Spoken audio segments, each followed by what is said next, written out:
see the color black without blocking the eggshells.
You're tuned into Tomfoolery.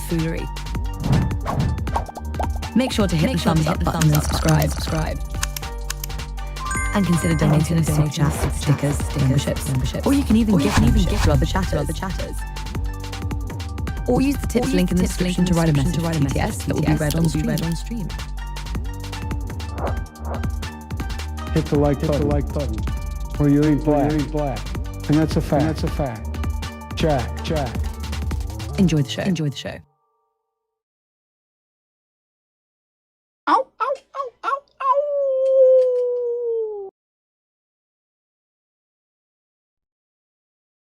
Ah, shit. Ah, shit, son. Fuck. Bro. Damn, son. I don't have a video, bro. Shit.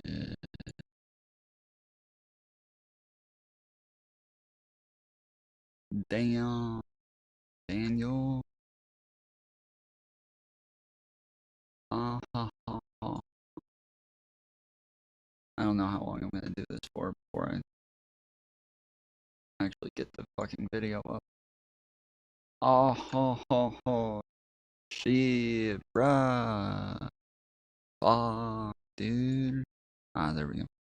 What's up, fools? Today is 6/13/2025. It is 11:37 p.m. Eastern Time.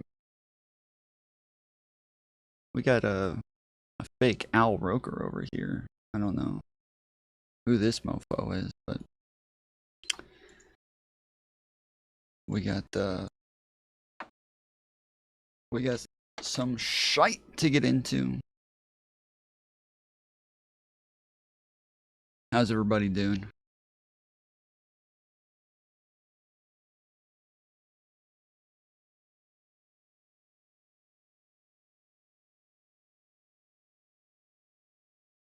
Prof put out a song named Destiny. It's probably about about Destiny. Most likely.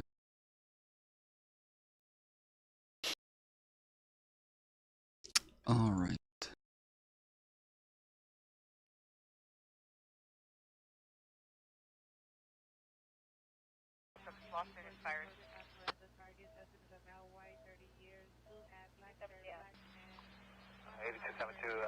I've seen a couple of things today about like shit getting crazy in Seattle and like a bunch of stuff about Seattle protests, but I can't find anything on YouTube about the Seattle protests. Everything that I see is like on other platforms like Twitter or Instagram or something like that. I don't see anything on YouTube about it, so I can't.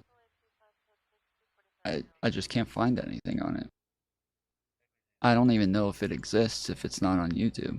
Like, they could just be making the whole thing up. There's no protest in Seattle whatsoever. Without it being on YouTube, I have no fucking idea. Alright, my mic really does seem quieter. I don't know what the fuck is going on, because it's quieter now on YouTube as well.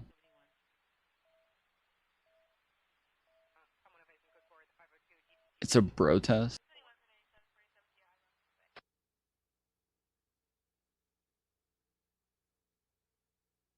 Huh.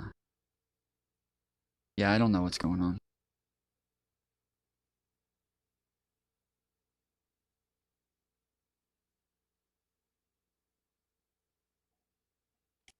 Damn, this dude is fucking huge. Like, look at this motherfucker here.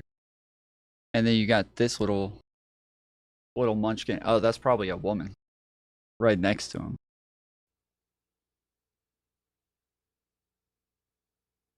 Is this the first time we're actually seeing the National Guard out there?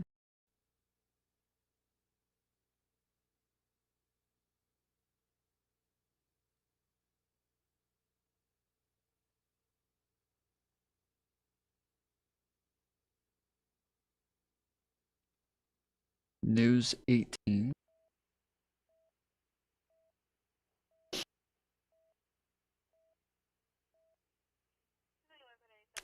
How are all these live in Los Angeles, but this one's in the middle of the fucking night? And these are all during the day. This one I'm almost positive is the same one that we clicked on like 4 times yesterday. Has the mocha on it. Wait, this is the mocha thing too. This guy's just playing a bunch of fucking shit from other days. What is this mocha building? Does anybody know what it is?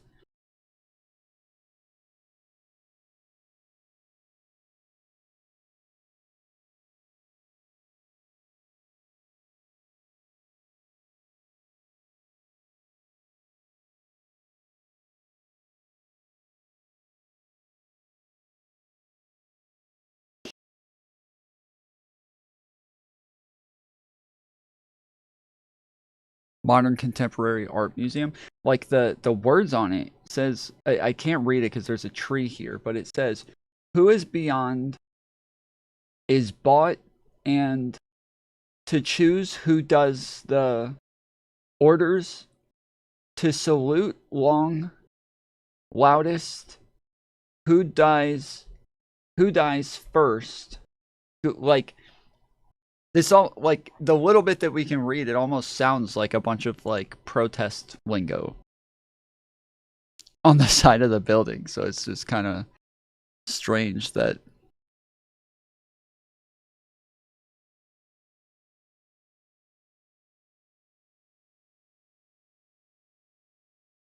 this is the building that they keep showing. Because yesterday we kept trying to find like live protest videos, and on everything that we kept going to, they were all, see, there it is again. There's the fucking mocha building again. Everything that we go to is standing at this fucking mocha building.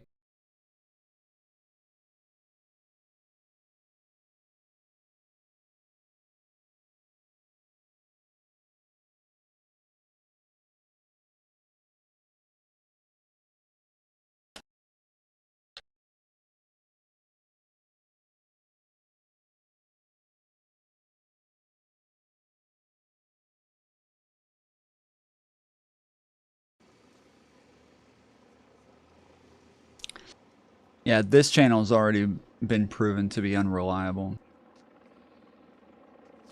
They show a lot of shit from other days, acting like it's live.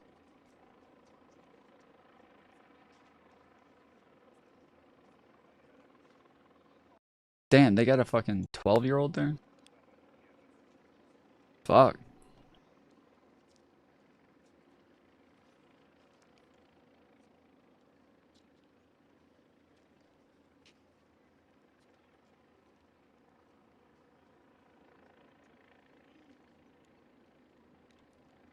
Feels a little weird. Having a little girl handcuffed with their hands behind their back, pushed up against the gate, dude. What the fuck?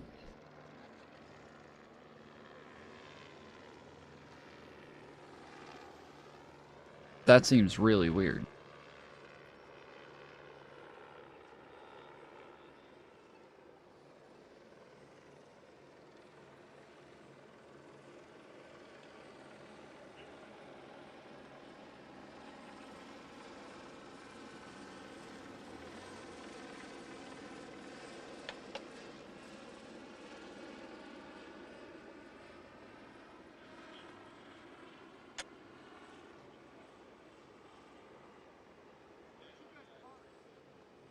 Like, is it just me, or does that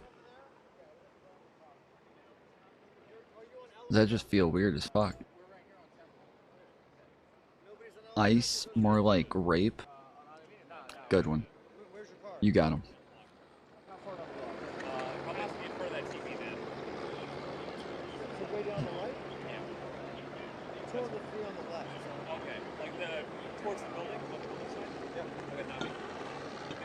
Thank you. Do you know what his car is?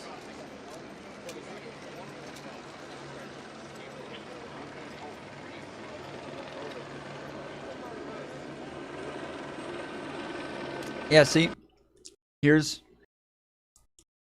all the stuff on the side of the Mocha building.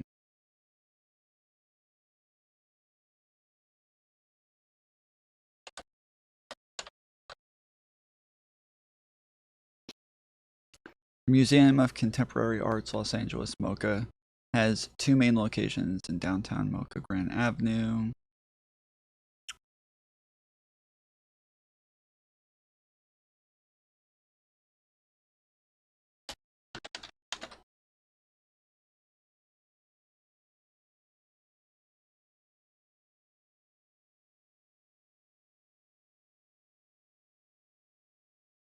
The museum has become the backdrop of ongoing protests against ICE raids in the city. The Broad has also closed its doors.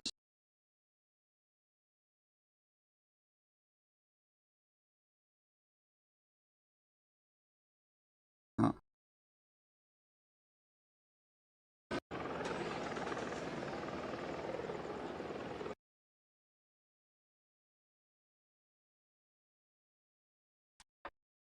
Let's try this.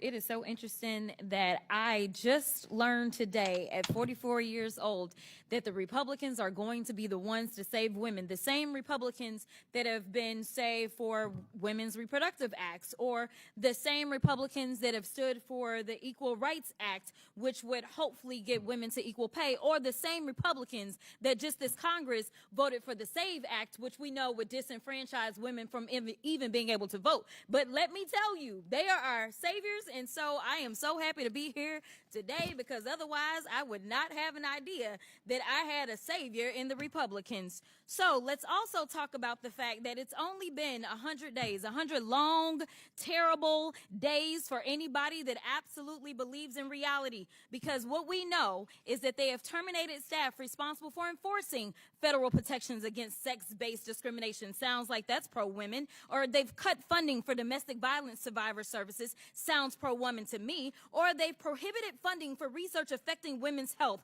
That definitely sounds pro-women to me.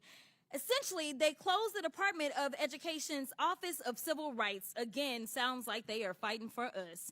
And instead of providing oversight over these actions, congressional Republicans have been working to... That was like the most important part of the Department of Education. That's like the biggest department within the Department of Education, because that was like their main thing, is just making sure that like there were civil rights being upheld within the public school system. So to execute one of the most aggressive anti-women legislative agendas in history, and yet they're here today trying to convince the American people that discriminating against trans people is somehow the only way to protect women. This hearing has nothing to do with improving government efficiency. It's another attempt by Republicans to distract from their demonic and disastrous policies that are making it... She had me for a second there. She had me going for a minute there. More difficult for Americans to make ends meet. So, Miss Goss Graves, I want to play a game. It's called Trump or Trans. You ready? So I'm going to ask you a question, and I want you to tell me whether or not it is Trump or trans people that are responsible. You understand? Okay, oh no, the TikTok fucks are going to get... She's going to get canceled by TikTok for this one, dude. Oh man. TikTok's coming for her. Good. The first one, gutted medical research. Trump. Kidnapping Americans and sending them to foreign countries, a.k.a. deporting them. Trump. Driving us into a recession. Trump. Increasing the cost of everything. Trump. Waging an idiotic tariff war. Trump. Harming farmers. Trump. Ignoring the Constitution. Trump. Proposing to take away Social Security. Trump. Cutting health care. Trump. Firing government workers who keep our country safe. Trump. Encouraging an environment of hate and divisiveness. Trump. Thank you so much.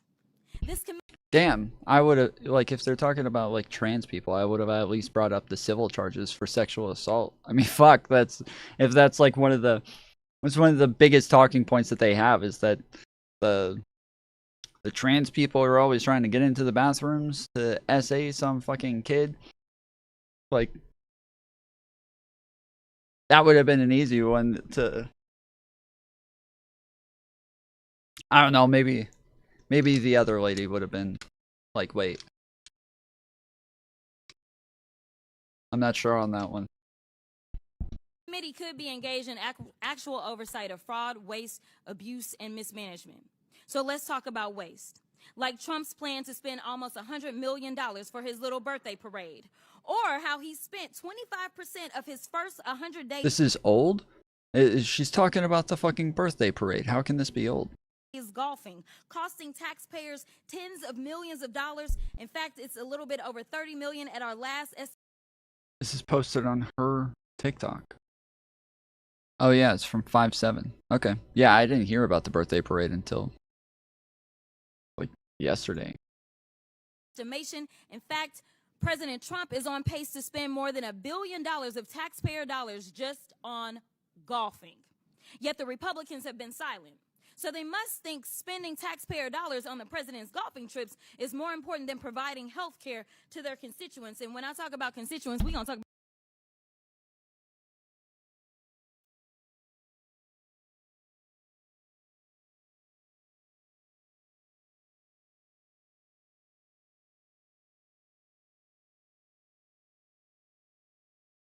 Well, I thought if there were some people at the protest live, it would be here, but I guess there's not.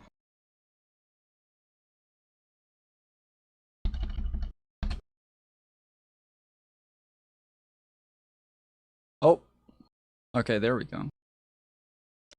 There's one, there's two.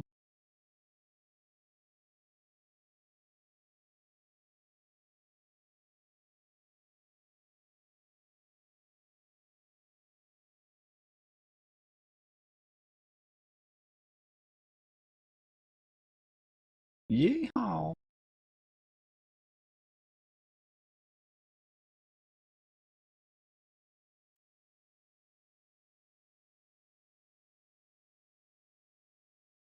You know what I mean?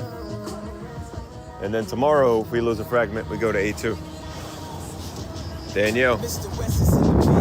So let's wait 8 minutes. Everybody, let's chill, wait 8 minutes, walk a little bit, then we'll do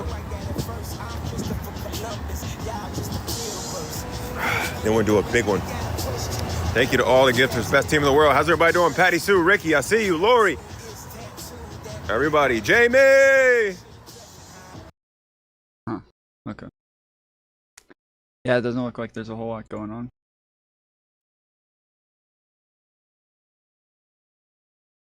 Up to the 52nd Street station.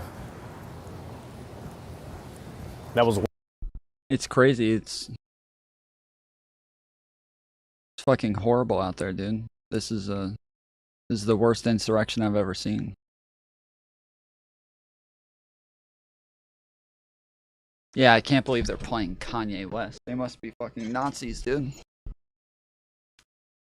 They must be Nazis.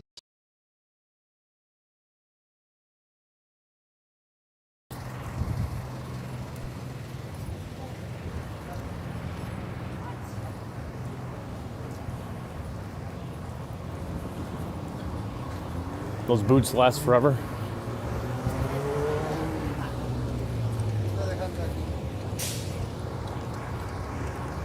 I've never had any boots, Red Wing boots.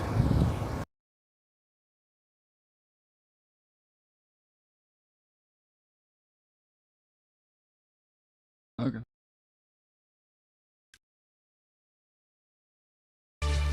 Good evening. Welcome to the final Democratic primary debate in the race for mayor of New York City. I'm Errol Lewis, political anchor for Spectrum News. Yeah, see, told you guys he's not Al Roker.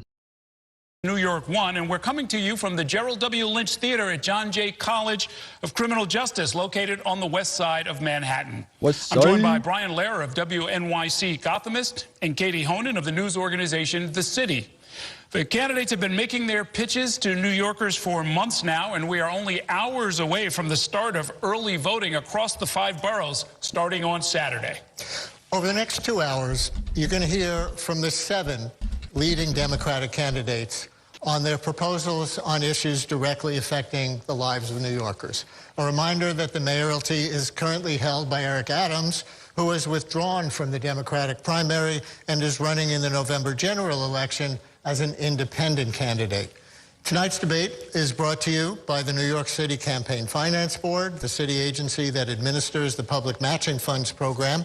It's also sponsored by Spectrum News New York 1, WNYC Gothamist, and The City, and Spectrum Noticias. And our co-sponsors are John Jay Michael College. Jones tipped $20. WChat. WChat. No, fuck chat. Fuck chat. Alright, fine. WChat. WChat. College of Criminal Justice, the Craig Newmark Graduate School of Journalism at CUNY, the Center for New York City and State Law at New York Law School, and the Museum of the City of New York. And you can watch tonight's debate without a paywall on ny1.com. It's also being broadcast on NYC TV, WNYC Radio, the Spectrum News YouTube page, and C-SPAN, and in Spanish on Spectrum Noticias and YouTube. The candidates joining us tonight have met a polling or fundraising threshold established by the Campaign Finance Board in order to take part in the debate. In alphabetical order, Adrienne Adams is the City Council Speaker representing parts of Southeast Queens. Andrew Cuomo previously served as governor of the state of New York. Brad Lander is the New York City Comptroller. Zohran Mamdani is a state assembly member representing parts of Queens. This Zohran Mamdani guy is someone that the leftists are soying out over. He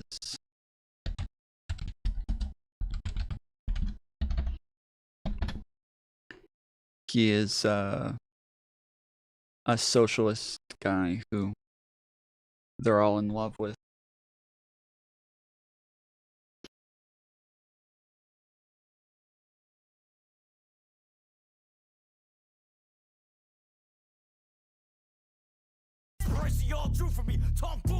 Progressive New York City mayoral candidate on fire.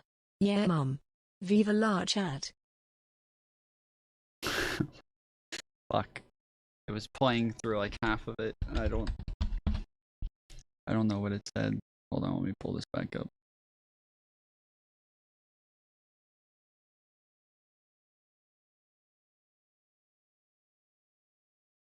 Viva la chat. Aaron M. Sound with $20. Let's fucking go. Thank you guys. Thank you very much. This, yeah, LA is clearly on fire. Your mom. Your mom. Okay. Viva la chat. Viva la chato.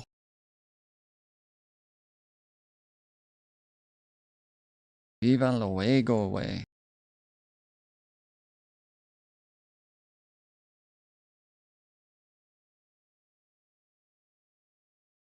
Yeah, there's so there's this guy. I think his name's like Surreybot or something like that on Twitter. He's this like hardcore Rob Noor simp. And I posted on Twitter and I said it's really weird that the Republicans understand that when somebody flies an Israeli flag during a protest, it doesn't mean that they hate our country and that they want to move back to Israel. But all of a sudden somebody flies a Mexican flag during a protest and now it means they hate our country and that they want to move back to Mexico. It doesn't make a whole lot of sense.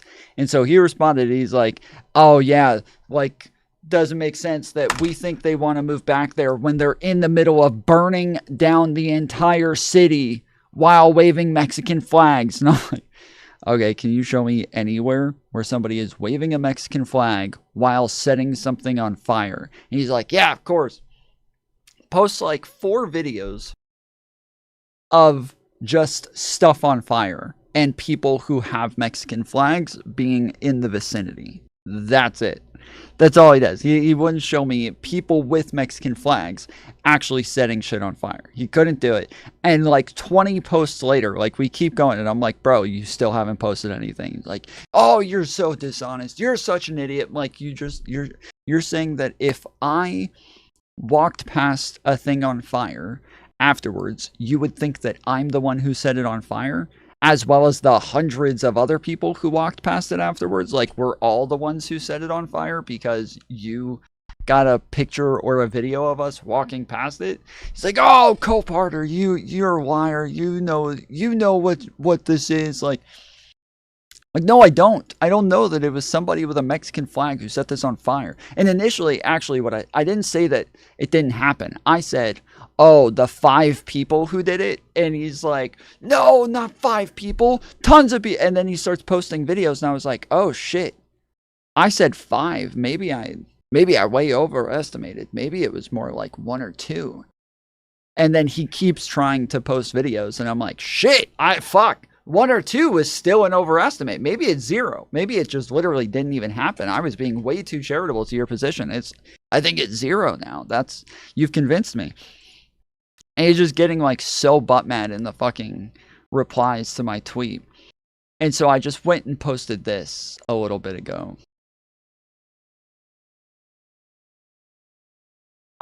We're protesting, but the Americans are the one doing this shit. You feel me? We're just chilling. Keep that in mind. That sends a message, bro. America doesn't even like America. The Mexicans like America.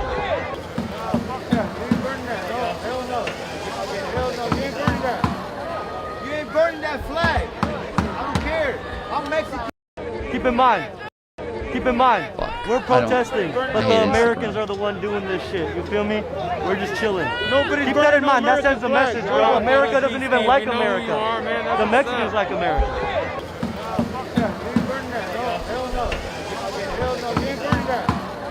You ain't burning that flag. I don't care. I'm Mexican. My family's on immigrant. You got this white person standing here with a fucking American flag all bunched up. And you got this Mexican dude, like, you're not burning that fucking flag, dude. You're not burning that flag. You're not burning that flag. You're not burning that flag. You're not burning that fucking flag. So somebody with a fucking Palestinian flag draped over them grabs the flag to go throw it in for them. And he intercepts it before it goes into the fucking fire. And now you got all of these other white people rushing him. And now you got another Mexican dude with an American flag draped over his back, standing there, blocking them from throwing it in the fucking fire. This is fucking beautiful, bro. This is fucking beautiful. It was such a great clip to use against this motherfucker.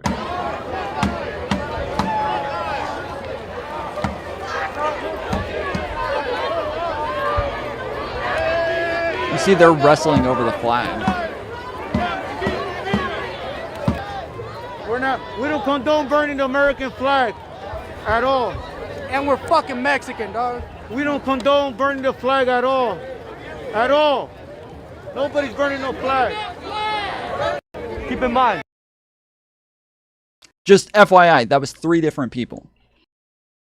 That was not 2 people or 1 person. That was 3 different dudes who said to the camera, we don't condone burning the flag. And another one with the flag draped over him, blocking them from throwing it in there.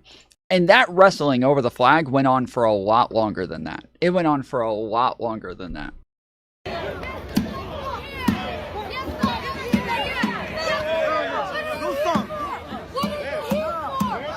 Listen, you can hear this person, yeah. What are you here for? What are you here for? What are you here for?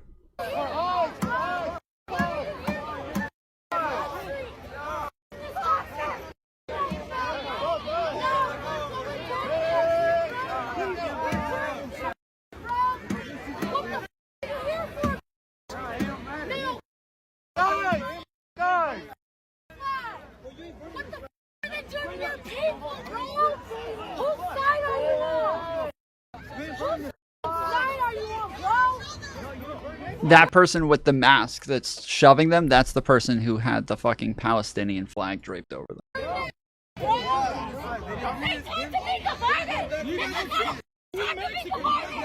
And then, yeah, there's the other Mexican dude with the American flag draped over him.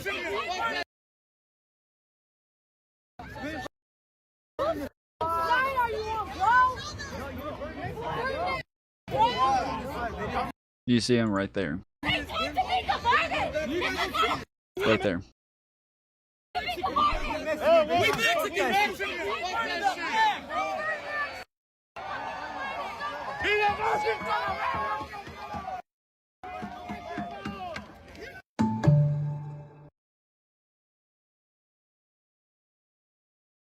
So yeah, here's the original, the first video. That's the Instagram video. And then this one is the second video on TikTok, where it shows them wrestling over the flag for a lot longer.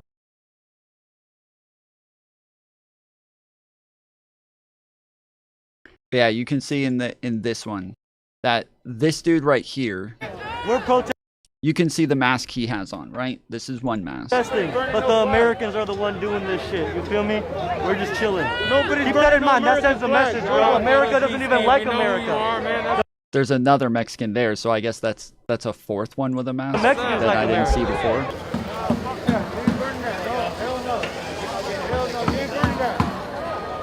Then this guy's a third one because his mask is totally different. It has like a sugar skull on it. So he's the third guy. Burning that flag. I don't care.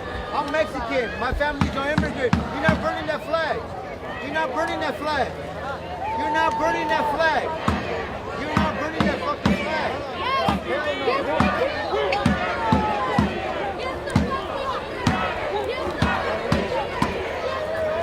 And then there's the Mexican with the flag draped over his back, the American flag on his back. So that's 4 now.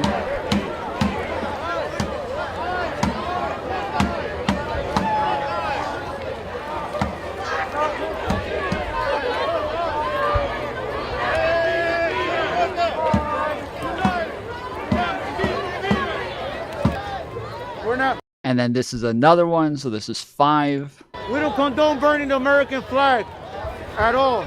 And we're fucking Mexican. And this is 6. So this is 6 different people. 6 different Mexicans who are over here fighting against white people trying to burn the fucking flag. We don't condone burning the flag at all. At all. Nobody's burning no flag. Keep in mind.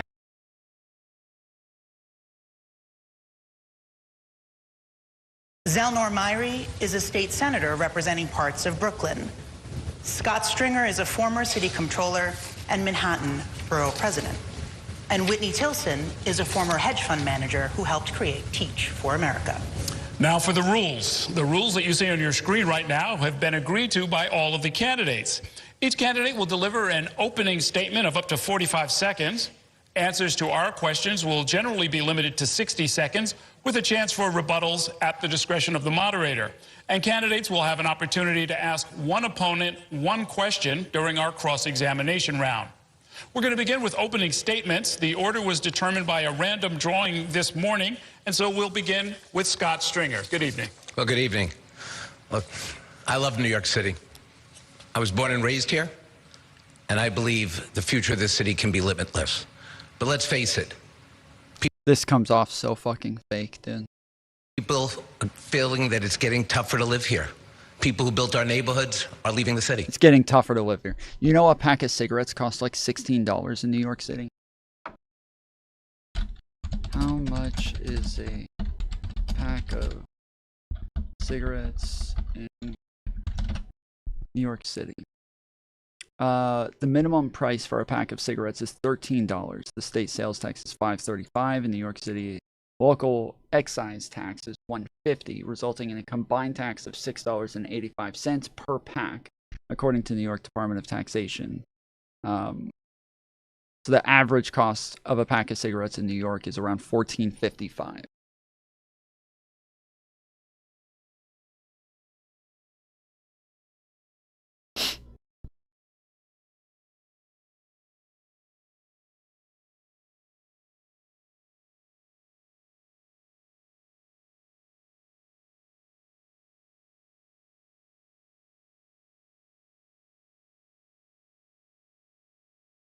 Yeah, it is very expensive to live in New York City. Insanely fucking expensive.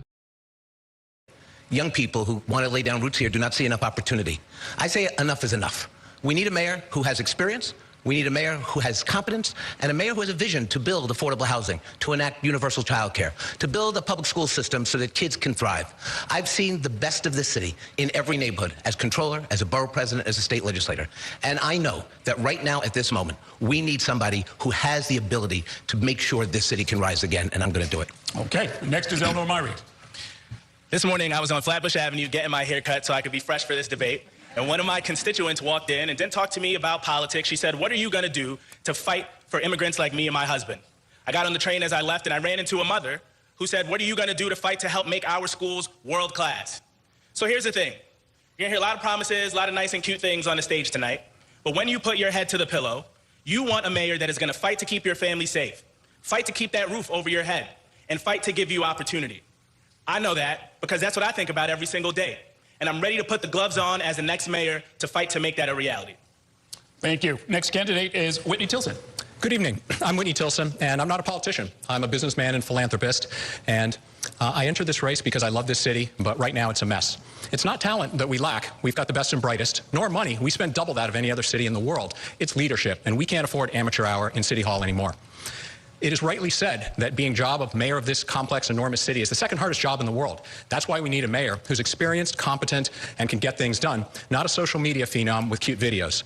Someone who can balance the budget and make tough choices, not pie-in-the-sky promises that there's no realistic plan to pay for, and someone who will keep us safe by ending chaos, not inciting it, by supporting law enforcement, and by not threatening to defund and dismantle our police.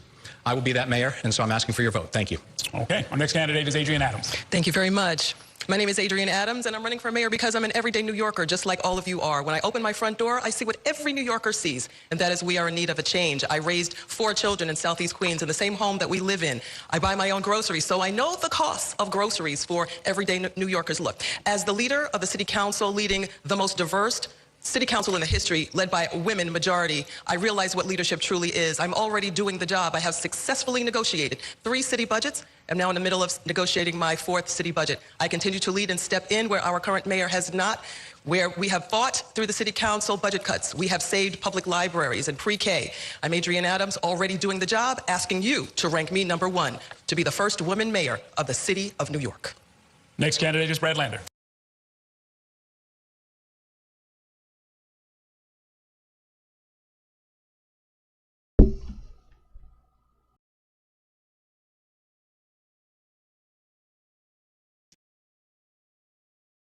You, of course, had to use the fucking coon face.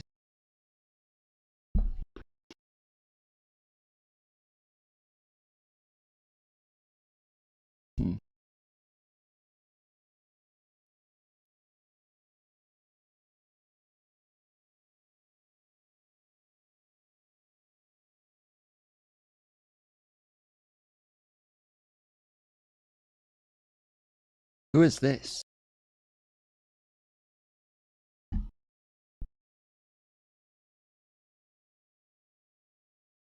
Is that me? It doesn't look like me. He looks trustworthy. Hmm.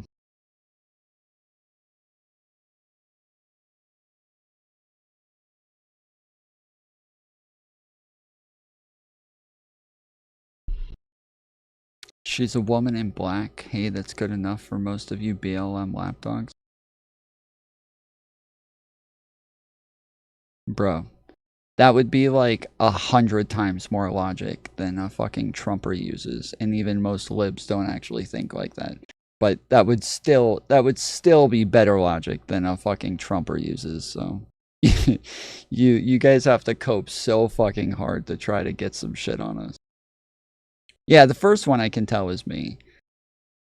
That one adds around 50 pounds. Okay, I guess. Yeah, Uncle Fatty made these, so.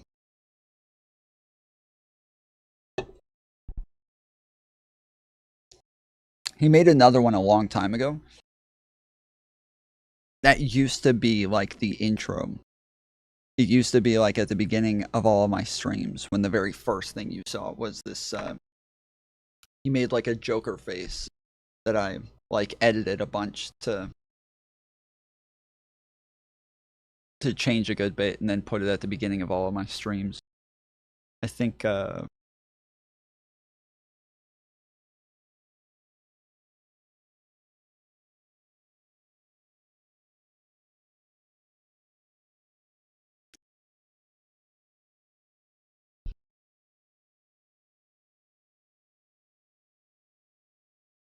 yeah, there you go. This was at the beginning of all of my streams a while back. What intro did I use back then? I can't even remember what intro I had. There's D101 more. Please don't cancel Tom. There's Allie, Arian, Food Shops, Glitchin', Twisted. Out of all of these people, Allie, Arian, and Twisted are the only ones still around.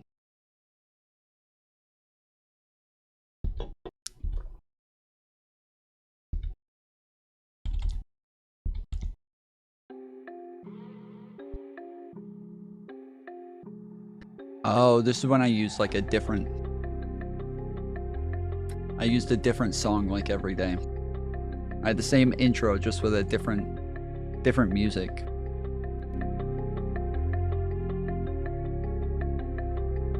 I like this Clancy stuff. Yeah, this is dope.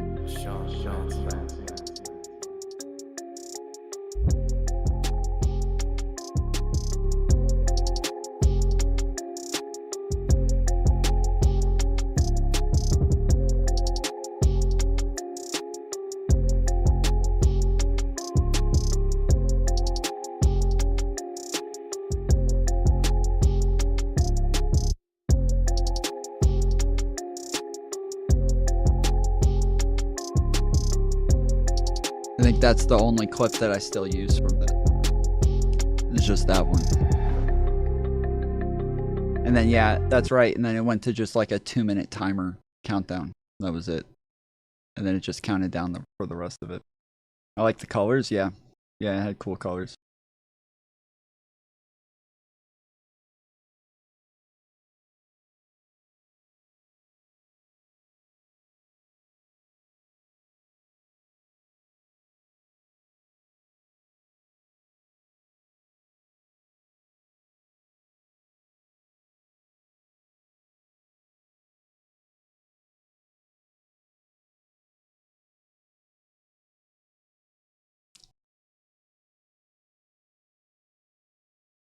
What is that? Oh, that's Keffel. For your consent before. Yeah, that's what I'm thinking. It's like, okay, you're in a relationship.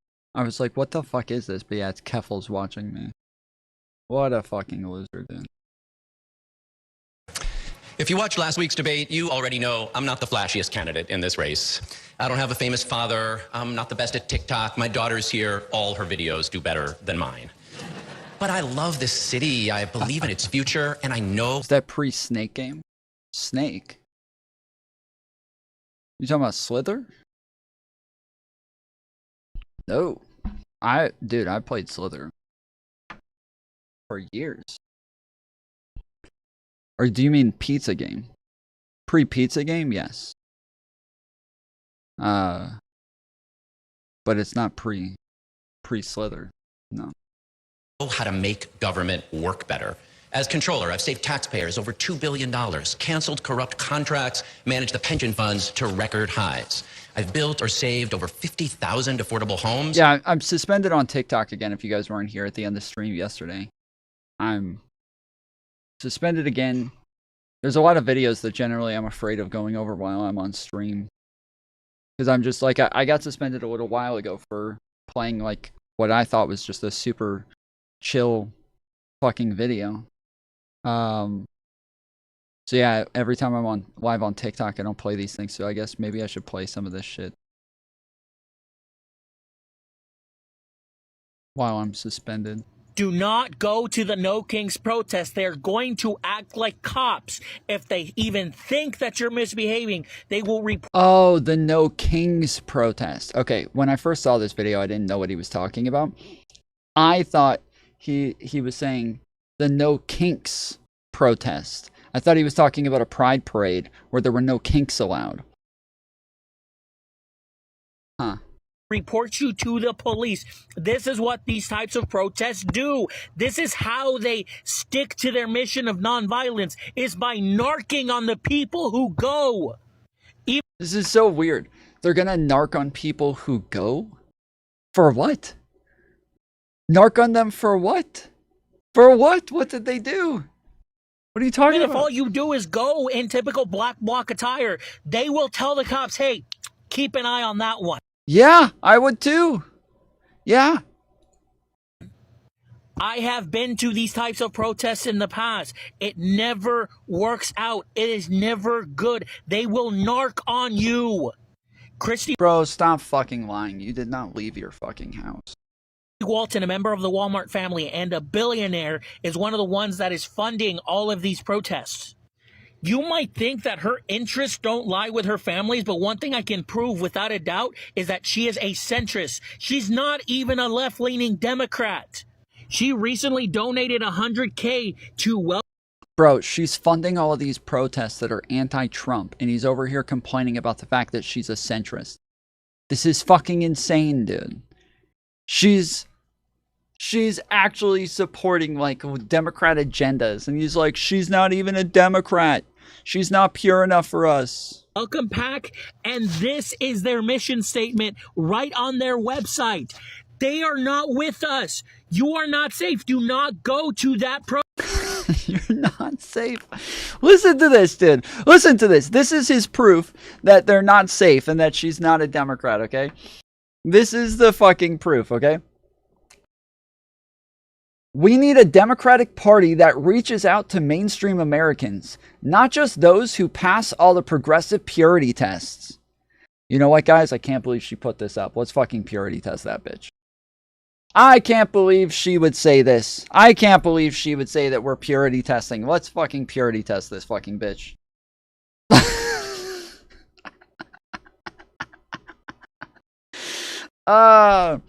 In the 2020 primaries, we welcome the independent voters who stayed with us to beat Trump. In 2022, we supported leaders who reached out to independents and future former Republicans to put flippable red districts into play from Ohio to California. In 2024, we invested in 10 candidates who overperformed the top of the ticket on average by 5%. Our Win the Middle campaign is a multi-cycle effort to identify and support dynamic centrist Democrats who, by running aggressively, moderate moderate campaigns in center-right U.S. House districts can both show high return on investment and demonstrate a new path forward for the party. For the party. She's a Democrat. She's a fucking Democrat. She's here to help Democrats win. But the problem is that something that people don't realize. We went over polling a little while ago, and one of the biggest voting blocks. So when you ask people, you give them 3 options, and you say, which one of these do you identify as? Do you identify with the left? Do you identify with the right? Or do you identify as a moderate? By far, the majority of people said moderate. It is the biggest voting bloc there is the moderates. And this was my biggest complaint throughout Kamala's campaign, is that I just don't think she did enough to reach out to moderates. I don't think she did enough to like catch their eye, or to let them know that she was gonna, you know, have them in mind, or that she cared about the same things that they cared about. And this is a project to try to make sure that moderates are actually being appealed to, that this is something that they're towards the end. Did she try? I don't think so. I think that she moderated what she was willing to say towards the end. I don't think that she appealed to them, but I think that she stopped trying to look uber progressive. I think that she, like, the biggest complaint about her was that she looked way too progressive and too far left, and that she just kind of seemed like really extreme. Outside of the fact that, like, people just felt like she was really disingenuous, but like when it came to like an actual political complaint, that was one of the bigger complaints. And yeah, she did not really appeal to moderates very well, to where, yeah, they all ended up voting for Trump. So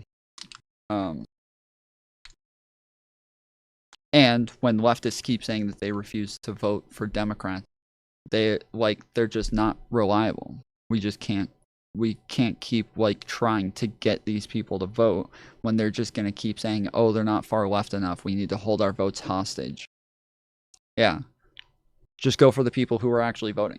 And I said throughout the entire campaign, I kept saying, pulling from the moderate position isn't just one vote.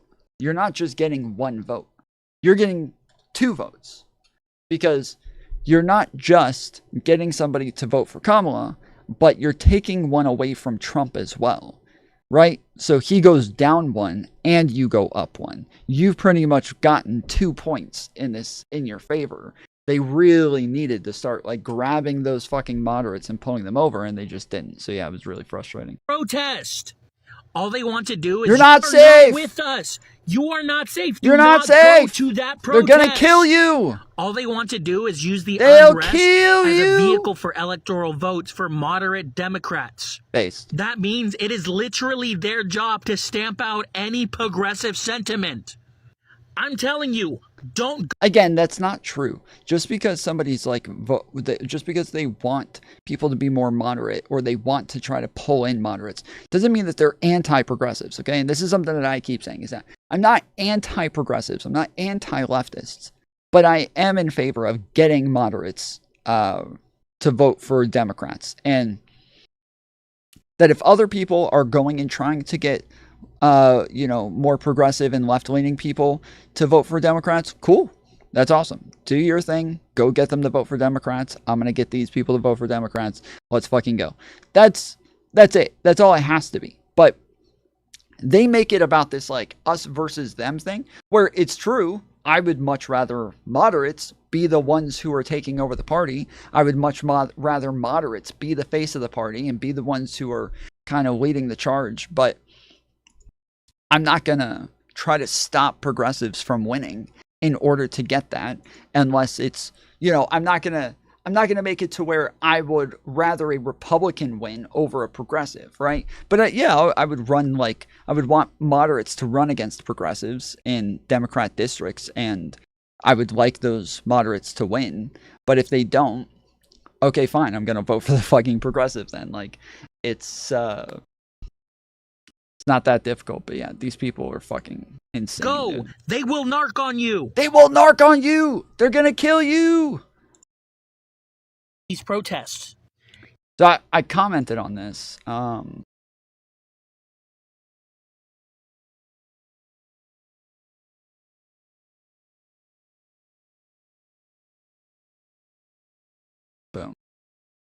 I'm loved. I said, bro, you did not just show them saying they want to win independence and say that means that they aren't left-leaning. You're literally doing the purity testing in the first paragraph. The center moderates are the largest voting bloc. We can't ignore them anymore. He said they want Cheney types, never Trumpers, not progressives. Their entire mission is anti-progressive.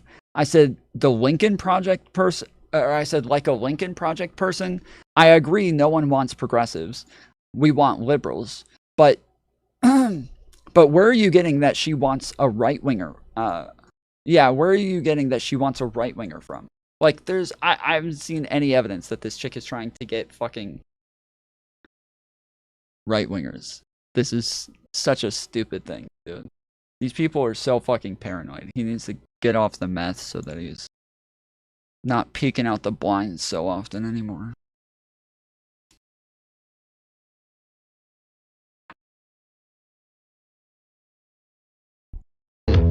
Okay, when you have dyslexia, this reads normally without realizing the words are mixed up. Hit it. I watched this TikTok and I scrolled, and the thing that pissed me off is I scrolled back and then I read it and I was like, fuck, I'm dyslexic. When have you dyslexia, you this read normally. Fuck. When have you dyslexia, you this read normally without realizing words are that are mixed up. Fucking shit. I don't think you have to have dyslexia for that shit. Fuck that.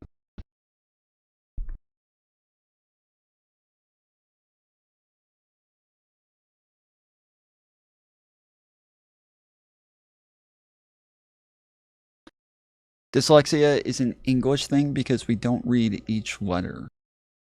I don't feel like that's true because even other languages have symbols that'll represent an entire sentence. So I don't know if that's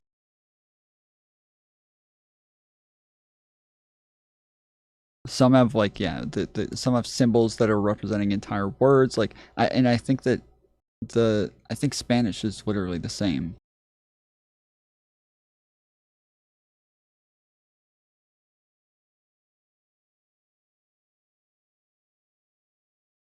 But yeah, I do just kind of look at the sentence. I look at a line and I can kind of see the line.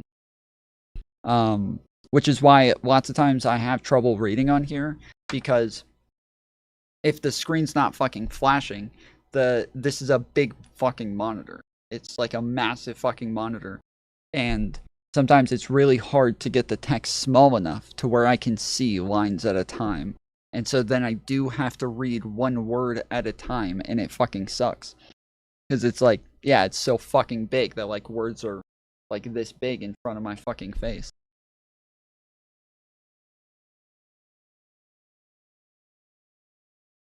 Serbia is committed to... President of Serbia realizes he didn't read properly what he signed.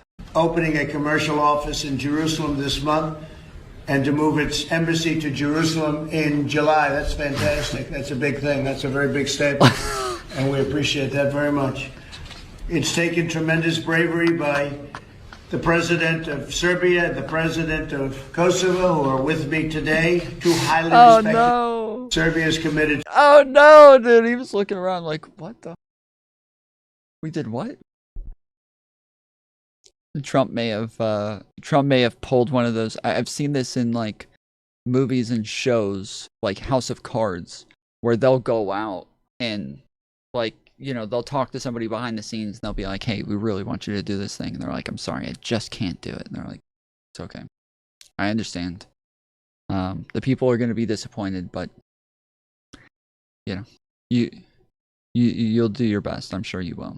And they're like, yes, I will do my best. And then they walk out on stage and they're like, we just came to an agreement that they are going to do everything we ask them to. And they're like, why is he announcing this to everybody? That's not what happened.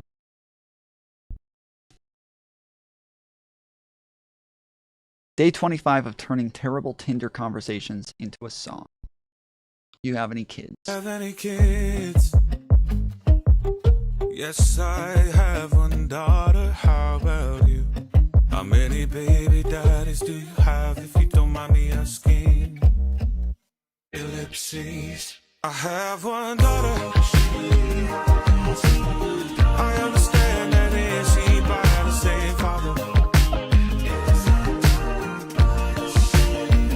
I have one daughter. I understand that is she by the same father. I don't understand. You have that's fucking good, dude. Yes, I have one daughter. How about you? How many baby daddies do you have, if you don't mind me asking? Ellipses. I have one daughter. I understand that is she. Yeah. Is your daughter by the same baby daddy? How many baby daddies does your one daughter have? How many? Oh, that's good shit.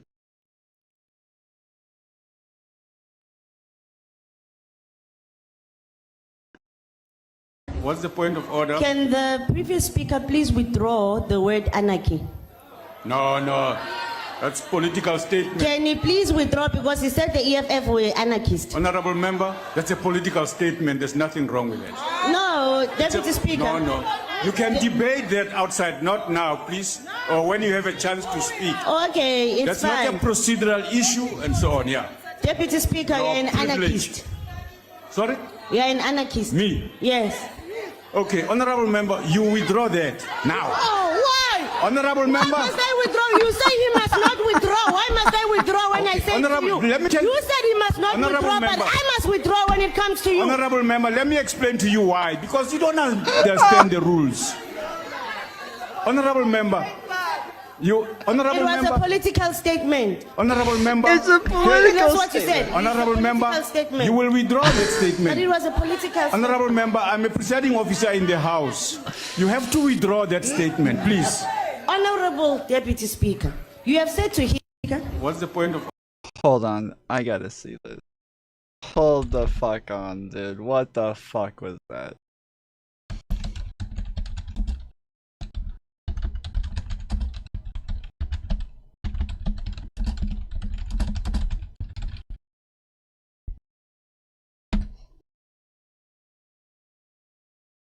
How long is this? 2 minutes? Of order, Deputy Speaker. What's the point of order?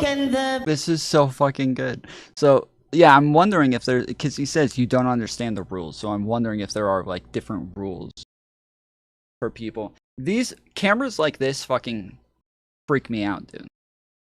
This is the way that they do their cameras in, when, for, like, golf and baseball, so that you can see the balls. But if you ever, like, notice, you'll have like a guy at the plate, okay? So you'll have a camera behind the batter in baseball. He'll be at the plate like this, and you can look at the size of his head, and then in the distance behind him, you can see then the pitcher, his head is exactly the same size as the batter's. Even though the batter is like, I don't know how far a mound is from them, like 20 feet. Even though they're 20 feet away, the pitcher's head is the same size. And then you have people out in the outfield, and their head is exactly the same size as the pitcher and the batter. And then you got people up in the fucking stands, and their heads are exactly the same size. So they have it to where like everything gets larger the farther back it gets, so that everything is the same size, so that when they hit the ball, it doesn't like travel off into the distance and get smaller and smaller, but it just kind of stays the same size the whole way through so that you can see the ball. But it looks fucking weird. This guy is so fucking big. He looks like he's on a big screen when you're looking at these people all the way back here. This is so strange when you look at how fucking big he is, when this floor is moving all the way in this direction. It's just, it freaks me out. Previous speaker, please withdraw the word anarchy. No, that's political statement. Can you please withdraw, because he said the EFF were anarchists. Honorable member, that's a political statement. There's nothing wrong with it. No, Deputy Speaker. No. You can debate that outside, not now, please, or when you have a chance to speak. Okay, it's That's fine. not a procedural issue. I'm pretty sure the EFF like identifies themselves as anarchists. I feel, don't they actually identify as anarchists? Like, isn't that within their...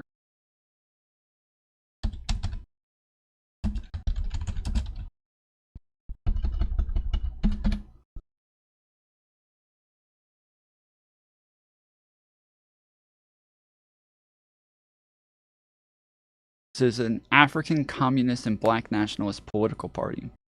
I mean, I guess it depends on the type of like communism that they are, but if it's like Marxist communism, it's going to be anarcho-communism. The EFF is South Africa. In South Africa, stands for the Economic Freedom Fighters. It is a communist and black nationalist political party founded by Julius Malema and his allies. In 2013, the EFF is currently the 4th largest party in South Africa's National Assembly.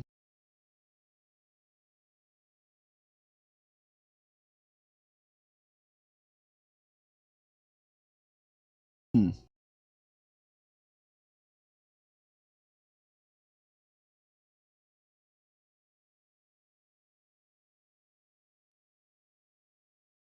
"60 feet? Wait, are you trying to tell me that the mound is 60 feet away from the batter? Like 10 minutes later? Okay, Google. How far away is the mound from the plate? 60 feet, 6 inches. On the website MLB.com, they say, pitcher's mound.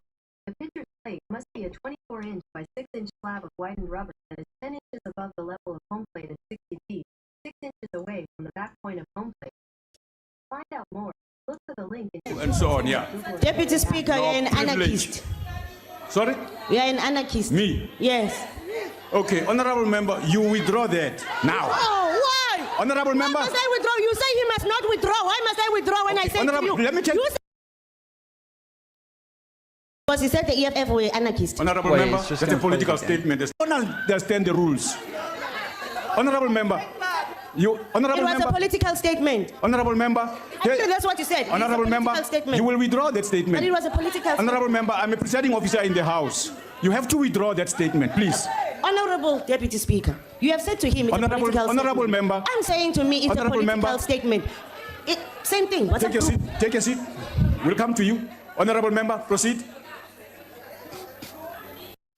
Thanks for watching Made in Africa, especially. Okay. That's fucking hilarious. As mayor, I'll deliver 500,000 more. That's why today the New York Times opinion panel said, I'm the best choice for mayor. I've got the public integrity that New Yorkers deserve, the progressive values that New Yorkers share, and the management jobs to deliver on. I'm Mamdani, and I'm running to make the city affordable. I'll freeze the rent for millions of tenants, make buses fast and free, and deliver universal childcare. And before you ask, I'll pay for it by taxing the rich. The same billionaires who put Donald Trump back in the White House, the same ones who are funding Andrew Cuomo's campaign. Like many New Yorkers, I wasn't born in this country, but I grew up in this city, and it's one that we're in danger of losing. We're under attack from authoritarianism from the outside and an affordability crisis from the inside. Yet if you turned on your television 20 years ago, you'd have heard the same tired, failed policies you'll hear from politicians tonight. It's time for a new generation of leadership. And that's exactly what my campaign is building. A movement of more than 36,000 volunteers who have knocked on nearly 1 million doors and left us just 2 points away from City Hall. So join us, and let's win a New York you can afford. Next is Andrew Cuomo. Good evening, and thank you all very much for having me here today. I do have a very famous parent who I'm very proud of, Matilda Cuomo, and I hope she's watching. Everyone. Organically speed talking, or sorry, Adderall speed talking, not organically whole as a person. True. You need to talk like a fucking caveman, like you're Donald Trump, to be able to communicate with one of you guys. Has a plan, as you've heard. Everyone always has a plan. That's always the way. But the question for tonight is, who has the ability to get the job done? That's really the question. Who can build housing? I built housing across the nation as HUD secretary. I built LaGuardia Airport, Kosciuszko Bridge, 2nd Avenue Subway, and more. Who can do public safety? While my colleagues were defunding the police, I was adding more police. Who can manage the city? I manage the state that has double the budget of New York City. And who can take on Donald Trump? That is the big question.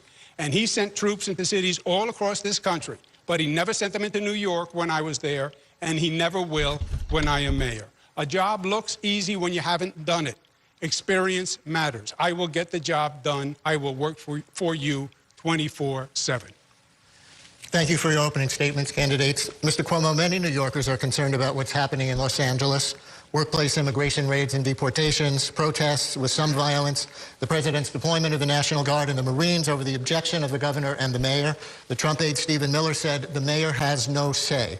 If you were mayor of New York right now, how would you handle the situation? Yeah, that we went over the court order yesterday, and they seem to be pretty clear that they do believe that the local government does have a say, especially the governor has to, like even in Trump's order that he put out, it says in there that he's ordering his secretary, I forget the guy's name, but anyways, he's ordering them to work with the governor of California. And then they just never did. They just never even contacted him. So yeah, even not only does the law require it, but even Trump's order says that that's what they're supposed to be doing, and they just didn't do it. If something like that happened here? Yeah, we had this situation before, right? This is not a case of first impression. President Trump did this in Trump 1. He did it a number of times. He sent troops into cities all across the country. This is him being macho authoritarianism. He's the commander-in-chief. He never sent them. He's being macho authoritarianism. That's fucking wild, dude. Oh, fuck. Did I just... Shit! Manhattan. I'm joined by Brian Lehrer of... Fuck!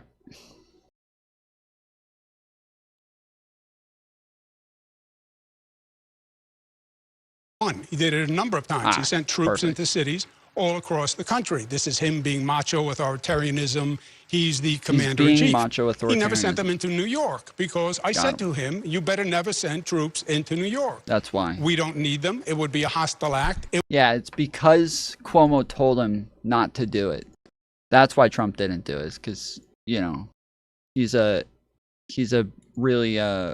really respects Cuomo. That's the reason. It would be a problem. Right now, in this situation, we're going to protect our immigrants. This is a sanctuary city, and we are going to defend the laws of the sanctuary city. We have an NYPD that is the largest police force in the United States of America. Donald Trump only picks fights that he can win. He cannot win a fight with me as mayor of New York. Mr. Mamdani, any contrast so far? You know, what is so troubling to see right now is we also have the NYPD assisting ICE in some of those. Did you guys see people in chat last night? A bunch of MAGA was in here talking about, they kept saying that sanctuary cities are against the law. And then when I kept asking them, like, well, can you show me a law that says that this is against the law? They're like, it's the federal law. I was like, yeah, what federal law says that there's not allowed to be sanctuary cities? They're like, immigration law. Like, what are you talking about? What law? They're like, the Constitution. Like, okay. The Constitution says the opposite. I don't understand sanctuary cities. I don't get it. It doesn't make sense to me. I think they're stupid. But they are like a state's right. It is something that the states have the right to do. Is the sanctuary city means that they don't they don't help ICE or immigration authorities. They don't report like illegal immigrants to the federal immigration authorities. They don't have to. There is no law that says that they have to work with immigration authorities. It's not against the law. It is literally the law that says that they have that freedom, that states have the right to have their own police forces, and they get to choose who they do and don't cooperate with. But it's, this is a problem with like conservatives, where for a long time they kept saying that it's Democrats who are these like federalists who want everything to be done through the federal government, that they don't respect states' rights, that they don't care about the Constitution, that they don't respect like the separations of power. But they've never actually done anything to stop any of those things. Like they've never done anything to like to get in the way of states' rights, or to get in the way of the Constitution or any of these things. But the conservatives now have over and over and over and over and over and over and over and over and over. They just... Did my stream go down or something?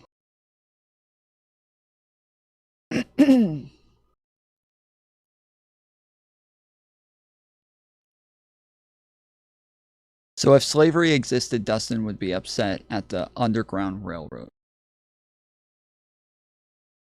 No, it was just him? Oh, okay.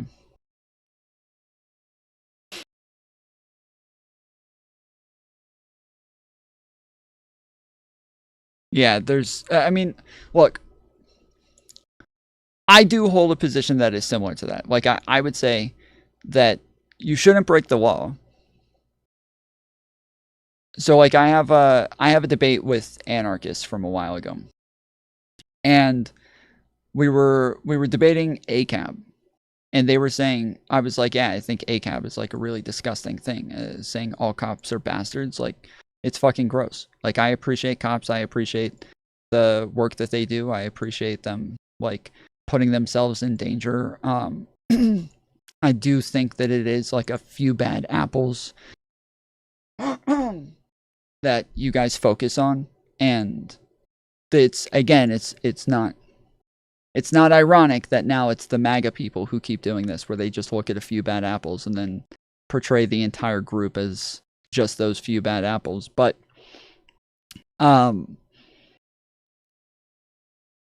yeah, so I would tell them, I'm like, I just don't believe in this thing. And they're like, well, the problem is that ACAB really means that anybody who supports cops, that if a cop is like signing up for the job, they're signing up for a job where all laws are not just. And I was like, what?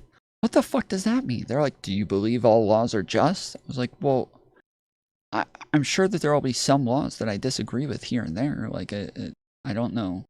I don't think anybody will ever find a system that they believe is perfect. And they're like, yes, but this is about the fact that they're not even justifiable. They're wrong. And I was like, okay, I still, even if laws are unjust, I still think that people should have to abide by the law, and we should vote people in to change those laws. And Aiko was there. And so Aiko's like, okay, Tom, well, my parents got married when it was illegal for interracial marriages in the state. And I think she said her mom was Asian and her dad was Jewish. And they got married and had kids, and it was illegal. And so she says, so do you think the cops should have arrested my parents? And I said, yes. And she goes, oh, wow, okay. So you think they should have arrested my parents. So you're saying that my parents just never should have even have gotten married and I wouldn't even exist. I was like, no, I didn't say that. She's like, yes, you did. You just said that they should arrest them. I was like, yes, correct. She's like, okay, so you're saying that I shouldn't exist. I'm like, no, I'm not saying that. She's like, what the fuck are you saying? I'm like, I'm saying that your parents were fine getting married. I makes sense. They should have gotten married. Glad they did. The cops still should have arrested them for it. I don't want random cops deciding whether or not they uphold the law. I don't want any individual cop deciding as to whether or not he thinks the law abides by his morality or abides by his political beliefs. I don't want random cops being like, oh, you know what? I don't like this law, so I'm not going to uphold it. Like, that's not a good system when every individual cop is now deciding whether or not they obey the law. So your parents should have gotten married, should have had their relationship, and should have been arrested for it. They're like, what the fuck? What does that even mean? I was like, it's just the same as, you know, if I think there's unjust laws, and even if I agree with, you know, protesters who go out there and they destroy public property and they burn down like a, you know, a post office or a police station or, you know, some sort of public property, even if I agree that what they're doing is right and just, I also believe they have to be arrested for it. They just have to be. It doesn't matter whether or not I thought they were doing it correctly. We still have to have the laws upheld at the end of the day. We cannot have anarchy. And so this is just how I feel. So even when it comes to like Underground Railroad shit, like, yeah, it's a complicated thing to say, but like, yeah, there's things that I think you should want the law to be upheld, and you should want to change the law. And these are, yeah, it's kind of it's like a pragmatic thing mixed with like a moral position that makes it hard to understand. But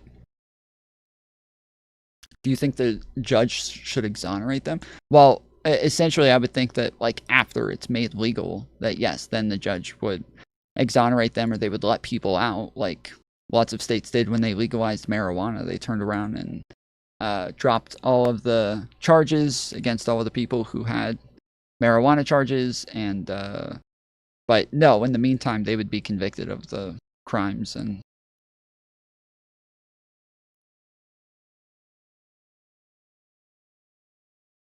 police uphold the law. Judges are the people who present your case and reasoning to.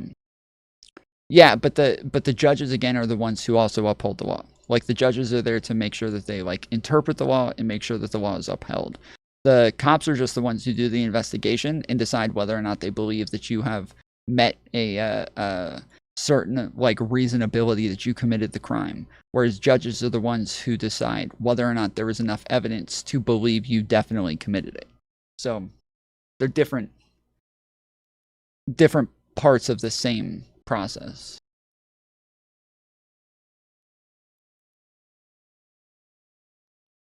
Very missions right here in New York City.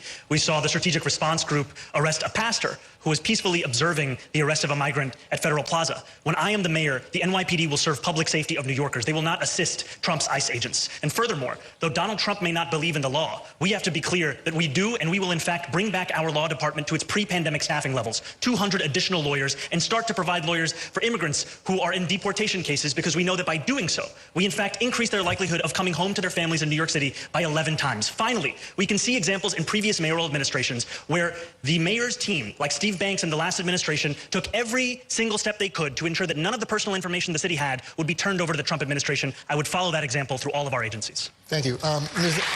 Ms.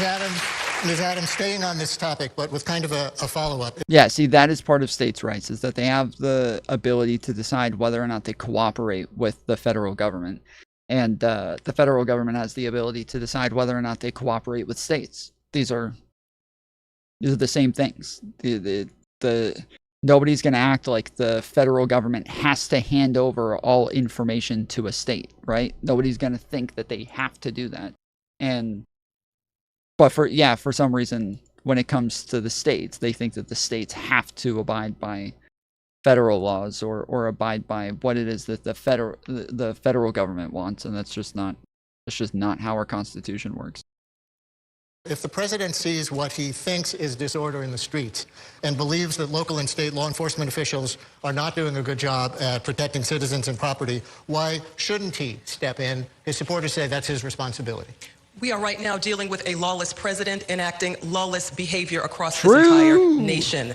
As one who continues to speak up and out against Donald Trump, currently Donald Trump would like to bring ICE back onto Rikers Island, which has been illegal since the year 2014, through an executive order put forth by the deputy mayor of the city of New York, not the mayor of the city of New York, which is unprecedented.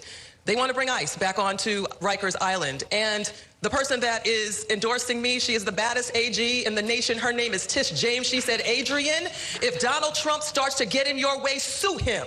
So I am suing him. I am suing the mayoral administration and Donald Trump's ICE. We will continue to protect immigrants when I am mayor, just like I am protecting them as the leader of the city council. We will make sure that Donald Trump's ICE obeys the law. We are a sanctuary city. I am here to protect that in the city council. And when I am mayor, I will continue to protect our laws and our immigrants. Mr. Lander, continuing on the same track, but if the president says the mayor has no say, which seems to be the case because he did deploy the Marines and the National Guard, what would you do? What could you do? Let me tell you about how the mayor could have a say. Last Thursday and again this morning, I went down to the federal building to observe immigration court and then accompany immigrants out past ICE agents so they could get out of the federal building and back to their families. One was a couple with kids in our city school system. They were worried they weren't going to see them again. So I stand up to bullies. I don't back down from a fight. And I will make clear that we're going to protect the 40% of New Yorkers who are immigrants. And we're going to keep them safe. And we're going to keep New York City safe. You can de-escalate conflict. What Trump wants is to strike fear and escalate conflict. We're going to make clear we stand up for immigrant New Yorkers and we de-escalate and keep the peace. I do want to tell you, though, about some immigrant New Yorkers that Andrew Cuomo screwed when he was governor, and we're defending in my office. A couple of hundred immigrant subway cleaners who he made clean the subway cars but cheated out of the prevailing wages and health care that they were due. We're fighting right now to get it back. I stand up to bullies, and I'll stand up to Donald Trump. Mr. Cuomo, you were named, so we may not be able to do this every time all night, but you were named, so you get a brief response. I don't know what Mr. Lander is talking about. The MTA contracted for cleaning services. I have no idea what he assume said. That's what he's talking about. The MTA goes through a rigorous contracting process. They should never have hired illegal immigrants if it is true. But obviously, I had nothing to do with them hiring anyone. I'm sorry, is that what you said? What did you call them?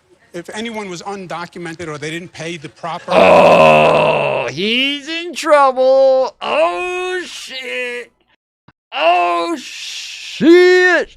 That's it. That's the fucking election. That is it. Cuomo is done for. He is donezo. He called them illegal immigrants instead of undocumented immigrants. That's that. Canceled. Cancel that fucking bitch. Tie him up. Hang him from the fucking rafters. What a piece of shit. What a fucking bum. Cannot believe he did that. Obviously, I had nothing to do with them hiring anyone. I'm sorry, is that what you said? What did you call them? If anyone was undocumented or they didn't pay the proper wages, I had nothing to do with it. It would have been done You with didn't pay the them MTA. the proper wages. You cheated them out of the prevailing wages they were due and the health care they were due. I didn't contract with them at all. The MTA contracted with them. Who appoints the chair of the MTA? Oh, I see. So every contract that the MTA contract... So, okay, so yeah. So this is what he needs to do, and this is something that, like, is important for debates, even debates like this, is what he has to do is reply with, like, what makes you believe that I had anything to do this? Where is there anything saying that I am the one who directed this, or who says that I was in charge of this? Who says, where's the evidence that I had any part to play in this role, in this operation? Like, you need to turn it into a question, and right now he's just asking a rhetorical question, which isn't as good. Appoints the chair of the MTA. Oh, I see. So every contract that the MTA contracts, you want me to be held responsible? This one, yes, because a couple of hundred immigrant workers got cheated out of $2.5 million and their health care, and the orders came from on high. Yeah, so you say. If they did it, that would obviously be wrong. The MTA contracts for $6 billion per year.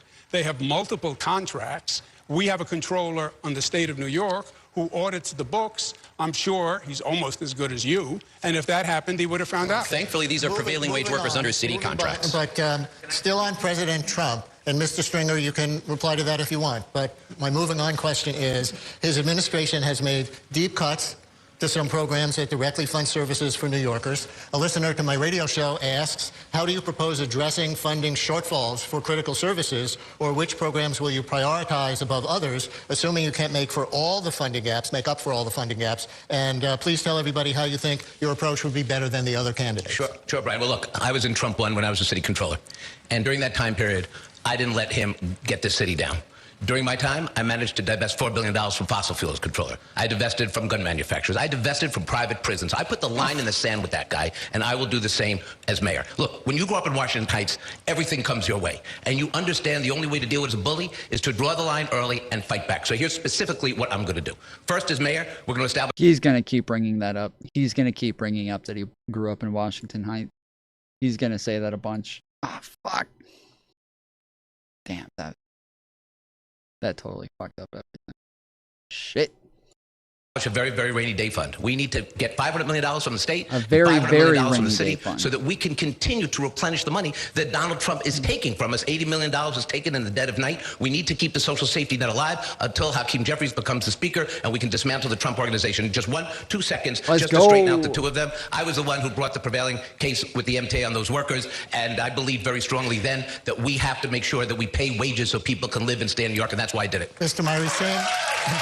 Myrie, same question about dealing with the defunding of the city.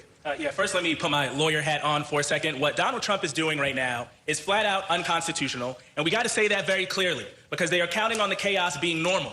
They're counting on us being relaxed about this approach because we see it in the headlines every day. Hot take. It is flat out unconstitutional, and we should not, as a city, hesitate whatsoever to bring it to him when he's coming after our folks in this city. So look, I want to hire 50 more lawyers to our law department so we can go on the offensive. And the best way for us to be independent of the Trump cuts is to expand our tax base. That is why I want to deliver 1 million homes over the next 10 years. It's why I want to extend pre-K and 3K to 6 p.m. It's why I want universal after school for everyone. This has to be a city where you can raise a family, where people can make the choice to stay here, when they can spend their money in our local economy. We can create $18 billion over the next 10 years if we create 1 million homes over the next decade. That is what I plan to do, and I plan to go on offense every single time this bully comes after my city.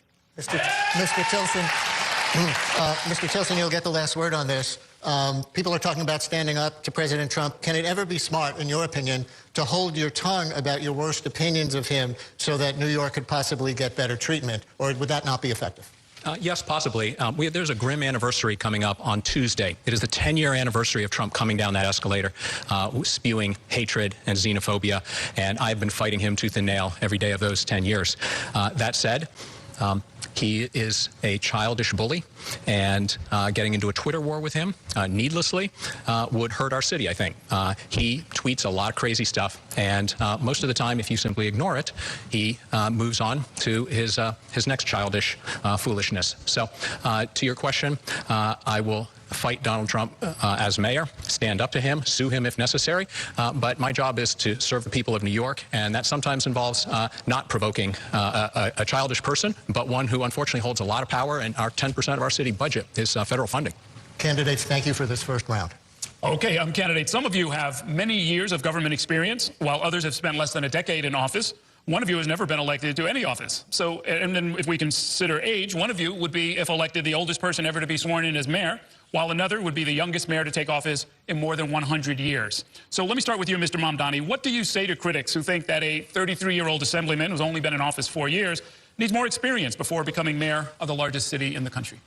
What I would ask is for them to judge me by the campaign that I am running. A campaign we began with about 2 full-time employees polling at 1% that has now grown to be one where we manage over 36,000 volunteers that have knocked on nearly 1 million doors. And ultimately, what I will deliver to New York City is what I've been delivering in this race: innovation and competence. And I will do so by hiring the best and the brightest. Because for too long, we've had an understanding of leadership where you simply want to replicate each one of your ideas and hire the people who will be quickest to say yes to whatever you say to them. I will instead hire the people who have the track records, the excellence, the fluency. And it has been a pleasure to meet with incredible officials like Maria Torres Springer, like Patrick Gaspard, like Steve Banks, like Amit Baga, so many who have delivered that public service and that public excellence in this city. And that is what I would be doing as the next mayor of this city of New York. Mr. Myrie, similar question. What would you say to New Yorkers concerned that your legislative record, however lengthy, is not the same as running an organization of 300,000 employees? Listen, I think New Yorkers want a mayor that is going to deliver results for them and to do it when it is difficult to achieve. I've passed over 60 bills that have become the law. But when I ran for state senate back in 2018, Albany was dysfunctional. Some rogue Democrats, propped up by Andrew Cuomo, prevented so many legislation that would help everyday New Yorkers, whether it was protection for tenants, whether it was reproductive health, whether it was climate legislation, whether it was your right to be safe in your neighborhood. And on day one in the state Senate, I passed something called early voting, which all of us are going to participate in on this Saturday. So I am about the results and about the work. I have built coalition. I have listened to stakeholders. I've done really difficult things. That is the job of the mayor, to get everyone at the table and to achieve something that people said was impossible. I've been in the business of delivering for the people of my district. I look forward to doing the same thing for the people of New York City. Okay. Mr. Cuomo, if elected, you would be the oldest person ever sworn in as mayor. If you serve 2 full terms, you'd be 76 years old upon leaving office. Shots Somebody fired. in their 70s, the ideal age for holding the second hardest job in America. Let's do one term at a time if we can. I think you raise a very important point. Experience matters. And I think inexperience is dangerous in this case. Mr. Mamdani has had a staff of 5 people. You're not going to run a staff of 300,000 He's employees. going out. He's never dealt with a So yeah, so I told you the Mamdani guy is like the second runner-up right now. Like he is second in polling for New York mayoral campaign, and he is a very progressive. He calls himself a socialist, and he is definitely a very far left guy. So the leftists are definitely getting fired up about this one. Tom Foolery Show, you see Trump's new stance on agricultural and hospitality illegals? No, I feel like somebody asked me about agriculture.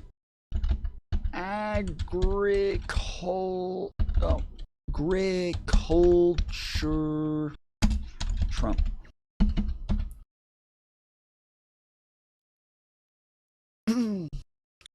Despite Trump's claim, no policy change underway for migrant farm workers.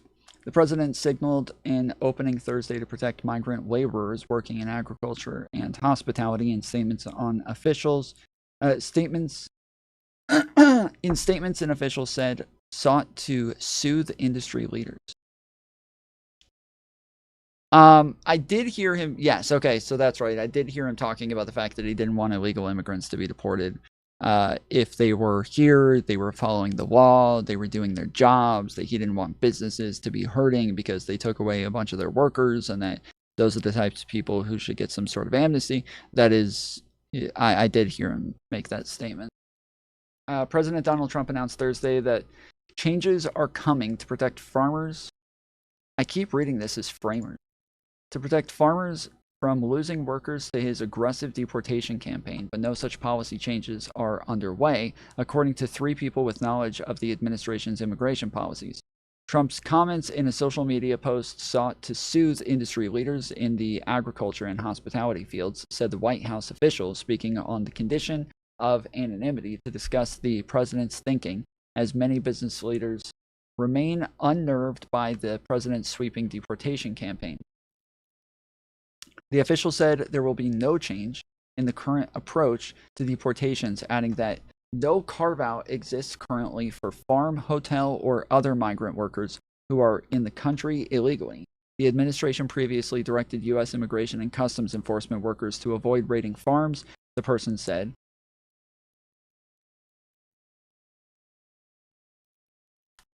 Noting that agents have swept food production facilities. Immigration enforcement activity appeared to take place at 2 farms in California this week. However, as the administration escalated deportation efforts, one thing that a lot of people keep saying about like illegal immigrants working on farms, they keep saying that it's big corporations that are taking advantage of illegal immigrants, and that it's like illegal immigrants are helping rich people, and that it's rich people who are doing. That's not true. That's just not true. The big corporations are not going to take a chance at hiring illegal immigrants. Big corporations are not the ones who are trying to pinch pennies to try to find a way to be capable of paying people. You have to understand that, like, these are small farmers. These are small business farmers who are paying illegal immigrants, and they're the ones who are paying them like under the table, paying them below minimum wage. That these are the problems. Like, these are the ones who are doing this. But those are people who really like have trouble affording paying people regular wages, and so they're only able to like get the job done with these people because they do have trouble affording to pay regular workers. These aren't big fucking corporations who are doing these things. These are small mom and pop shops. Even the hotels, the same thing. It's going to be little motels that are privately owned by some Indian dude, and just again doesn't have the money to pay like all the cleaners and everything, and so he's trying to like pinch pennies and make it to where he's capable of paying as many people as possible. This is so weird. It won't let me highlight this whole thing.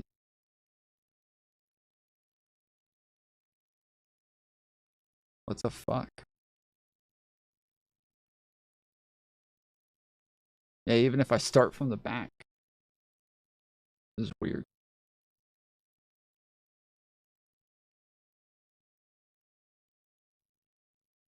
It's like it's loading or something. I don't know what's going on.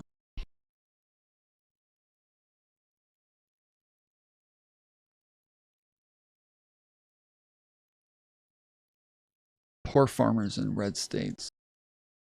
Well, I mean, poor farmers all over the place, but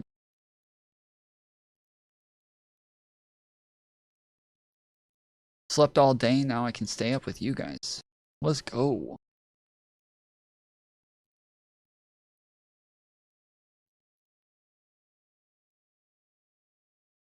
Let's fucking go, boy.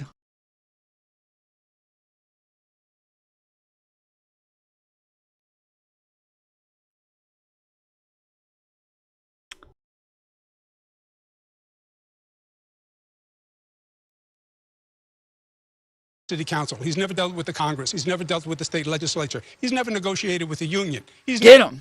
Fuck that bitch up. Never built anything. He's never dealt with a natural emergency. He's never dealt with a hurricane, with a flood, etc. He hasn't done He's fucking never done shit. any of the essentials. He lives in his mom's fucking now basement. you have Donald Trump on top of all of that, and he's never dealt with what I think is the greatest national threat that we face in this president. To put a person in this seat at this time with no experience is reckless and dangerous. To Mr. Lander and his experience, remember, this was the fiscal watchdog under the Eric Adams administration, which was like the bookkeeper at Tammany Hall. Fuck that. Mr. Mamdani. To Mr. Did you just call him a bookkeeper? At Tammany, dangerous. To Mr. Lander and his experience, remember, this was the fiscal watchdog under the Eric Adams administration, which was like the bookkeeper at Tammany Hall. Ooh. Ooh. I don't know what Tammany Hall is. But Eric Adams is the guy who got in trouble for corruption. And if he was the bookkeeper for Eric Adams, he's kind of saying that he was complicit. And Eric Adams, after he got in trouble for the corruption, the Trump administration gave him a pardon. And all of a sudden, Eric Adams came out as like this pro-Trump fucking stooge right afterwards. And tons of people within the Eric Adams administration quit because he just totally like flipped on everything. He was the mayor of New York and was definitely engaging in corruption. There was an insane amount of fucking proof. And the Trump administration gave him a pardon for his loyalty. So.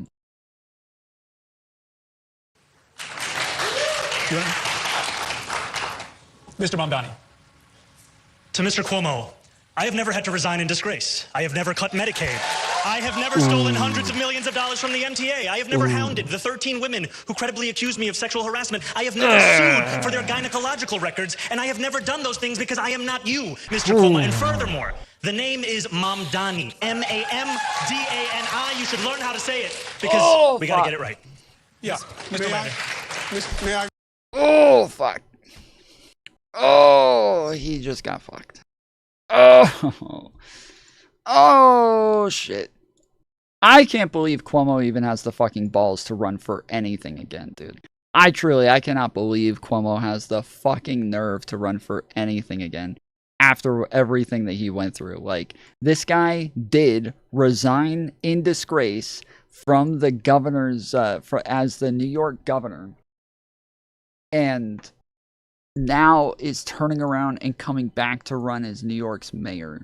Like, he's demoting himself after having tons of scandals.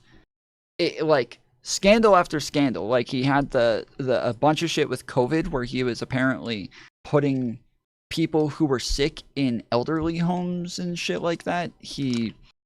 But then he was doing tons of, like, mandates. He had some fucking harsh lockdowns. But then was also doing some, like, really irresponsible things with the way that they were moving people around.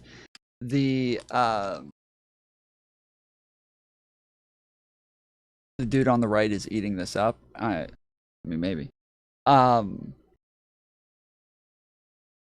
then in the end, he had, like, I think he had a corruption scandal, and like, where he was, like, apparently taking money off the books, and was also he had, like, tons of claims from women. He said, I think 13 women or some shit like that were coming out making accusations against him, and Mamdani just said that he asked them for, like, gynecological results to prove that he ever touched them and shit. So yeah, this is it is wild that he would ever run for something again, especially, like, mayor of New York. He is the front runner. He is most likely to win. But Mamdani, if he keeps this up, he's gonna fucking get him. This is not good that this is the motherfucker that they have running right now. Are all charges dropped?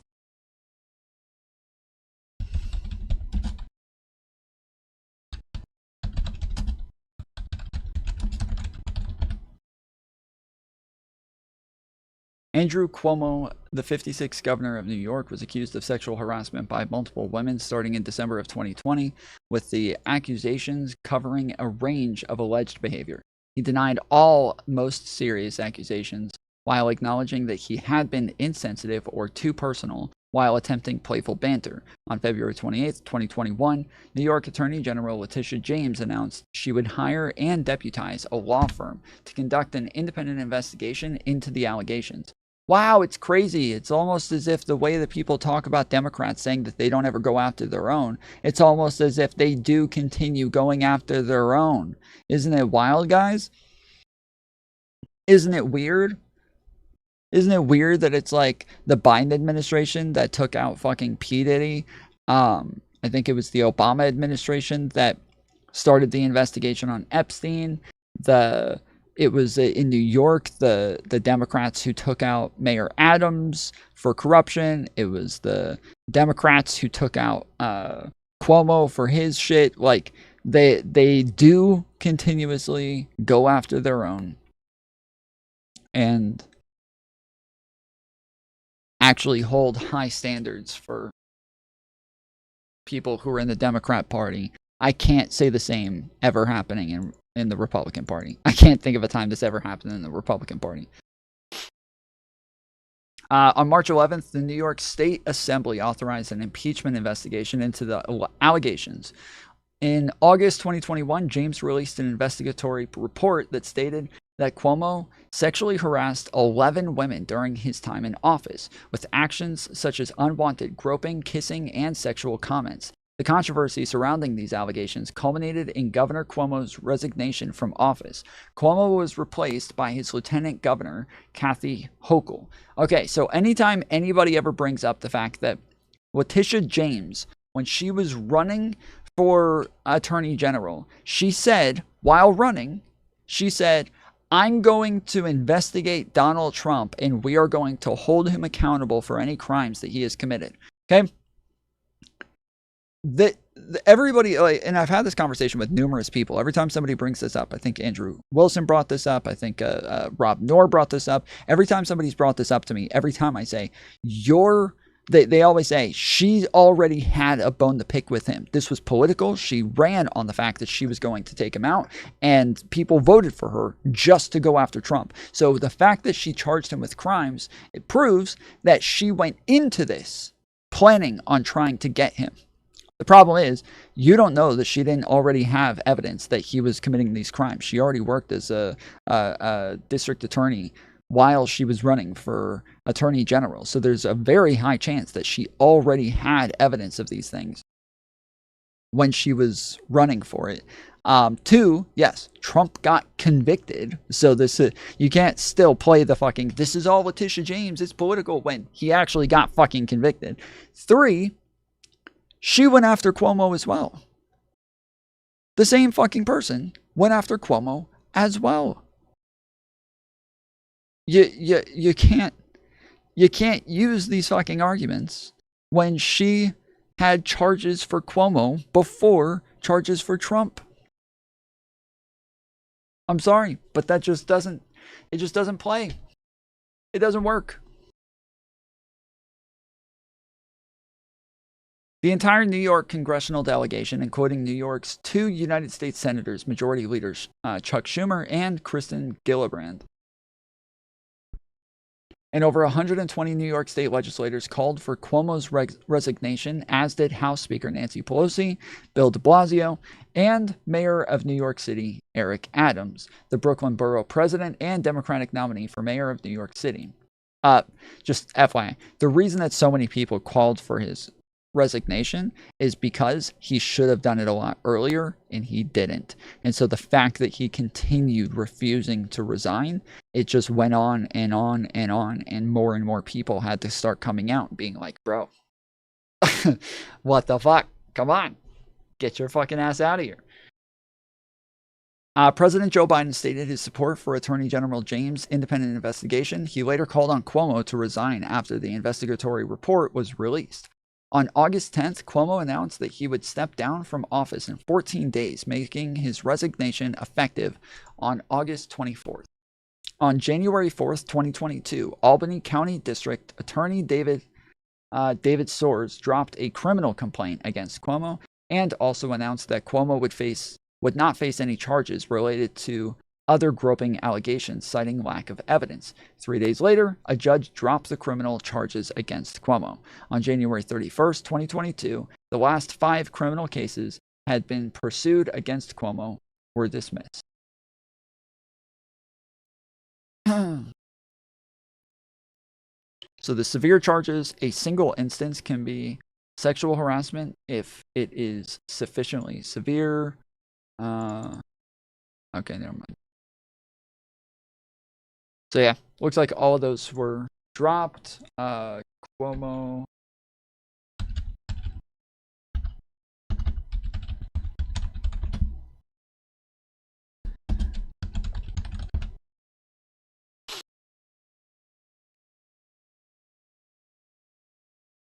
Citizens for Responsibility and Ethics. This is some group again that people keep saying is a left-wing group. Andrew Cuomo has been unethical all along. Even before his current scandals, New York Governor Andrew Cuomo struggled with ethics and transparency. Since his earliest days in office, he has abused his power, undermined transparency, and skirted accountability. Also, his brother was fired from CNN for supposedly, allegedly covering up a story for his brother. So there was apparently like information that he knew about and that he had evidence of, and he still covered it up and argued in favor of his brother on CNN, which if it was me, it would be something that I would probably try to avoid at all fucking costs. But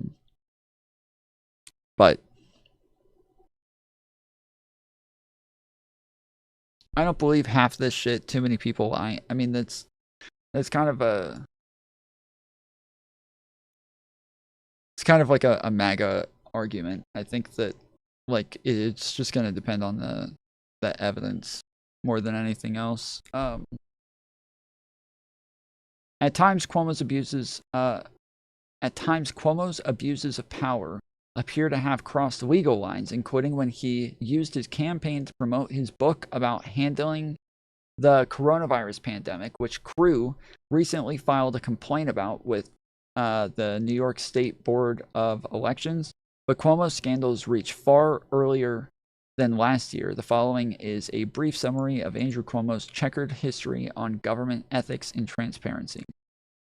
The Moreland Commission. Perhaps no example better encapsulates Cuomo's unethical tendencies and abuses of power than the Moreland Commission. In 2013, midway through his first term as governor, Cuomo announced the creation of a panel of investigators tasked with rooting out corruption in New York state government, and so-called Moreland Commission after the 1907 Moreland Act, the state law that grants New York's governor the authority to convene investigative panels. Although Cuomo promised that the commission would be free to work independently without interference from the governor's office, that was a false promise. Reporting from the New York Times later revealed that despite the Moreland Commission's supposed independence, Cuomo and his associates deeply compromised the panel's work, objecting whenever the commission focused on groups with ties to Mr. Cuomo or on issues that might reflect poorly on him. Larry Schwartz, a top Cuomo aide, reportedly informed the commission's leaders that Cuomo himself was off limits from their investigations. After the panel issued a subpoena to a media buying firm that had done work for Cuomo, Schwartz allegedly called and pressured them into withdrawing the subpoena. Cuomo ended up disbanding the Moreland Commission prematurely in 2014, less than halfway through its promised 18-month tenure. During its brief existence, it produced a single report on public corruption in New York. The report, written by an author handpicked by the governor's office over the panel's members' objections, seemed to deliberately omit mentions of unethical and corrupt actions linked to Cuomo himself. After Cuomo disbanded the Moreland Commission, then U.S. Attorney Barrara investigated the governor's interference with the panel. He did not ultimately bring any charges against Cuomo. Let me see if there's more on that. Because, yeah, if he didn't bring charges, I want to know why not? Why would you mention this if they didn't bring fucking charges? Cuomo's interference with the Moreland Commission directly parallels more recent allegations of corruption against him. Larry Schwartz, the same aide who had pressured Moreland Commission on Cuomo's behalf, currently serves as Cuomo's vaccine czar.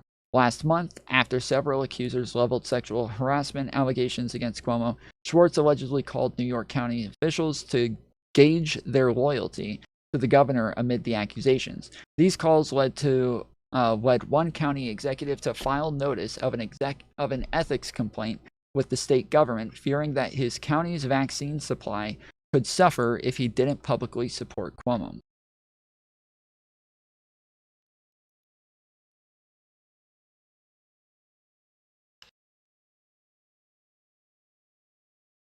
Statement of U.S. Attorney Barrara relating to Moreland Commission investigation.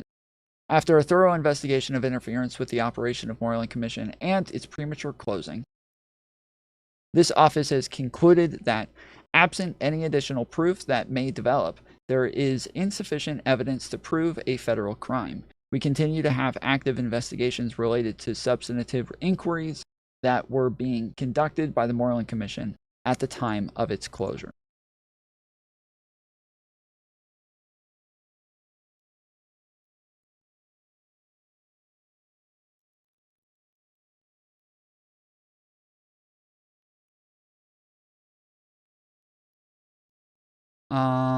Corrupt aides and associates, poor record on transparency and dark money. Conclusion.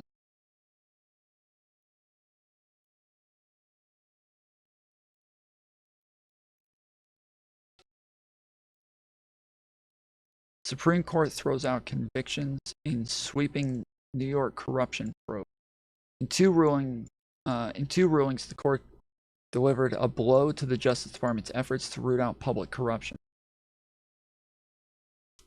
Washington, the Supreme Court delivered a double blow to federal prosecutors Thursday by throwing out corruption convictions in two cases, one of them concerning an ex-aide to former New York Governor Andrew Cuomo, who was convicted of taking a bribe from a real estate developer. The court, in a 9-0 vote, threw out Joseph Percoco's conviction for accepting the $35,000 payment when he managed Cuomo's re-election campaign in 2014. In doing so, the justices narrowed the scope of a federal anti-corruption law. The court ruled that Percoco's conduct was not covered by the federal law that requires honest services be provided to the public. He was not working for the government at the time, so he had no duty to provide honest services, the court said. In a separate ruling in a related case, the court invalidated a Buffalo, New York real estate developer's wire fraud conviction in another blow to federal prosecutors. The court unanimously ruled for Louis Simonelli, who the government alleged had sought to rig the bidding process for redevelopment contracts in the city. In each case, the court, whose members face claims of ethics lapses, made it harder for federal prosecutors to bring corruption cases. Okay, so yeah, that sounds like those are the people who were associated to Cuomo that they were mentioning on this other one. So yeah, it just looks like all the things, all the allegations don't actually have any convictions. I respond. My response, or is this my 60 seconds on the question? Let Mr. Landers speak, and then you can respond to both. Okay. Just to be clear, is this my response to Andrew, or is this my 60 seconds No. on This is your experience? response if you choose.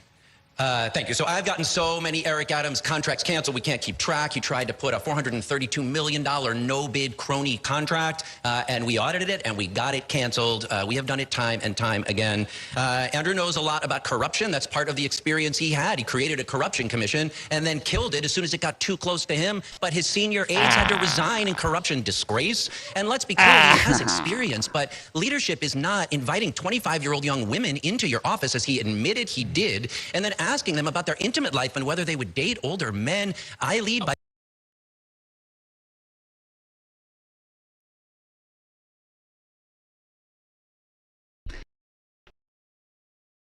building the best teams, not through sexual harassment, corruption, and disgrace. Mr. Cuomo. Mr. Mamdani's right. He's never done anything, period. Mr. Mamdani. This is a man who Mamdani. Just say the name right, Mamdani. This is a man who has done nothing. He's accomplished nothing. 3 bills are all he passed. He is the worst attendance record in the New York State Assembly. He has never held a real job. He has 0 accomplishments. I want to be very And now clear. he thinks he's going to be ready to be mayor of the city of New York. It is a... He just repeated the same thing he said last time. He just literally just repeated all the same things. And I don't even think it wasn't even Mamdani who he was responding to. It was the other guy. He was responding to the fucking other guy. Why did he go after Mamdani again? Laughable. It is laughable, and it is dangerous. I want Really Mr. quick, and then Cuomo we're to gonna look move on. out into the crowd and look at Richard Chow, who lost his brother to suicide because of the taxi driver debt crisis. I went with Mr. Chow over many, many months organizing to push this very city to finally reckon with its complicity in that, and we won $450 million in debt relief. And I want you to look at him and tell him that that's nothing. Okay, let's You passed let's move to 3 bills. let's move to Mr. Stringer. Yeah. Yeah, you passed Just the cut right single to bill. chase Good and job. tell what's really going on here. So, truth be told, Like that's a really good like rhetorical way of responding. But yeah, getting 1 bill fucking passed isn't shit, dude. Like the fact that like you're bragging about 1 bill is really dumb. But he did it in a way that is going to be so fucking rhetorically beneficial, where he's like, oh, okay, you think we did nothing? Tell me that this 1 bill that saved these people is nothing. Go ahead and tell him and his family who have benefited from the work that we did that this was nothing. Like, that's such a good fucking response to this fucking piece of shit. experience matters. And Andrew Cuomo has experience. I know that. He does. But vision matters. And Mamdani said it right? Mamdani. Mamdani, almost there. Okay, I'm getting there. Almost there. But you have I don't even know what he's fucking correcting at this point. I think he's just fucking with people. I think he's trolling people. Like, I'm pretty sure they're saying it correctly each time. They're saying Mamdani, and he's like, no, Mamdani! Like, have you guys ever seen those fucking clips of people who will fuck with other people, and they'll say, like, they'll just keep repeating their name as though they're saying it wrong? There's so many clips of people who will just screw with others, and they'll just keep repeating their name as though they're saying it incorrectly. And they're not. They're saying it right the whole time. But every time they say their name, they'll repeat it again. Yeah. No, it's Bonelli. Oh, Oh, I'm sorry. Okay. So Mr. Bonelli. No, Bonelli. Bonelli? Bonelli. Okay, Bonelli. So Mr. Bonelli. I'm sorry. Bonelli. Like, you just keep repeating it over and over as though they're saying something incorrectly when they're getting it right every fucking time. You just fuck with them. Like, it seems like that's what he's doing. It seems like that's what Mamdani is doing, is he just keeps saying it over and over as though they're saying it incorrectly. Vision, and you articulated it during the campaign. The problem is we need somebody who can do both. And my experience and 2632, that's pretty fucking good. That's pretty fucking amazing. 2632. I'm trying to get to 3,000, but 2632, that is pretty fucking balls. and my vision, when you combine it, is the third lane to win this race, and that's what we have to do. Very good, very good. We cannot have a mayoralty on training wheels, but we also have to have a mayor who's willing to go to town hall meetings, to meet with the voters where they are, and that hasn't happened with the experienced candidate. Now, one last thing. Every job I've had, state legislator, I introduced rules of reform in the assembly and got it passed. As Manhattan Borough president, I actually built affordable housing. I didn't do 1 or 2 rezonings. I did that as my life's work and made a difference. As controller, I built the best controller's office that Brad Lander takes credit for, and I'm proud of that. Okay, fair enough. I want to bring Ms. Adams into the conversation. Ms. Adams, your private sector experience involved finding and training corporate leaders. Government, however, involves working with people who are independently elected, maybe politically connected, who cannot be bypassed, cannot be fired. How do you avoid falling into the trap of catering to vested interests at the expense, possibly, of the public interest? Well, in the words of Scott Stringer, let's just cut to the chase. As the only candidate currently doing this work that everyone is aspiring to do, as co-leader in city government and city hall already, as one that has walked up those steps of city hall for almost 10 years, as the one that is leading one of the largest legislative bodies in the entire country, as one that has seen 120,000 units of affordable housing coming up in the city, as one who has championed the largest victory for affordable housing in a generation, as one that is already doing this work, as one that has taken private skills from the private sector in management. I have trained people that will make more money than I will ever make in a lifetime. And bringing those skills with me into the public sector, into the New York City Council, now leading a body of 50 council members as the one with the experience ready to go to work tomorrow, because where I work is where everyone else on this stage aspires to work, in City Hall in Adrian Adams, New York. Okay. I have a question for you, Mr. Tilson, related to this discussion. You have frequently said on the campaign trail that, quote, career politicians have caused many of the city's problems or made them worse. You said tonight, in fact, that this is no time for amateur hour.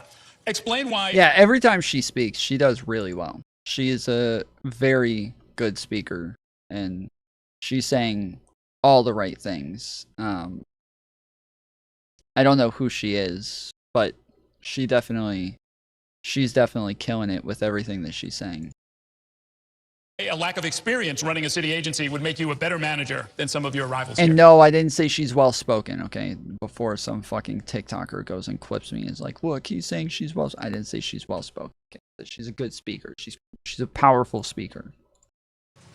I actually view not being a politician as a feature, not a bug. It is possible to hire people into administration, of course, who have the experience of running a big bureaucracy. I would point to Mike Bloomberg as my inspiration when I decided to run for mayor. He had never held elected office before. I think he was one of our greatest mayors. He steered us through the global financial crisis, and I believe that having someone like him, who I saw was independent of all the special interests, who in a low turnout off-season primary like what we're having right now, only 5% of New Yorkers of our total population is probably going to be enough to win the primary, and effectively, and certainly last time was enough to win the mayoralty. So I think we need a mayor who is independent of that inherently corrupting system, who doesn't need the job, who isn't angling for higher office, and who brings a business background, which I think is more relevant to managing one of the world's largest bureaucracies.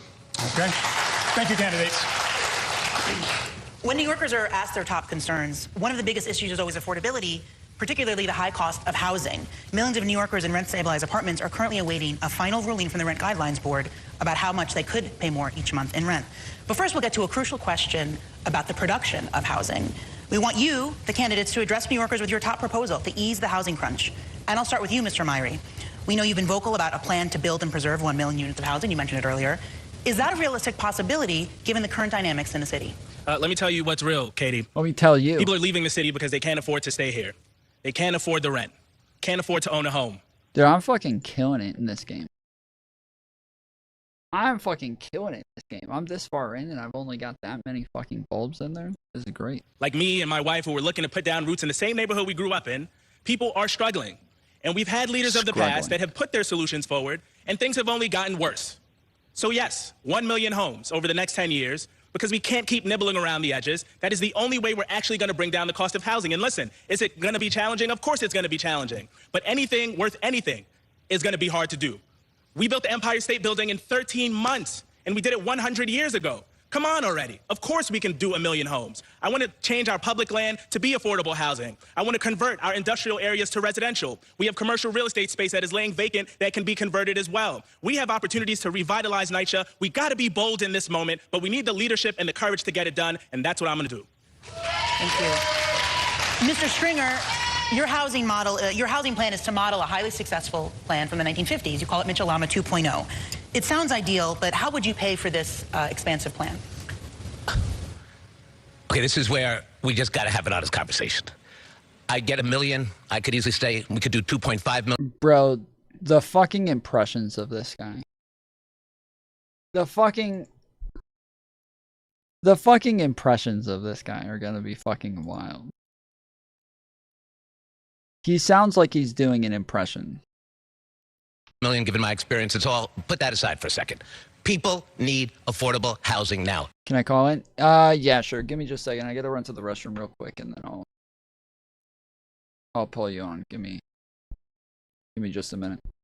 Breaking news here in the Capitol. President Trump on day one is set to sign a list of new legislation, including a slew of pardons for tomfoolery. Let's listen in. This one is for tomfoolery. He looked at a lot of Instagram girls on stream and the woke mind virus canceled him. For a pardon. Yes. Full pardon.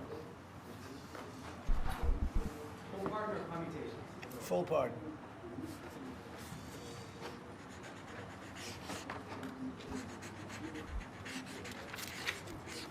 So this is a big one.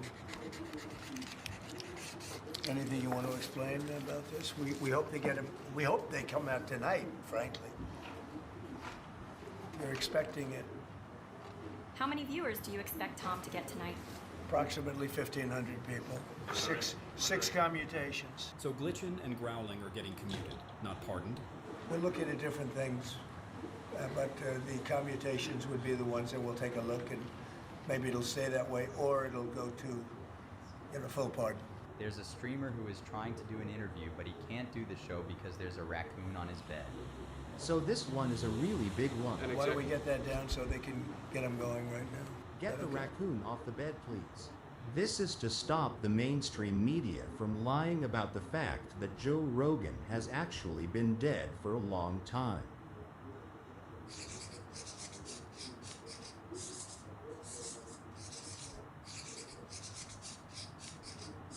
The cartoon standing behind me. JSTLK would like to be redeemed as an honest person. I don't think they will. I don't think they can be. Why don't you take that and go over here? Could you get him over here, not on the side angle? Do you mind? Just go right over here with your friends. Okay? You're all under arrest. This is to get more hot babes and titty streamers on Twitch. Or any platform for that matter. We have a recession of tits and an inflation of bros. Way too many bros. Sounds reasonable. It's true. He's not wrong. Hell yes, I love tits. Me too. Tits are my favorite. Okay. Thank you, President Trump. This is an acknowledgement that you are senile and are much worse off than Sleepy Joe. You don't even know what I'm saying right now. Okay. Poor guy is totally lost.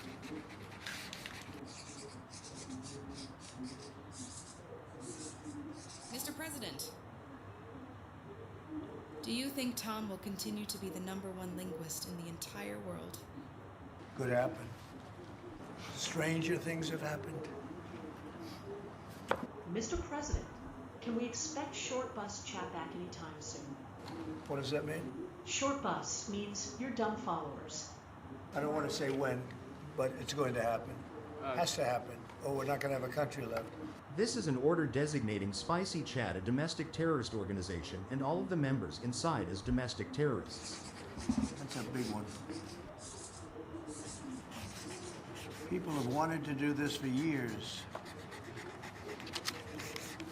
So they are now designated as terrorist organizations, foreign. Domestic. And domestic, not foreign. Mexico probably doesn't want that. But we have to do what's right. They're killing our people. They're killing 250, 300,000 American people a year. Not 100, like has been reported for 15 years.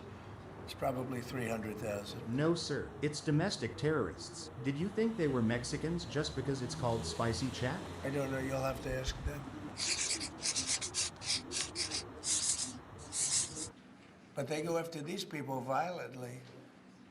I mean, they're still going after brand new people. They found somebody else with a picture. There's never been anything like this.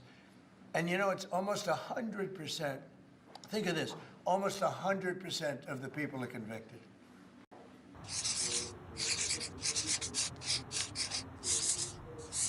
President Trump, do you plan on trying to stop pedophiles in our country today? No, no. Why not? I think we have a lot of them. Right now, I think we have a lot. Isn't that suspicious considering your friendship with Jeffrey Epstein? I was very friendly with him. He liked me, I liked him. But we got along. I think he'll be happy to see him coming back. But he's dead, Mr. President. I think he has tremendous condo capability. He's got a lot of shoreline. Thank you, sir. President Trump, did you see that Chud Logic deleted all of the logs in his server after revenge porn was passed around in Spicy Chat? I was a little bit surprised that he did it, because it makes him look guilty. I mean, he's going to have to live with it. Now, with that being said, it's unbelievable precedent. Who's a total lunatic, by the way. Not a smart guy, he's a dummy. But we beat the hell out of him. And I helped my reputation. Do you plan on identifying women in nudes? Well, I guess now I have precedent to do it. I wouldn't want to do that, no. I think it makes you look very guilty.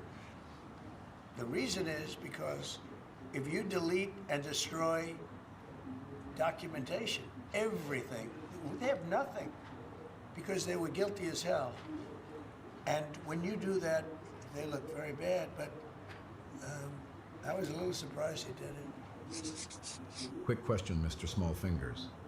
How did you feel about Sassafras deleting all of her messages with Foolery in Discord, but then leaking selective parts over the next 6 months? I mean, she's a lunatic, and but she's a nut job. The reason is that they destroy documents, and if you're even in a civil case, which this wouldn't be, I mean, people go to jail for a long time for doing that. What's this one? This one says that Foolery's show has a massive schlong, and Mantis is a very nice lady and isn't crazy at all.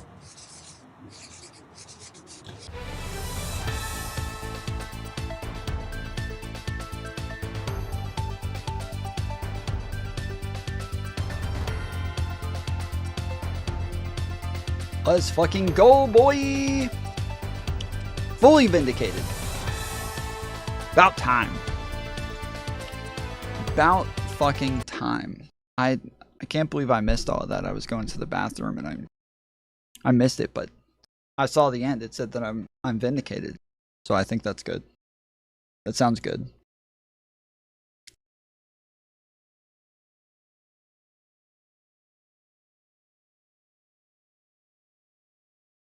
David Goggins of Weed. Hello, hello, hello, hello, hello. Nope, nope, nope. Still not.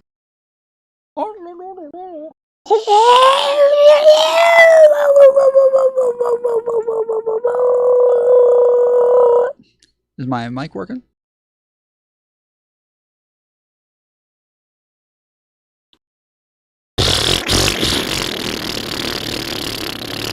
David Goggins of Weed, you're on mute.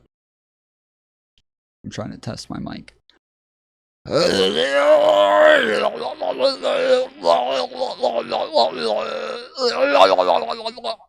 David Goggins, you gotta take yourself off mute. I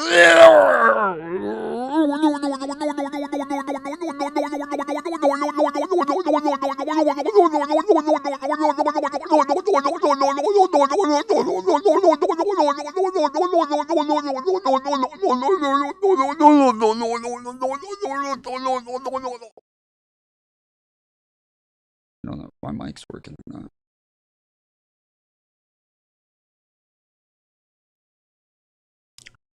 All right, David Goggins, you got to take yourself off mute. One last try. Going once. Going twice. All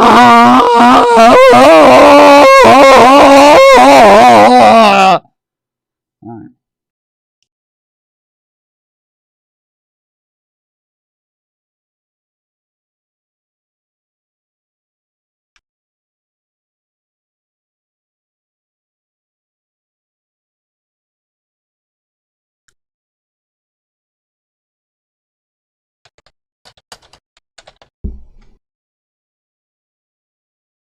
They need low-income housing now. The way we do it is we take the 1,000 vacant lots I audited as controller, and we give that land back to the people, to not-for-profits, to limited profit developers. We don't ask the luxury developers to build the low-end and affordable housing we need. We get a generation of people to come in and build the tens of thousands of units of housing. See, it's not just about building housing. The second question, or the question that I care passionately about, is who are we building housing for? We got to build more housing, 2-, 3-bedroom apartments for families, so that after the second kid, they don't leave, they stay here. We need to do what we did with Mitchell-Ama housing, a housing stock that is the best practice in the world. We got to build more of that housing, integrated housing, because the people who moved into those buildings, you know what they did? They didn't just exist in those apartments. They built communities, schools, and daycare centers. And this is a promise I can keep while I'm alive, while I'm mayor, and we'll see what happens going forward. But let's do that immediately on day one when I'm mayor. Thank you. Mr. Lander, as mayor, you Come did in. this. Hello. Hello. Yo, Tom. Tom. Tom. How have you been? Doing well. How are you? Tom, look at us, man. We're still alive. You're still alive.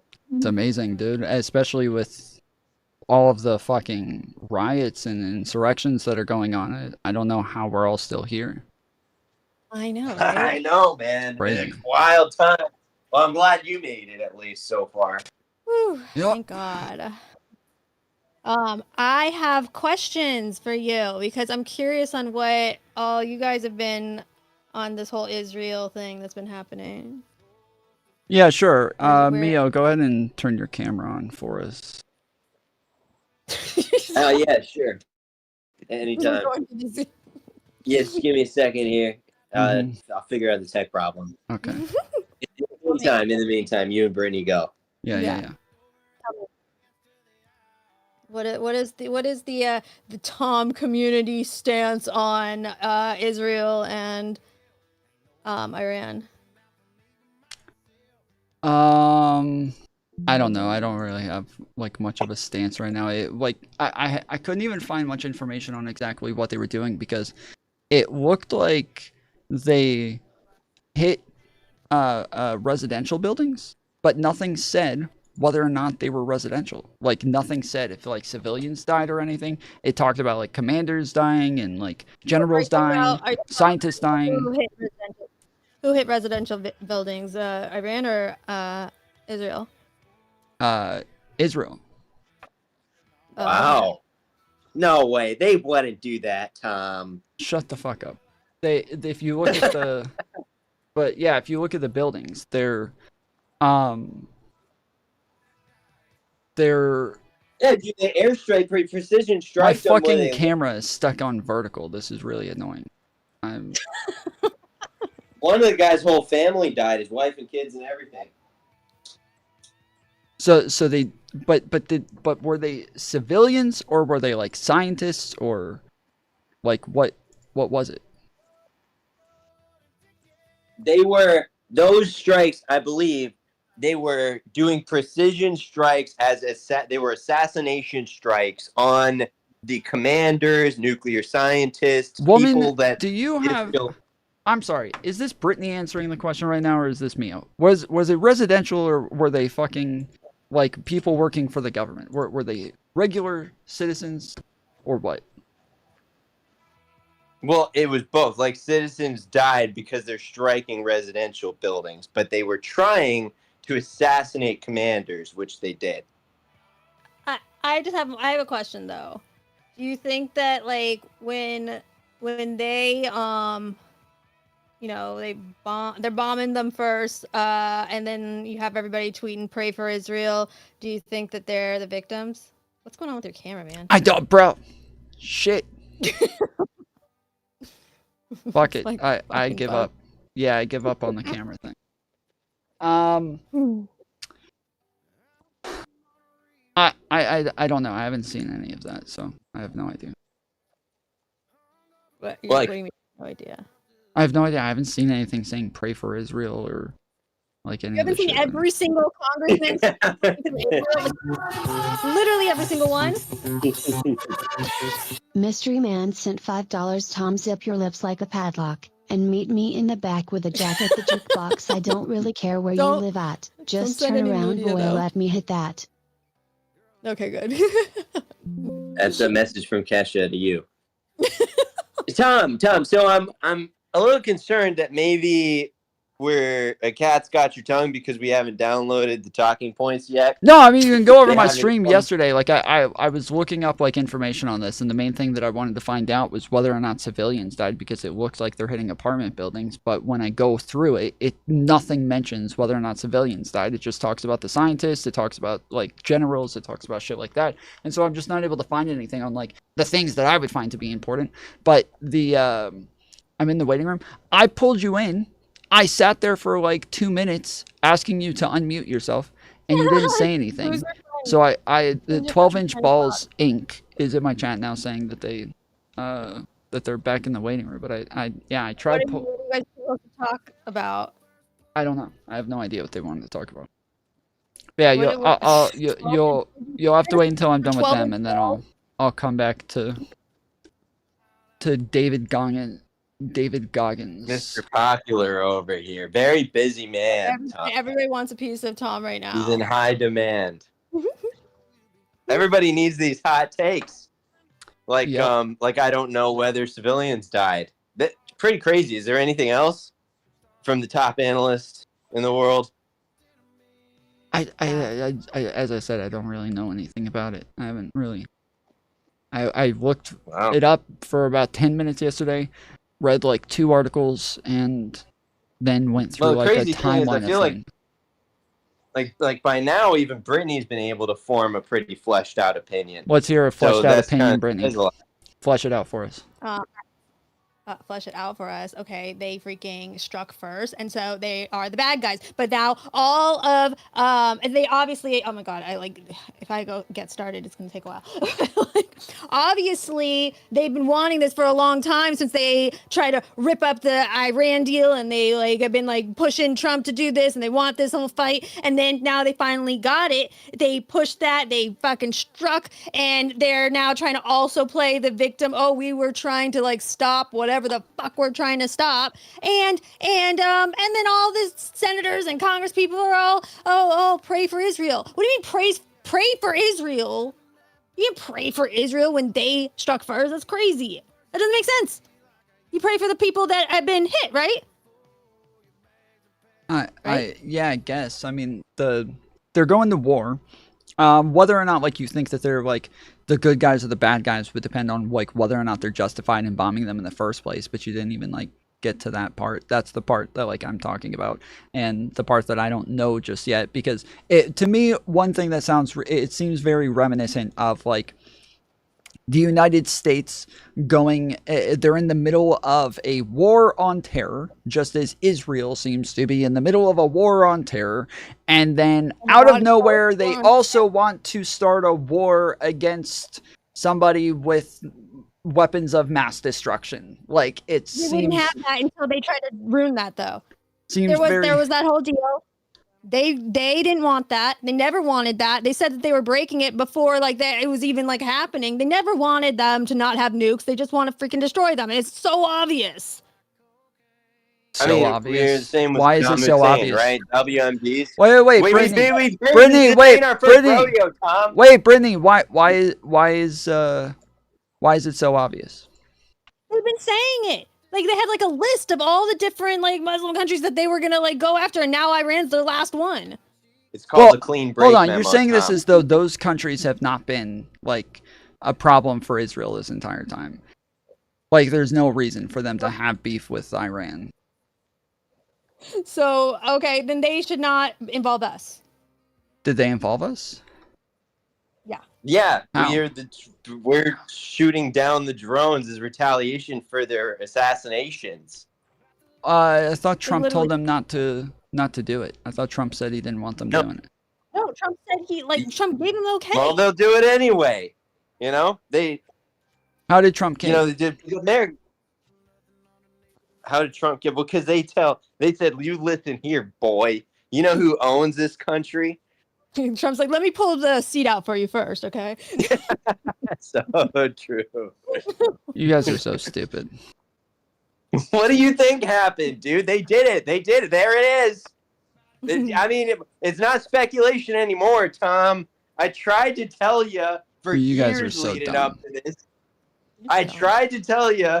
How dumb do you look right now? I'm dude? sorry. You're like, This I is can't tell what the happened. most like nothing You got egg on your analysis face. I've ever heard. Look at you. Like I could have come up with better analysis on the limited information that I have, and I don't And even let's like hear want to something, say please, anything. dude. Well, that's the point. Is that I'm sitting here saying, yeah, I don't even want to speak on it. I don't have enough information. You guys are sitting here with less, sitting here like, well, we know exactly what happened.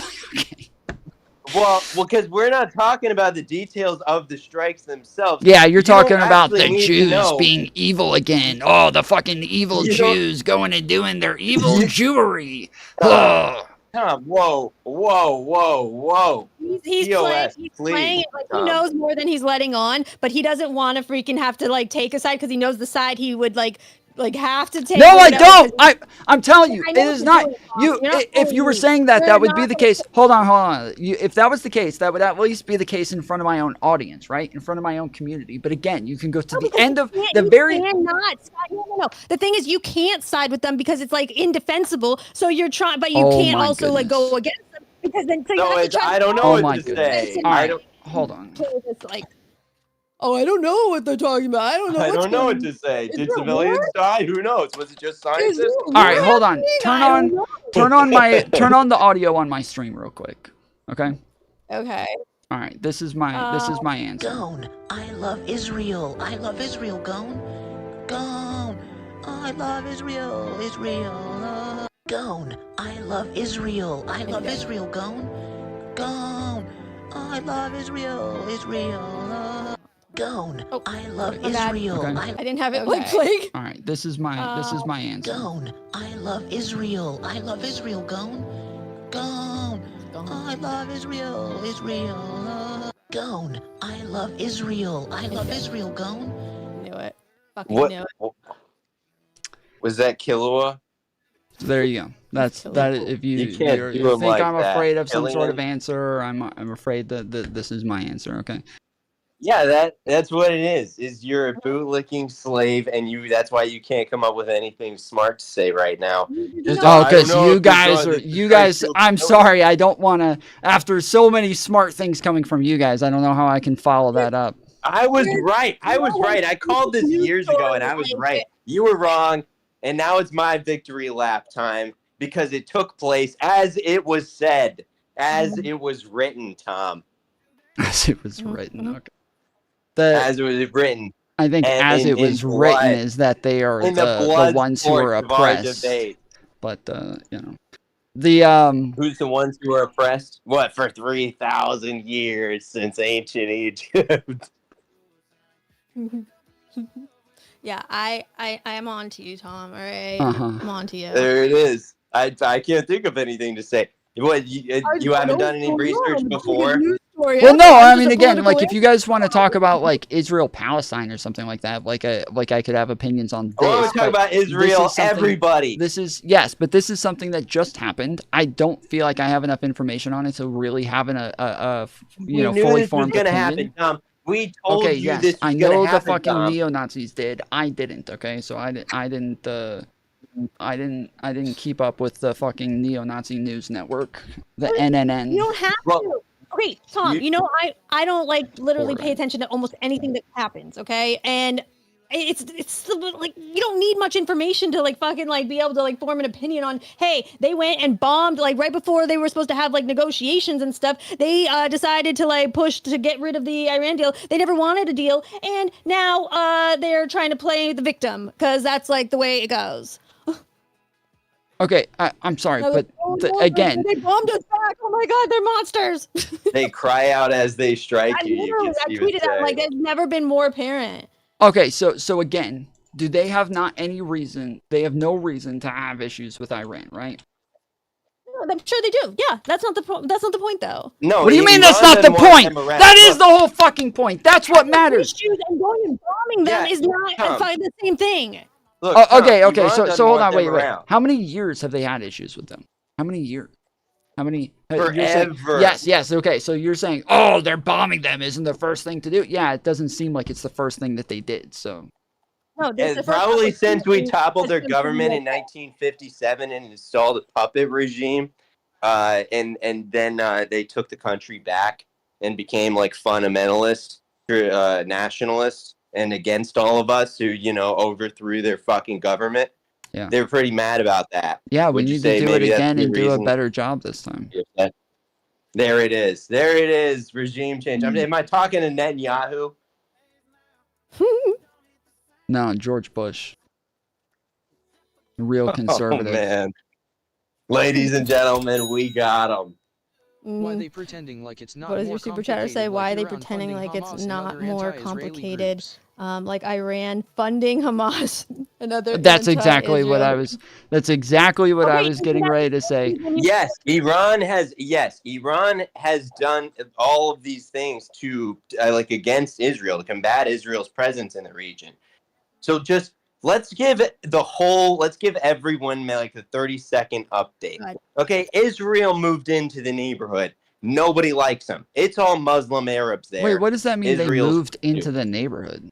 What does that even fucking mean? because moved they into the weren't neighborhood? there, and then there was a mass migration of Jews from Europe. So Well, yeah, but hold on, 1948 wait. You say Israel moved into the neighborhood. Like the majority of people who live in Israel are Arabs. Israel became a country in 1948. It's a new country. Hold on, It yes, moved into the okay, neighborhood. yes, sure, the country, but even like Palestine wasn't technically.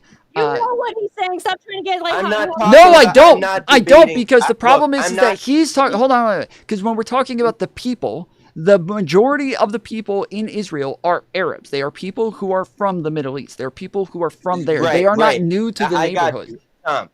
Tom, I got you. I'm not. This is not a discussion of the legitimacy like people do here. That's not what I'm doing right now. That's what I'm giving Brittany's doing when she says, "You know what he means." Well, yeah. Well, look, I'm going to give a facts-based, neutral assessment. Let me get to the end of the sentence and then tell me if you disagree. Okay. So Israel becomes a new country, a state power in the region. So they're a new player in town, so to speak. In terms of regional powers, there's a new one on the block. And everybody didn't like them. Everybody had a balance of power before. Iraq, Iran, Saudi Arabia, and Jordan and Egypt and Turkey and, all of them. They're all cool. Afghanistan. Now, they had their own problems. Iraq and Iran had a war. They had their regional differences, but none of them really liked Israel. Now, some of them played nice and were more friendly after the fact, after some wars and butchering and genocides and taking land back and forth and whatever.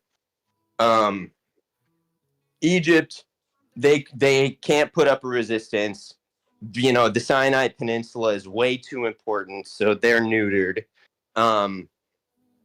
Saudi Arabia, they sold out. They took the America money. They're playing nicer with Israel. They're also Sunni Muslims instead of Shiite Muslims, which is a big deal. It matters. Because the Shiite Muslims, they mostly listen to the guy in Iran. Now, the guy in Iran, he was the dude, him or his dad, I forget, was like exiled from the country under the last guy and lived in France for like 10 years. And he drummed up all of this international support from Islam. And when the Reza Khan, Reza How long Shah, is 30 whatever his seconds? name was. Is a 30-second update? What? Okay, when that guy left, this guy came back in power. bro. Now Israel has knocked out every other major power player. They wrote in the clean break memo they're going to knock out Iraq, Syria, a few other countries, and Iran is the last one on the list to go. They said, we need to be safe in this neighborhood. We're in a bad neighborhood. Nobody likes us. So we can't have strong powers with strong militaries against us. We want these countries shattered. And one by one, they've shattered every country in the Middle East. And Iran has known this is the case. If you look at their rhetoric, if you listen to what they're saying, they say it's Israel. It's the Zionist regime, the Zionist influence. America's backing them up. That's why they hate us. Osama bin Laden said this. So everybody's all saying the same thing. Everybody knows sort of what's been going on here. Now, Israel wants regime change in Iran. They want to knock out the government, make a puppet-friendly government. Sorry, but again, like So as it was brought up just a minute ago, these are the people who are like funding Hamas, and Israel has been like back and forth through peaceful times and non-peaceful times. Jews fund a lot of shit that goes wrong here? Sorry? Is it okay when Jews fund a lot of shit that goes wrong here then? What is that? I don't know what that means. What does that mean? You know what that Is it okay if Jews find a lot of shit that goes wrong here? What the fuck does that They mean? fund a lot of shit. Because they're funding bad things. Oh, they fund a lot of As shit. NGOs. Oh, I thought you said George Soros. find. Okay, I thought you said find. Hold on. So whether or not something is bad, again, is dependent on what it, like, the justification for doing it. This is like what the leftists running around going, Kyle Rittenhouse shot somebody though, and it's like, yeah, but it was self-defense. Yeah, you're defending him shooting people? That's so fucked up. It's like, yes, the Right, justification but it's is correct. self-defense. I'm sorry. It's not self-defense if you strike first, but because what's happening is Okay, hold on, you're Iran saying has strike all of their first. proxies. Iran has all their proxies in order to be able to attack Israel. Okay, did and Hamas all of strike this is first happening- on October 6th or on October 7th? But no, Israel struck first for the past decades before Exactly. See, you're using that thought process when it comes to I'm using Israel. the whole history You're- all the you time. Are no. It You are makes no. context. Hold on. Yes, Everything no. is That's my point. Is that you're using that thought process when it comes to Israel Hamas or Israel Palestine, but you're not using that thought process when it comes to Iran and the fact that I all am of the with things Iran. that I'm the they're one doing. laying out all the history. No, all of the things I'm the that they're one laying doing. out all the history. All of That's the the things, reason it matters. all of dude. the things that they're doing are escalating things, and so it eventually gets to a point where yes, Israel is going to strike back, and that is the way that I feel about the way that Palestine responded. Is the fact that yes, Israel has just continued to expand their borders and continued to move into Palestinian territory in the West Bank. Yeah, of course, I think that it made sense that eventually they were going to do something. That doesn't mean that what they did was justified, but it does mean that Israel kind of had some. They knew something was coming. They had something coming. Maybe not to that degree, but something. And I think everything that they're fighting for. What are you talking about? Sorry? For the whole time. The whole reason that they're saying is because they don't want Iran to have nukes. Correct. The second this ever happened, they've been sabotaging it. Yeah, wait, hold on. Wait, do you want Iran to have nukes? They were not going to have them when they had a fucking deal. Trump didn't want that. Netanyahu didn't want that. They would pretend that they were freaking like breaking this deal when they actually 100% weren't. They don't ever want this You're like saying deal. 100% They don't want them weren't. to have nukes. They literally just want this. They First want off, to fuck it first up. off, They want to, okay, like, destroy- hold on a second. Trump didn't have a deal. Trump has claimed that he has deals like 100 I times. know Trump didn't Just have a hold deal. on, hold on, hold on. The deal that he Okay, didn't have that Obama made. yes, but Trump got rid of the deal that Obama had. I know, that's what I'm saying, for no reason. Yes. Wait. So you think that Trump got rid of the deal that Obama had just so that he could raise tensions, so that 8 years later? No, I think he didn't like Obama. I think he didn't like Obama. He wanted to rip up anything Obama made. You really need But to get Netanyahu headphones. was This is killing me. You're cutting in and out the whole time. They were breaking it when they weren't. Brittany, I can't whenever hear you anything. talking at the same time? Yeah, I can't What? hear anything you're saying. You really got to get headphones, because anytime while I'm in the middle of talking, all I hear is That's what You it sound sounds like Kenny from South Park. Ugh. Oh, I just live like that. And then she like yells at me because I'm talking over her because Well, like she thinks I can hear. I can hear you guys can't though. yeah, so the problem is that because the audio is coming out through your speakers, Discord automatically censors your own mic to make sure How do I that get that our audio isn't coming through your speakers and back into your microphone. No, I have headphones that are plugged right here, so that wouldn't work. That wouldn't make sense. What do you mean you don't do? Hold on, I think it Brittany, might be her Brittany, hold on. Is the audio that you hear us through? Is it from the headphones or is it from your speakers? No, but I can hear them from both. Do you know what I think But it is? hold on, dude? but I that think doesn't it's matter, her- Brittany. As long as it's coming out of the speakers, that's it. That's all that matters. If the audio is coming out of the So if I turn speakers, off the speaker, hold on. yeah. So if you Okay, so now can you hear me good? oh yes. Okay, so now talk while I'm talking real quick so that I can La, la, hear la, if you're la. oh so much fucking better. Hello. So much better. Yes. Yeah, that's better. Yes. Really? So much better. Yes. Yeah, So what, that's as I was saying is that the audio is coming out of your speakers, No right? way. So when the audio comes out of your speakers, it would normally echo because the audio would go right back into your microphone. Everybody would hear what's coming out of your speakers. But instead, what it does is it mutes your mic while the audio is coming out of your speakers so that it doesn't hear an echo. So now if you put on headphones, there is no echo to mute. So now it just allows us to hear you the whole time. No way. Are you guys fucking with me? No. No, that's what it's called. Echo Oh my God, cancellation. this is so exciting, you So guys. this Okay, is what I Tom do. W. I get wireless earbuds, so much better than having to wear headphones. Yeah, So much I don't fucking know how I'm better. gonna do this with my top hat right now. Yeah, so much better. You can get like wireless earbuds for like $5 at a dollar store. They're or at gas stations and shit. They're cheap. Oh, yeah, okay, thank you. I know where wireless headphones are. Okay.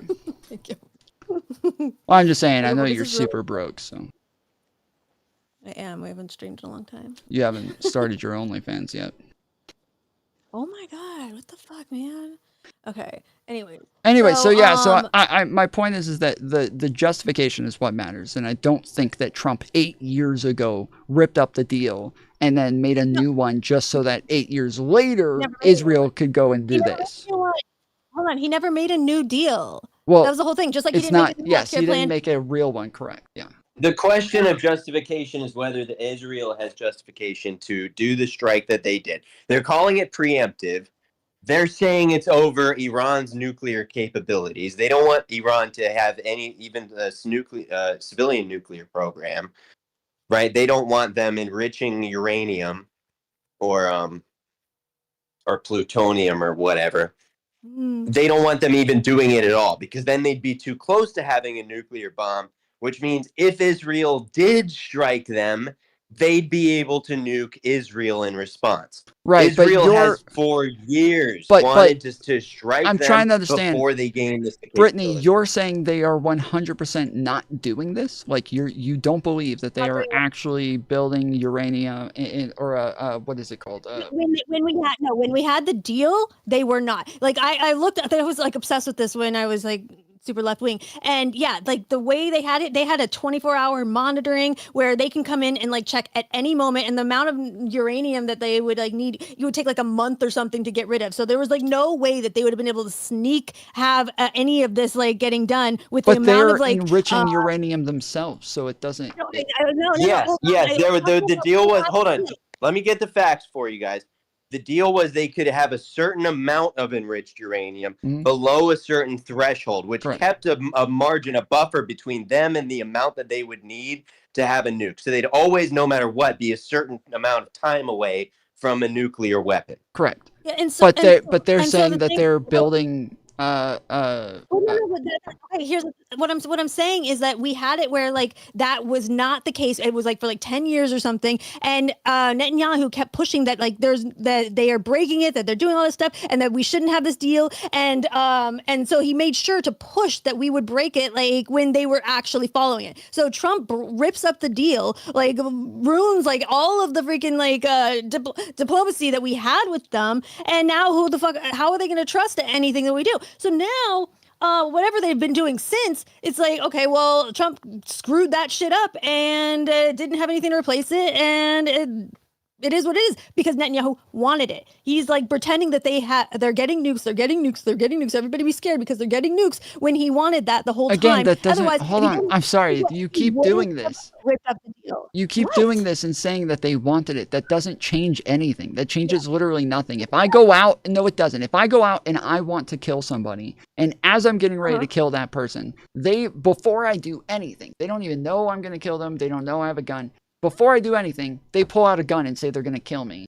And now I get to shoot them. It's still self-defense. It doesn't matter if I planned on killing them anyways. I get to legally kill them. What if you go out and you say, I'm going to kill them? Right, but this is what I'm saying. Hold on, this is what I'm saying. Someone says, well, let's cool it down. And they say, okay, I'll negotiate. And then you kill them anyway. Wait, this is what I'm saying is that Brittany keeps like ignoring this part. So every time like I say something, she starts talking about the fact that they want it. It doesn't matter if they want it. It matters whether or not it is justified. And you keep arguing the fucking like incentive instead of the actual like important parts. Because she's describing their intent, which is you could look for a justification for it. When you paint the picture of their real intent, it's a sinister thing in nature. Okay, I'm saying I don't really care about that. Doing it at all because that's not what they care about. They wanted this to happen. Yeah, that's. If you're looking at who's right and who's in the wrong here. Yeah. Well, no, that's. If you're looking at who's in the right, who's in the wrong here, it's very clear. Yeah, they're like, hey, like, let me try to provoke, and see if we can just get them to narrative react. driving. Okay, now we're gonna have license to go do whatever we want to them, and they didn't even do, and Iran didn't even do anything to them yet. Okay, you wanted. Hold on, let's move past it. You want to talk justification, Tom? Okay, still, what justification does Israel have? Now, Iran has agreed to not make nuclear bombs. They are abiding by the NPT, the Non-Proliferation Treaty. Now, Israel has not abided by the NPT. They went around and snuck around and got nukes after killing JFK over it. Okay, so Pakistan has nukes. India has nukes. They're not using them. They're stable. Israel is the only regional power in the Middle East with nukes who has been an aggressor against a dozen different countries historically. Iran has not been. Iran has been historically stable compared to Israel in terms of international relations. Iran is the one negotiating at the table. Iran is the one saying, we want a civilian nuclear program, and that's so that they can keep a close distance between them and nuclear bombs in case Israel strikes them, because they've seen this coming for years. They know Israel intends to break up the whole Middle East. There's a video, I encourage you to watch it, of Muammar Gaddafi. He's up at the Arab Assembly, and he's telling all of them, Saddam Hussein, he was here with us in this room before. And one day it's going to be me. And one day it's going to be all of you. And you watch what Israel does. And you watch the United States. They're going to kill all of us. Okay, and that's what they did. The other guy who wanted to talk to me earlier, he wants to talk to you guys about this. I don't know if he's still in chat. He was there just a minute ago, but send him the link. He his name on Discord is David Goggins of Weed. I sent him I said I don't know this guy, so I have no idea. I have no idea. Okay. Like Well, we're gonna believe everything he says. Right. I'm sure he's a So, it's really hard to argue Israel has any right to anything here, especially our interceptors. We should probably just let them have it. They went and they, punched somebody in the face. They can handle themselves now. But that's not what's going to happen. What's going to happen is the U.S. is in on it. The U.S. is intertwined with this. You just wait.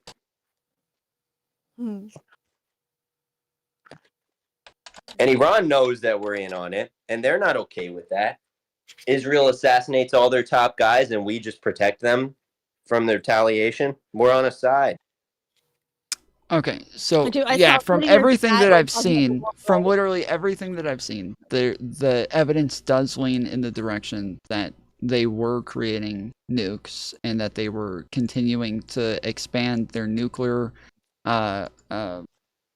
facilities to continue to build more and more nukes. And so this is why I'm saying I don't know enough about this to actually take a position, because yeah, that is the only like thing that really matters to me. When you guys do all this fucking narrative driving on like, well, their intention, I don't give a fuck. I give a fuck as to whether or not they're like right or not. Okay, You well, guys yeah. just give a fuck if it was a Jew who did it. No, Well, understand this. Well, think of it like this, Tom. If it was, look, Iran, let's think about the nukes and what it's all about, because we all got whipped up into WMDs with Saddam Hussein, and we saw how that went, right? Every single person is like who pushed the Iraq war over weapons of mass destruction is now embarrassed and ashamed and humiliated that they participated in what robbed the United States of our treasure, right? So being clear-headed about this, what is the nukes thing all about? Iran wants to be close to having a nuclear bomb as a countermeasure so that Israel does not strike them, so that they don't get invaded like everyone else. They don't want to be deposed. But Netanyahu is going around saying, yeah, well, yeah. Hold on. Dixie Grow I percent $5. Dude, we've played these games before. That's so true. I said I played these games before. That's literally me, Tom. I played these games before. Look, the WMDs. Okay, so what does this mean? They want that as a countermeasure. And yes, because what Netanyahu's going around saying stuff like Iran can follow the Libya model. Okay, I'm What's sorry. the Libya model, Dude, what happened to Gaddafi? The guy, okay. That's what. Hold on, I'm sorry, just 1 second. The dude who keeps coming into chat saying that you want to talk to these people. Stop saying you want to fucking talk to me or them if every single time we try to get you to talk, you just disappear. I've sent you the link to their fucking Discord in chat a little while ago in DMs. You haven't responded. I even sent you another fucking message saying, are you coming? You haven't responded. But you're still sitting in my waiting room in fucking Discord. The last time you said you wanted to talk to me, I pulled you on and spent like 3 minutes trying to get you to unmute your fucking mic, and you just never did anything. And then you showed up right after I fucking kicked you and say, hey, I'm in your waiting room. Why? Why are you in my waiting room? Can somebody hop into the waiting room and try to get this guy to fucking wake up? I don't know if he's the David Goggins of weed. I think he got too fucking stoned and passed out again. Like, can somebody? Ay, ay, ay. Do my hair. He's over here talking in chat like these people are about to be so cooked. I'm about to destroy them. And then he just fucking falls asleep again. He can't get himself unmuted. I'm shaking in my boots now, Tom. I got the big guns coming. One day. It might be in a couple of days, but it's gonna be bad.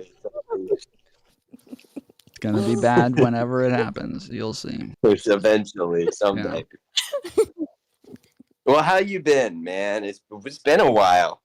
You know, like I have been fighting y'all's fight recently. I had a bunch of leftists on TikTok who are like running around like saying that they want like white people to die and that like the fucking that like you know, just all of this like bullshit that they're doing. And so they wouldn't do that, Tom. They wouldn't do that. What color were they, or what were they gay? Well, I'm sorry, hold on. Brown? You guys say this shit about liberals, and again, we have to keep like correcting you guys, saying that this is not liberals, this is leftists.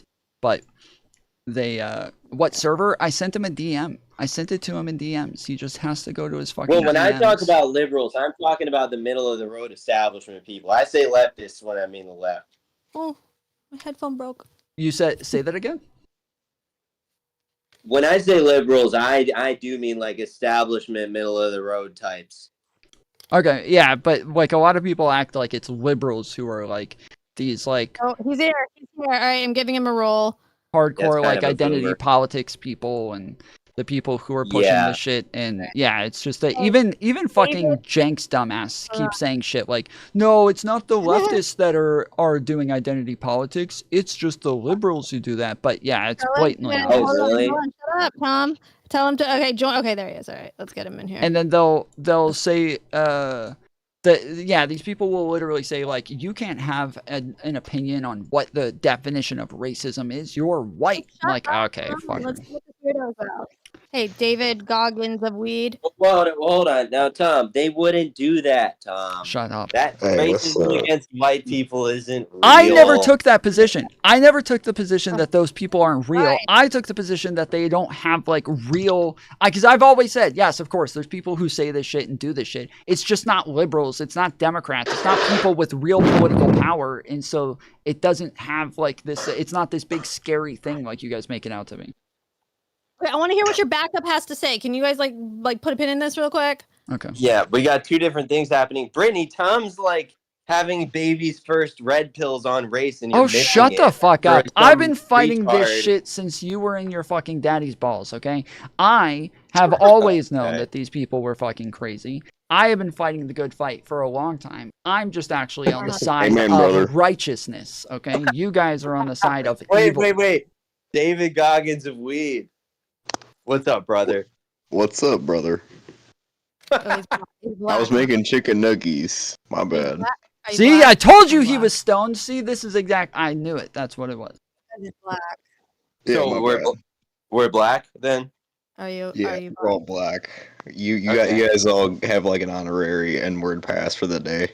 Let's go. Okay, Tom, you want to go first? You can go ahead I've and get it used out of your my system pass while you up. can. I've used it up today. I'm all out. Okay. Nah, I'm renewing it. You got 24 hours, brother.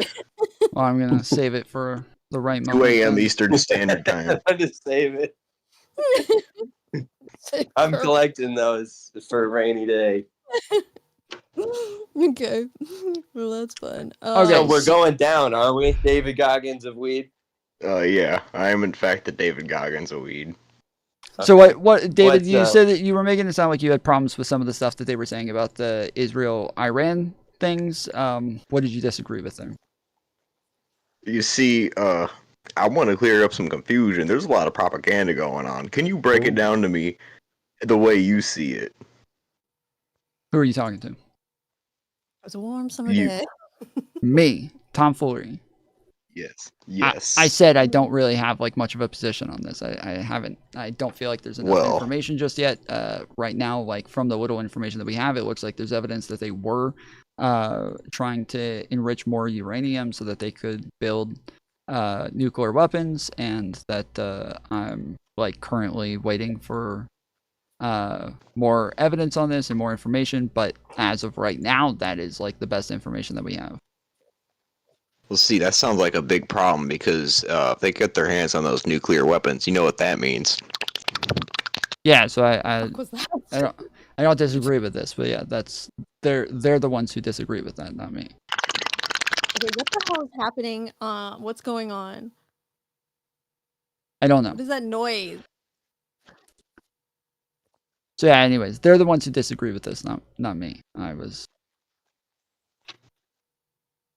Yeah, he was now really taking a strong stance on anything because I'm taking a strong stance. Like seriously, if that goes down, it's like for the whole world, bro. What are you doing? Make it stop. I don't like that.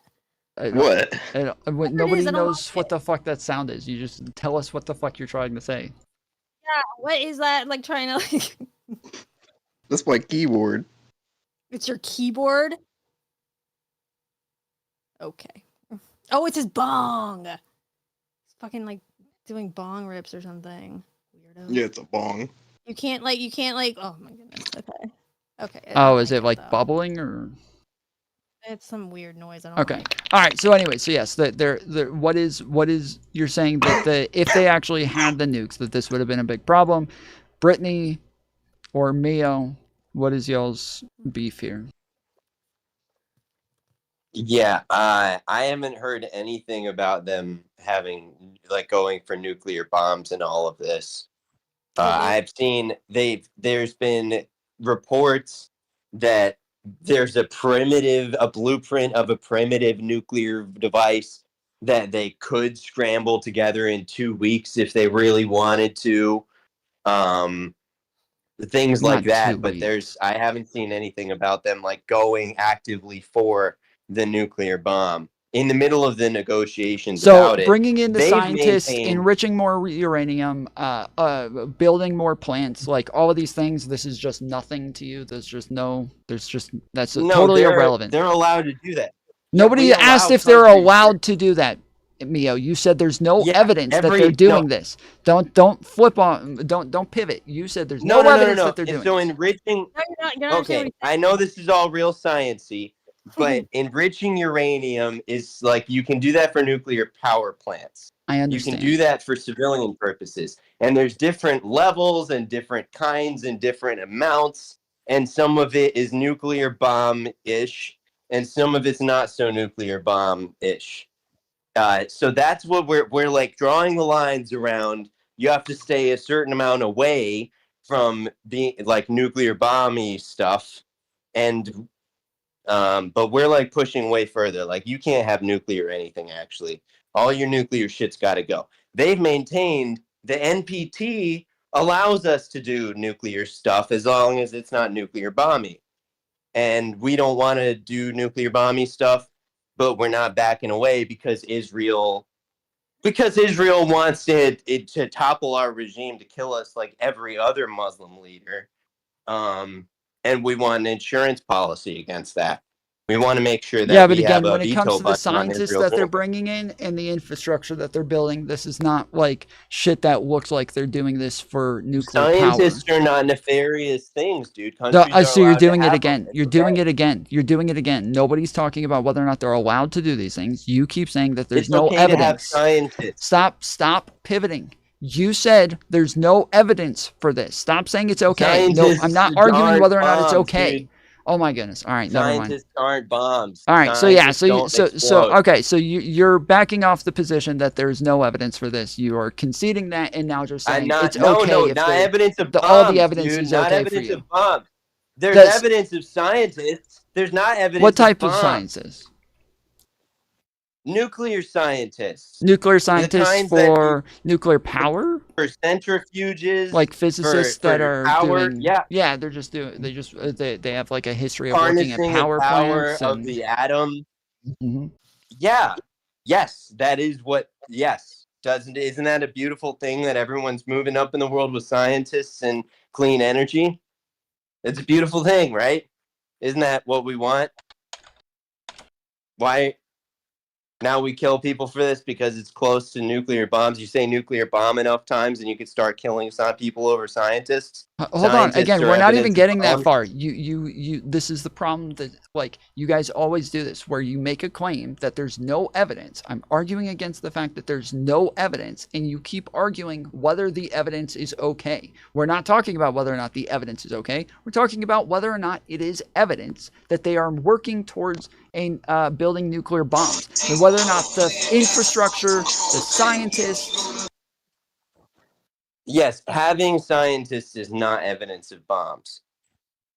That's true. Yeah.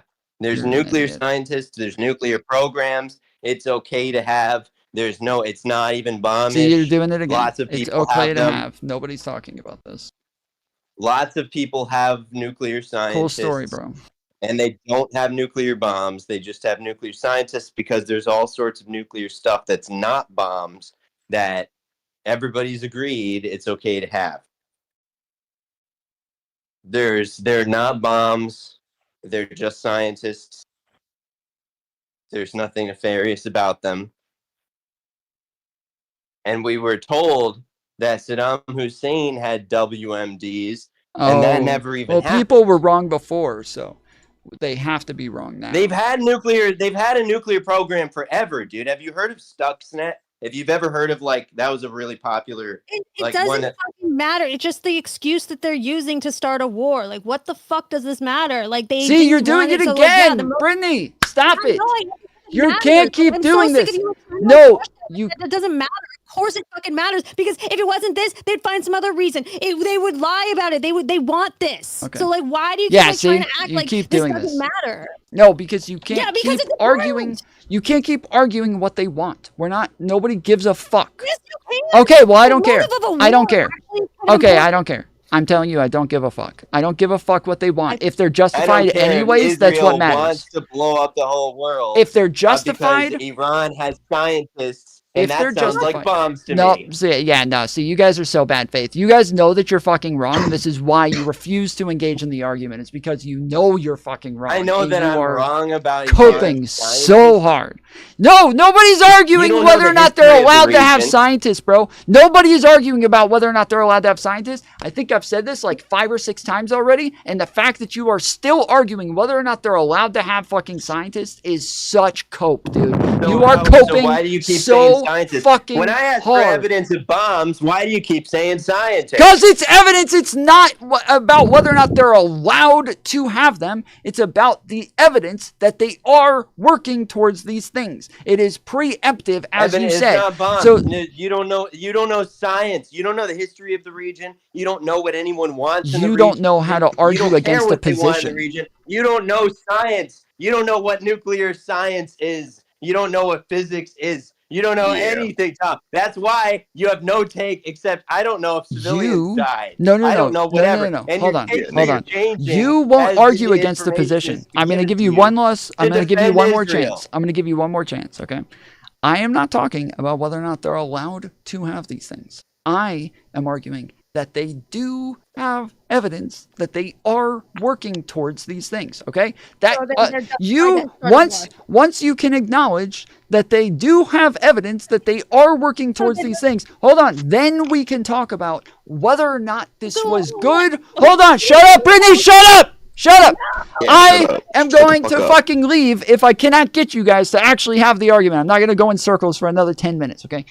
We are... I'm What are you talking about? okay, I am arguing whether or not they have evidence that they are doing this, okay? You guys respond with whether or not they're allowed to have these things. I'm not arguing they're not allowed to have it. And my question is, it doesn't fucking matter. Yes, You think that's okay to start a war? Yes, I'm trying to finish. And then if they do have these things, then we can talk about whether or not this is justification. But if you turn around and say, well, they want this fucking war, I don't give a fuck. That's not relevant as to whether or not they're justified in the war. Tom, when this was happening like 10 years ago or whatever under Obama, when they were actually like doing this stuff, what happened was they went to the table and they got a deal to make them stop doing it. All right. Obama was drone striking. Obama was drone striking innocent people. Obama was drone striking innocents. Shut up. Like, this is like Your what whole families. you're just like saying shit right now. Like, what the fuck? No, is that really happened. Look it up. That happened. That- He's that's doing not the same really thing. relevant. Obama killed dozens of people. Hold on. No, Tom. I just looked it up again. Yeah, there is no evidence as of now of any active weapons program, nuclear weapons program in Iran. You know, Israel has tried to frame it, to propagandize with their attacks on these known nuclear sites that Iran was allowing inspections of as per the JCPOA. Okay, they were allowing, but these sites, they were saying that it was covertly being used for weapons research under a guise of civilian nuclear research, but they have no evidence of that. Wait, why did they make that claim Who then? told us Saddam Hussein had weapons of mass destruction? Yeah, so from what I'm looking at, it says that while Iran does not currently possess nuclear weapons, it has been actively developing its nuclear program for decades and has been accused of pursuing nuclear weapons capabilities. International assessments, including by the U.S. intelligence community. Israel, never evidence. No evidence. Nope. Incorrect. But international assessments, including by U.S. intelligence communities, indicate that Iran's nuclear program is not currently weaponized. However, concerns remain about Iran's intentions, particularly due to its uranium enrichment activities and its secret weapons programs. That is what we're talking about. So when we're talking about whether or not they are going to do this, so they're not going to wait for them. The community has all agreed there's no weapons program active, but Israel keeps accusing them of it. Same as they did with Saddam Hussein. This is their MO. Can you acknowledge, before we move forward, can you acknowledge that Israel dragged us into the Iraq war with fake news, false information about weapons of mass destruction, about nukes, so that we would invade and topple their regime? That's their MO, and they're doing it again.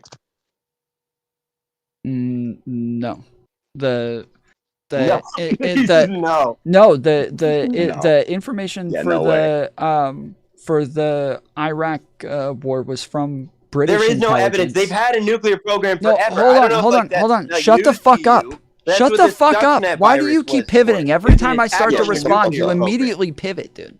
What the fuck is wrong with you? Yeah, shut the fuck up, Neo Dragon. The reason that they said that they had Fucking information faggot. is because it came from like British intelligence, and if I remember correctly, it wasn't even like Australian intelligence or some shit like this. But it was Israelis also had people, but that was not like the main determination that was making them go into fucking Iraq. But to say that Israel dragged us in, no. Australian intelligence in Iraq? Exactly. Like, come on, get real, dude. Like, what do you think the Australians are doing in Iraq? That they've got intelligence that we fucking don't. Like, that's made up. I'm not going from one pivot to another pivot. Okay, Israel lied. People died. Even if that was the case, it wouldn't change whether or not right now. Again, right now we're talking about whether or not they have evidence that they were working. So right now we have this. the country. That's their MO. They've gone around doing this. Yeah, now so they're you doing guys it aren't again. going They to have zero engage. evidence. They just went and bombed everybody while our president is trying to make a deal, while the enemy side is trying to make a deal, while there's no evidence whatsoever in the world of any weapons program. Meanwhile, their intelligence is crawling all over Iran. They know all their top guys. They know all their locations. They know where they live. They did the pager attack on Hamas on all their command centers, which was a global thing from many different countries. So they've got the intelligence. There's not one shred of proof of weapons activity. The from pager Iran. thing was not They're even not on doing Hamas. it. Half the shit that you just said was incorrect, but it doesn't matter because again, we're talking about whether or not they have evidence that they were working towards this, not whether or not they did it. So you are continuing to obfuscate. This is all There's just zero rhetoric. evidence. That's what I'm saying. Okay, There's not one shred of evidence in the world. Okay. So again, let's start over. Let's start over. Please just answer one question. Answer one Brittany, question. you're cutting out again. I don't know. Yeah, you're back on your question. fucking speakers, it sounds like. No, I'm or not. your mic is too I'm close to the, or I mean, headphones might well- be too close to the mic. Oh wait, no. You have to turn that. You have to on Discord. You have to turn off the speakers that are sending the audio to your, or sorry, the output. You have to take it off your speakers and just put it on the headphones. As long as it's on the okay. speakers, it'll still think that it's coming out. I can't. No, it has to be the roadcaster. Just one question. Okay. Even if you wanted to say that they had evidence of this, like whatever it is that you want to say, where are you going with that? Like, what does that mean to you? So They have again, so they the have claim all this evidence. They had say that they had like some nukes up and ready, like whatever. Like, what are you trying to say? no, they don't have nukes up and ready. It is a I know. I'm preemptive. asking. But even if they did, if there was evidence that they did. No. The whole point is that this is preemptive, and they are trying to make sure that they don't have nukes because Iran is not a country that we trust to have nukes with the way that they deal with everybody else internationally. And so we are trying to make sure that they do not ever have nukes because we don't want them to have the capabilities of going to war with superpowers in the rest of the world. Who do you think has been acting worse internationally, Iran or Israel, lately? Past 100 years, let's say. I think if Iran had the backing that Israel did, I think things would be much, much worse. Hey, could I interject? Oh, lovely. I was hoping you Let's would. hear it. Well, you see, Iran and Israel are like two neighbors fighting over who gets to borrow the moon's lawnmower. Iran's building totally not a bomb snow globe, and Israel's like, my drone's got a better TikTok than your threats. Where And did you find the this guy, world Tom? just eating popcorn and whispering, add glitter to the chaos. Where did you find this weirdo? Okay, what the fuck? I don't know. He was just in my chat. I don't know. He said that he wanted to argue with you guys, but he hasn't been arguing with you guys. So now I told you. Look, Tom needs some help. Okay, my we're two looking for the cents heavy on it. hitters. I Is think there it's just anybody in completely Tom's chat? nonsensical. You know what I'm saying? Like, what's going on even? Look, is there anybody in Tom's chat who's worth a damn and knows anything at Hey, all? don't talk about me like All right, that. the challenge is going out. Mio, okay? you guys won't even argue with what it is that I'm saying. Question. Hold on. Ask me any question. Do you even know No. them Hold on. books? Hold on. I kept trying to get you guys to engage with evidence. You guys, Brittany said, even if we just give you the evidence, why does this matter? And I answered that. And then you replied to that by asking, yes, but who's been worse? You go back to a rhetorical question. Instead of engaging with like logical questions, you go back to a rhetorical question that said, who has been worse over time? Iraq or, Iran or Israel? And I said, if they had the same capabilities, it would be Iran. And you guys just pivoted again to something else because you're just going from one rhetorical question to another instead of engaging with anything logical. Okay, look, I'm going to lose my train of thought. Look, here's why I said that. It's to point out that that there's a presupposition in this does Iran have nukes thing, which is that Iran is like filled with backward savages who will just pop off with nukes if we allow them access to that technology. That's the idea. Okay, that idea is built in real our quick. heads from the post I got 9/11 you. world. So Okay. according to U.S. intelligence, who are like the top 4 enemies of the United States right now? But yeah, Iran's up there because they're really mad at us. The question is why? That's why I'm going over the history with you. Why are they mad at us? What does they want? The guy with the towel on his head, what does he want? What's he upset about? Well, I've listened to him. That's so racist. You're racist. What he literally, never mind. It's Okay, called it's a not. turban. Look, he can wear whatever he wants. Okay, it's his lifestyle. But what does he want? Okay, I've learned a lot about the guy. I've watched a documentary about him, for crying out loud, about his life. And he's highly intelligent. He's extremely reserved. Iran has been hit by Israel many times. Remember when we airstriked Qasem Soleimani when Trump did that? Okay, and what was their response to that? It was extremely reserved. Correct. These aren't backwards savages. These guys aren't like ready just to pop off at anything. They're not running around, shooting AKs in the air. Yes, again, because they do not have the capabilities. Bro, you gotta fucking mute the mic when you're munching like that. That is insanely loud. I'm sorry, dog. I'm sorry, dog.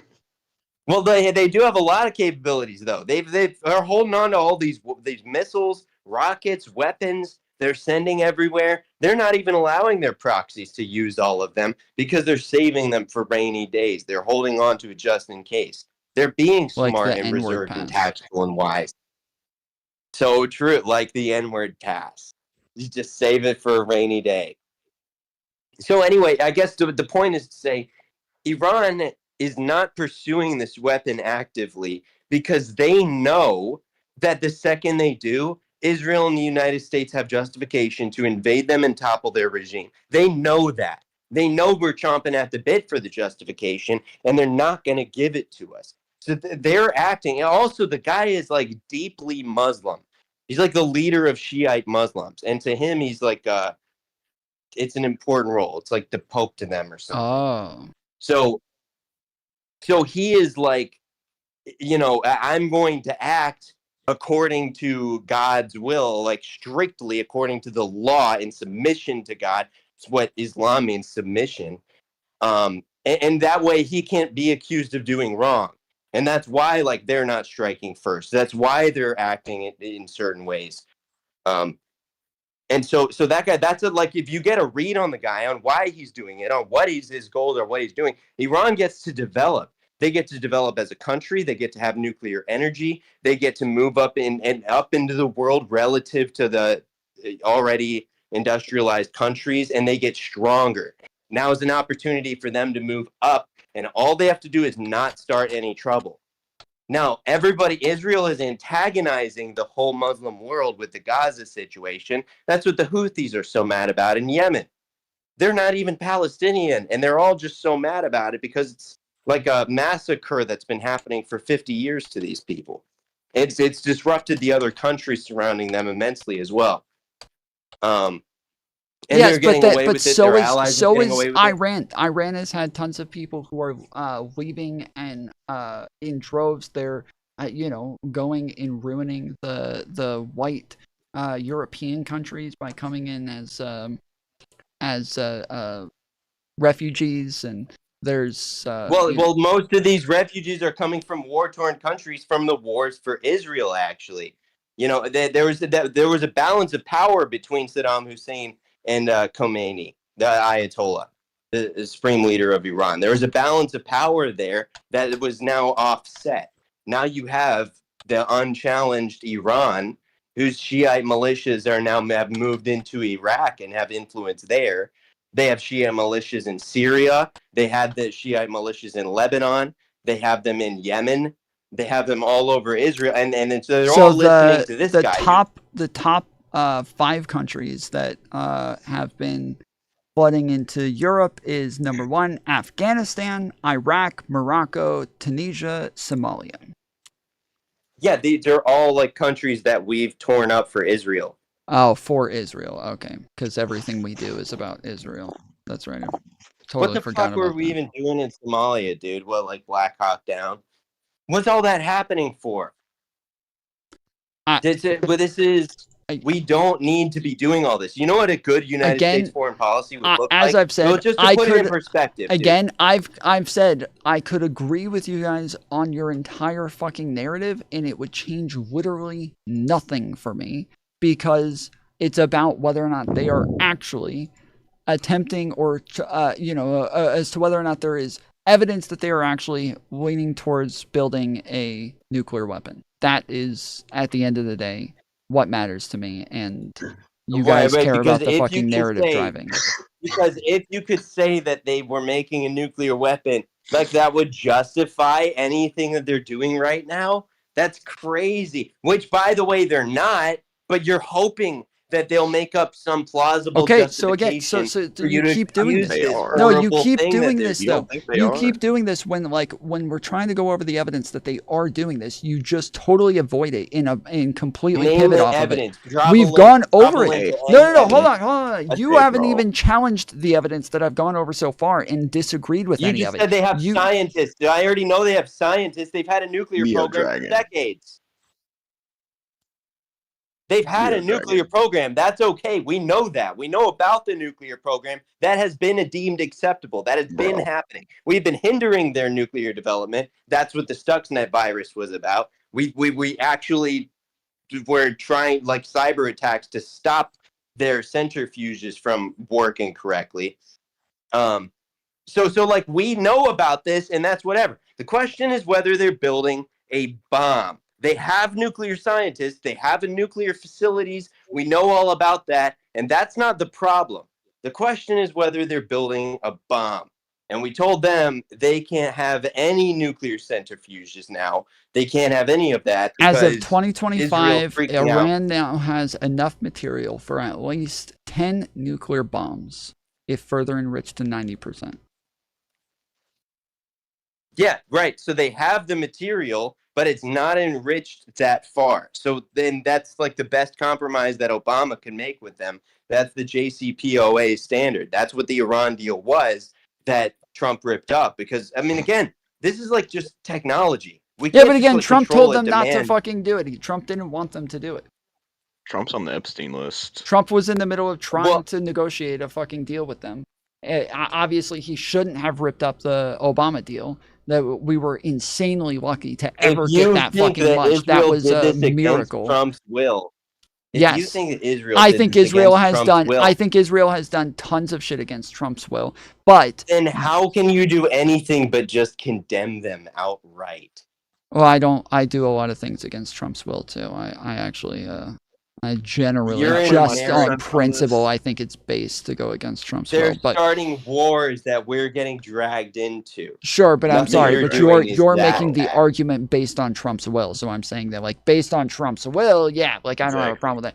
But if we're talking about whether or not Based on the president, the United States foreign policy goals based on our interests, they're going against that. How? You just said it. You said that's what they're doing. It's against what the United States wants for In our what way? foreign policy, for stability in the region, because it's going to cost us trillions of dollars. That means everything is more expensive, cheaper. Everything sucks. Again, everything's worse. You're just It basic doesn't get talking better. All points. the You're not fucking really money's saying gone. anything, bro. That's what all of this means. It's going to happen again and worse. No, this it's not. time. Oh, man. And see, Tom, you got to bring me something other than a black guy. Dude, hey, let me lay something on you, bro. All right, are you gonna hear me out or not? I'm listening. I'm all ears. Okay, well, check this out. Iran and Israel are like neighbors feuding over a backyard barbecue. Iran's grilling something shady, swearing it's just spicy kebabs, while Israel's got a drone hovering, yelling that better not be a bomb. The world's just watching, sipping tea, muttering, "Can y'all just share the hummus?" This guy's so weird, Tom. Tom, these are your viewers. Don't get mad at me. I know that's a hot take. They don't even know what you're saying. You're fucking weird. Tom, these are your viewers, dog. Spitting facts. You just can't read between the lines. Something is wrong with you, all right? The Something is average What's Tom wrong with you? Don't community talk to me like member. that. God. Why did you bring Average Tom community member. Look at his face. Why is I'm Tom- being serious. Oh. What is happening? I apologize if I offended anybody. Listen, okay, No, look, it's a I'm hot gonna take. extend the hand of friendship that's so often slapped down, spit upon. Tom, man, it's not too late to just admit that I'm right, that I've been right, that they hate white people, the left hates white people, This dude's that racist. Jews I have already way too much called it. influence in This dude called America. it a towel. Shut up. I almost said it. I'm saving it for a Yeah, rainy he day. almost said the word. Okay, I'm saving it for a rainy day. Look, No, it only is gonna last you 24 hours. Tom, You better say it now. these Jews have way too much influence in America, dog. Dude, And the that's left, straight they just hate anti-Semitism, white. You dog. see this Hold up, black hold up, guy hold up, talking hold up, over a hold up, white hold up, man, hold up. like they're too uppity now. Okay. They're too uppity. Bro. Chill. Okay, you're Check calling me a DMs. troll. Check This dude's a DMs. fucking Okay, troll. just check your DMs. All right, you got it. Neo Dragon is fucking anti-Semitic.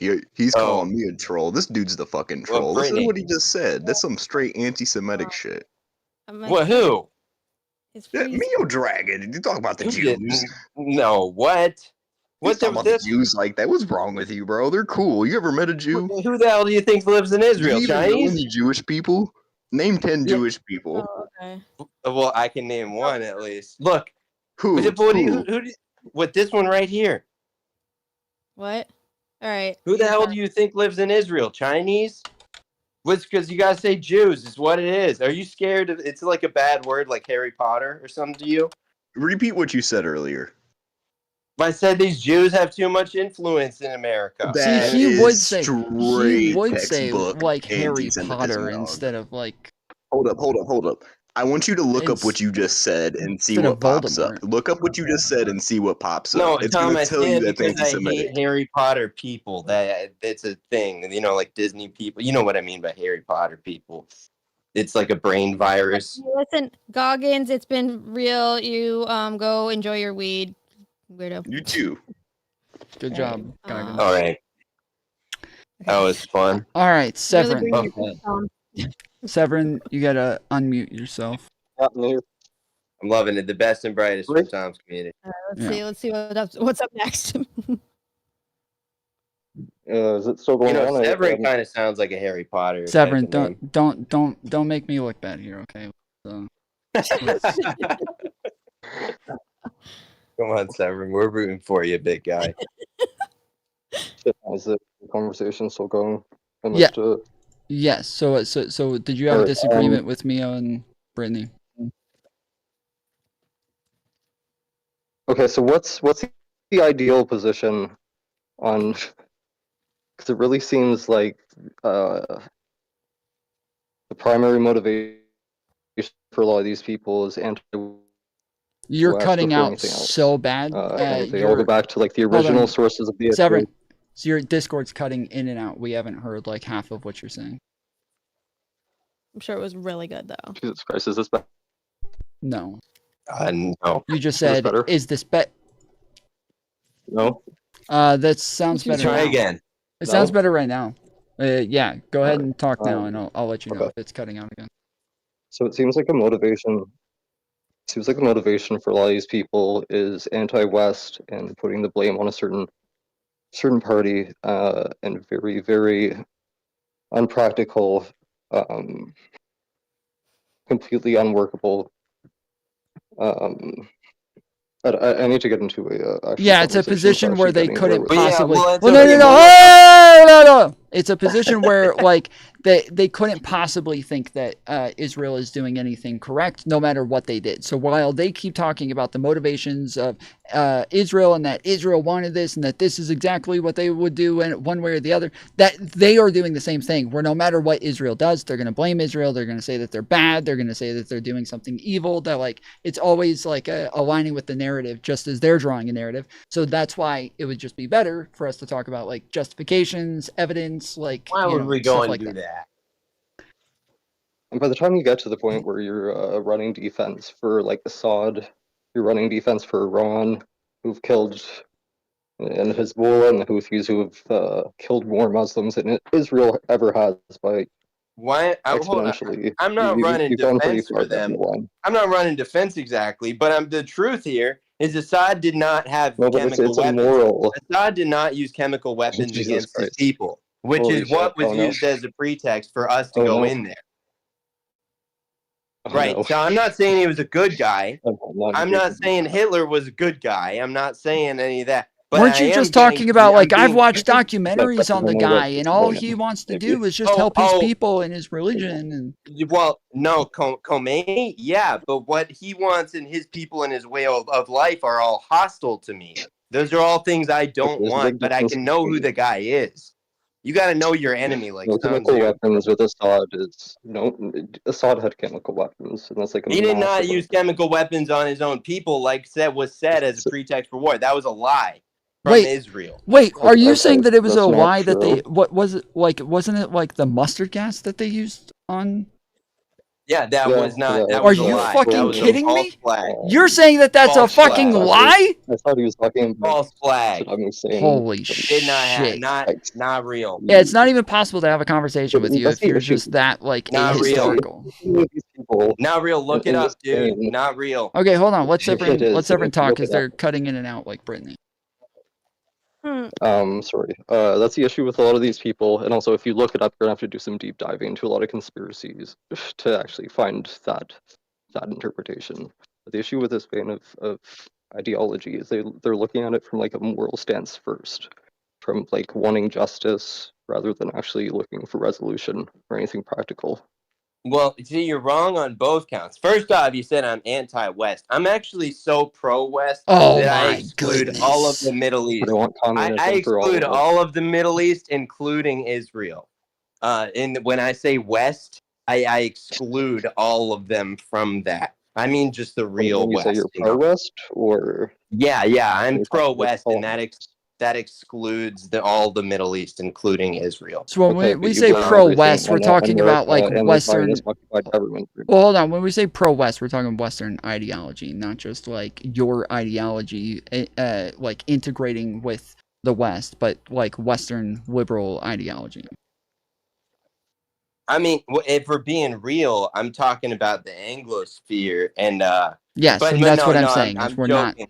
Yeah. I'm And joking. then I'm you end up talking letting about the defend. history, all of the history and the foundation of Yeah, what sure, made but again, our I don't want to play the civilization great. semantics game of what pro-West is. I'm just telling you that when you say pro-West, you're saying something different Well, than no, what we're the saying. and you know liberalism that. right now is like a modern thing. It's very recent in terms of time and history, Okay. and it's a slight disagreement among like the way that I our don't people have care. been. I don't care. I'm saying I don't care about the semantics of Western. I'm saying that we're just using it differently. I'm not going to argue over which one is the Oh right yeah, one I'm for just pro-West. playing word games with you, dude. Because the guy says West, like that's supposed to include Israel, and it's like when you say West, you mean white people. That's what everybody really Well, means. Western That's what it powers, means. Western powers Do and you Western think, intentions align with Israel. So No, actually, they don't, and everybody Israel's pulling wants the you to think that strings? they're being paid to tell you that, but it's not true. What would actually Are be you in the just Western powers' best interest is for us to have good, normalized relations sec. with all of these countries and powers in the Middle East, and we can't do that because Israel keeps fucking it all up. Oh, there okay, we all go. right, There let's we stop. go. Severin. There we go. There we go. Let me get in.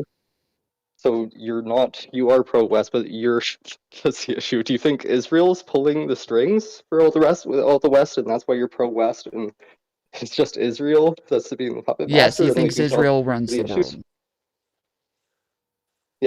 Yeah. He thinks So he is APAC is pro-West, but except for ruling everything. controlling. You're gonna have to go again. I didn't hear you. He said, Are you pro-West except for Israel pulling the strings and leading to all the shit that is a problem? Well, I mean, when you say like Israel pulling the strings, it's really simple. It's that there's Jews here and that they're loyal to their own people. why didn't who you, live in Israel. why wouldn't you just say yes? Holy Like, shit. why won't you just say yes? Oh my god. What? Just say yes. Just When say you- yes. when Israel pulling the strings, because it's not some ethereal thing. It's not some made up whatever. There's very specific people. Miriam Adelson gave Trump You bring that $100 to million, them. and her number one issue is Israel. That's a real thing. That's not like Israel pulling the strings. That's not some whatever. Yeah, we also said Jews are loyal. He also just talked about Yeah, that how Israel Jews, not even Miriam Israelis, how Jews are just loyal to their own people. Yeah, Sheldon Adelson made his billions here in America. He was an I have a American question for you, industrialist. man. The Koch brothers. I have a question for you. Okay. That's his wife, right? Mio, chill. I have a They're question for Americans, you. Severin, but they're Severin, Jews, and they're Severin, loyal to Israel. Severin. Go Yeah. ahead. Oh, I just wanted to ask him a question. That's it. Jesus Christ. Yeah, no, go ahead. Why would you use Jew instead of Israelis? And that's like the classic anti-Semitism. What, And it's insane for people to start pulling Is Jew for a bad China word? and Putin and Assad just because that's they want kind to of counter. anti-Semitic for you to say Are that you Jew is tanky? a bad word. What's your political alignment? Actually, I'm not even sure because the far left and the far right are pretty indistinguishable at the moment. Me, I'm. How would you describe yourself? I would describe myself as like woke. You know, Are you woke MAGA or tanky? I'm like J woke. Yeah, he's like what they would, saying? what Jewish question, what Lindsay would call into woke right wingers. The woke right. Yeah, I'm like the woke right. Oh, Jesus Christ, I was using. Okay. All right. Gotcha. It's really hard to tell. I just don't understand why you're being anti-Semitic. You think that Jew is a bad word. That you see like half the names in their chat. Just real quick, Severin. Half the names in their chat are Groiper, like warrior, Groiper this, Groiper that. So yeah. I was shocked when I found out these two were actually streamers, content creators with a following earlier. Goldfish. It's yeah, it's Tom, not have a you seen high the bar. episode of It's Always Sunny? We're pretty shocking. Have you seen the It's Always Sunny episode where they're trying to figure out the way that where Jew is and isn't offensive? No, but that's No, like that sounds half freaking their. out. Oh wait, yeah, kind of. Is that the one where they go and put on masks and act like they're gonna like bomb the? Oh, that was such a good the building next episode. door. I gotta watch this, man. That was so That's a good one. funny. That's a good one. Yeah. You know, the one where like they put on masks and they're pretending to be terrorists. And shit. And then they set the bar on fire and. You did tell me that, yeah. Yeah, it's really funny when you call me anti-Semitic. So funny. It's also You funny. know, you don't have to be pretty scared weird. of Jews, man. You don't have to be scared to name them. Yeah. It's okay. You know, you're not scared to say Yeah, but usually Chinese it or depends on blacks. now. You're probably scared to say blacks, huh? Okay, I don't don't want to call them play blacks. the fucking woke game. Okay, My bad. let's get back to there's a big Iran issue. thing. Okay. There's a big issue with people aligning, regardless of these people don't know anything about the actual history of the conflicts. That they're aligning with Iran, they're aligning with all these things just because they're opposed and just because they have like a moral, they have like a pet issue that leads them to like indiscriminately decide it. You know what I mean? I feel like I have been discussing the history Not well. at length. Yes, but you what did believe I get in wrong? whatever history that doesn't align with Israel. You believe whatever statements don't align with hear Israel. a single fact. You just said that that they didn't mustard Hold on. gas their own citizens. Assad, yeah, he didn't. That's a Okay, fact. he told you to look it up earlier. See how long it takes you to find that conclusion from a reputable website. That's really Yeah, and it's a big red flag. Well, Yeah, see, but and when he says reputable, I know everybody in the chat is going to be like, "Oh, reputable means aligning with the Western narrative," but that is our point: is that yes, you will think of reputable as anything that does not align with the Western narrative, and that's exactly that is the very in point. line with their entire ideology. It's pretty consistent. Yeah, and it's pretty.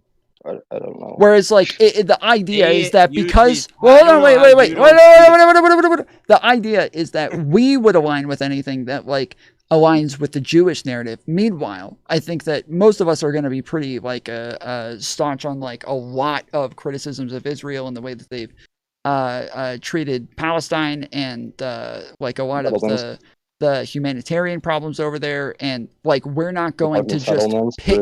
Yes, exactly. We're not going to just pick a side and then align with everything based on what narrative we want to believe, but instead we are just going to be intellectually honest and consistent. Ideally, yeah. Yeah, no, look it up. Look it up. That was Okay, the wait. Assad thing What's your was next? not Okay, real. get off the Assad. The Assad Okay, thing but was what's not another real. Okay, thing that first you off, feel strongly about? first off, like Assad didn't want to do that, but even Russia is backing him up. Okay, I guess you hate them, but no, no, that was staged. That was so how do you staged, feel and it about the was new even Syrian said. You know, when administration? they were investigating this, one of the engineers became a whistleblower and said that they were manipulating the evidence, and they still like just made the same findings and all. Look all this shit up, dude. You guys just Okay, so don't how do know you this okay, shit. okay, next okay, I'm very familiar. I mean, once again, you'll So how call do you me feel a about Okay, this so current I mean, administration? even you say look How do it you feel up. about the I new look it Syrian up. administration? When you said look it up, I look it up. It says multiple credible international investigations and sources attribute chemical weapon attack in Syria to the Bashar al-Assad regime. That's the first Yeah, they fucking said sentence. it was him. Yes, Yeah, so you that told we me to. go No, and hold attack on. You just overthrow told me him. to look it up. I look it up, and this is what comes up. So I don't know why you're All it telling me to says look is it up. that they said that. You just looked it up, and it says they said that he did it. It says multiple credible international investigations and sources attribute chemical weapons attacks in Syria to the Bashar al-Assad regime. There's one person that The investigated investigation being corrupt about the Okay, that it claims also that the rebels says did it. the Wait, attacks do you not take a include. critical lens I'll to look it up. anything that you I will look read it up. in the I will news? look it up. It also says the Ghouta chemical attack in 2013. Rockets containing the nerve agent sarin were fired at rebel-held suburbs near Damascus, killing hundreds of people, including children. The Khan Shiknan says the Syrian government has denied using chemical weapons and attributed some attacks to rebel groups or claimed they were staged. However, these claims are contradicted by various independent investigations and evidence collected from victims and attack sites. International organizations and the OPCW and the UN have investigated these incidents and found strong evidence like the Syrian government's chemical weapons use. The use of chemical weapons is considered a violation of the international law, blah, blah, blah, blah, blah. Yeah. All right, so I have another history. I have two questions. Wait, two questions. Oh my God. I have two questions. Number one were Saddam Hussein's attacks, chemical weapons attacks on his own people, also a false flag, a lie? I don't remember that one. I'll look that up. I'll have All to right, get back to they you. weren't. And also, what's your Saddam position Hussein, on that all weapons is of mass destruction? Not weapons of mass destruction. His genocide on his own people. the weapons of mass destruction thing that was I made was up. There saying were not. no I know that's what I was WMDs in saying. Iraq. That's what I was saying is obviously not that, and everyone knows that. And Yeah, also, what's your analysis of the new Syrian regime after Assad? What's your position there? But that's still forming, and they don't really have control over the country. I think what's relevant and what matters is that all of their air force was destroyed, so that now they have no ability to stop Israel from flying over their airspace straight to Iran, which is what they're doing. Well, thankfully for their people, they're trying to stay fairly neutral and try and work things out after this massive. I mean, it's going to be like a Muslim crazy regime. It's not going to be like friendly or better or whatever, but it's going to be neutered. It's going to be a neutered government that's not going to be a threat to Israel because it like Assad was. It's not going to have the power. Okay, Russia, Ukraine, go. Russia, Ukraine. You're on the side of Russia. Don't I- fucking play. I'm not really on a side of that one, I'm but not I'm on his more. side. I'm He's on not the a good side. guy. He's a bad person, of course. But I just I'm on think this. I think that it was that NATO's There you go. overreach with There that you is go. what caused that there we go. problem. Thank you. Thank you. No, You can no, always we tell- have we you can made tell every single agreements. time. You get one We little made thing. agreements. We did on not that. make Well, that's agreements a- on that. We did not make agreements on We that. 100% made agreements. Okay, on that. where are they? Oh, I thought he was talking about the Budapest memorandum. Wait, it was like in '99. I forget Most who of we this made is it fine. with, but yeah, we made. Look No, that up someone No, too. we says didn't. We made Those agreements. we never made those Not to agreements. bro. expand NATO. Then we expanded and we expanded further and further, and that was all against the deal. Look it up. We They didn't. have it in writing. Yes, they have it in writing. It never got fucking signed. Wait, they don't. I think that was verbal, and we also have the Budapest memorandums, but those didn't come with actual security Well, guarantees. But those still should have been the honored. agreement was verbal, and then they wrote it up for it to be signed, and it just Well, never got signed either way- because they were already breaking their end of the deal. So Either way, my take shocking, on that is shocking. mostly that Take it that, puts yeah. Russia. For us to have accepted Ukraine into NATO would have put Russia in an They untenable weren't going to. security position. Their And that only security has footing brought would have them been way closer. off. This I'm guy just keeps talking, talking. dude. Yeah, what's Holy wrong with shit, him? you just like fucking mumble over everybody. Yeah, it's Holy annoying as shit. fuck. Okay, Yeah, chill. it's Take a fucking breath. hard. I've been. Put the Adderall down, sir. well, He's he's not trying like to that. He's like respond. sedated. Hold on, he's trying to respond because you guys you do It's so- keep talking. He asked you a question. You answered the question. He's trying to now No. respond, and Well, I you're didn't even get talking 5 again. seconds in answering No, that. no, no. He's been doing this the whole time. He just keeps like. No, wait, talking no, and no, then- no. Hold on. Mio talks. Wait, Everybody knows that Mio talks for fucking ever, and he likes to talk a lot. He's asking a question. I'm As the soon only as one with information okay, here. okay, hold on. As soon as you say NATO's expansion, that was it. That's all we needed. We didn't need any more information. He was asking it yeah. for you to say Yes. NATO expansion. That was it. You don't have to continue talking. Now he can finish with his line of questioning. Okay. Go ahead. Go ahead with your line of questioning. I don't even know. I don't even know what NATO to do. expansion. I think That's basically it. Yeah. Puts Russia in a bad security footing. They couldn't allow it. I They mean, if can't you have want our to, we can missiles stick right on there this next for to a minute and Moscow. try to get them to show any evidence that this agreement was in writing anywhere ever and that it was signed. I don't care about that. Yeah, I don't think you do. This is your justification I think for. I'm right, but I don't care about that. I'm not dying on the hill of Russia right now when there's actually some important shit that matters. Well, the point is that like that is just like anti-Western propaganda. Like that is the point. Is that like that shit is just anti-Western propaganda that has no evidence to back it up whatsoever. But the people who would even believe it for a second are the people who are purposely trying to buy into or look for anti-Western propaganda. Well, how is it propaganda to know that Russia can't allow our missiles next to Moscow? How is that anti-Western propaganda? You just know. If that was me, I wouldn't want the missiles next to me. That's all it is. That's not It's the not same. anti-Western That doesn't. That's not propaganda. the same thing. Is so right now you're doing the thing. basic You're understanding. doing the thing that you just denied a minute ago. Where if I just replied and said they're allowed to have those, what are you gonna say? They're allowed to have them, Mia. What are you gonna say? They're not. They're literally not NATO. Wait, but they're allowed to have missiles. Yeah, but they're allowed. They're not us. We can't put ours there. Wait, don't have them. they invaded. Who invaded? Russia invaded Ukraine. Okay, that's between them two. It's not a NATO problem. That's the whole point of Oh NATO. my goodness. Why if they does were in Russia get NATO, deference? then it would be a NATO problem. But they're not in NATO. They're not allowed to be in NATO. I don't know why you're pivoting already. Bullshit excuse. Yeah, you're already pivoting. We're talking about whether or not Russia has a justification for invading Ukraine, and the fact that they would unjustly invade in the way that they are would make it to where international like bodies would likely step in one way or the other. So it's not whether or not you think it's NATO's problem doesn't really matter. It's about whether or not Russia has any justification to invade in the way that they are, and they just don't. And then earlier, when we're talking about Iran, and I'm bringing up all the evidence to say that like they have these programs that they're working on, you keep saying they're allowed to have those things. So yeah, and Ukraine is allowed to have these fucking weapons. Russia has several justifications, and let me lay them all out first. But First, they have the justification Israel-Palestine of the history. Israel-Palestine What are you, is an incredibly long-lasting and morally muddy and problematic long-term conflict that goes back and forth. Russia-Ukraine is like one of the most morally black and white conflicts going on right now, and it's also way, way, way more Well, look, costly in human lives. now, yeah, I kind of agree in some ways. In that, look, here's what I'll say: Russia does have some historical claim to the lands, to all of that. Now, does that get them through it? No. Right? If it was just that, would that be enough? Would that be justification? No.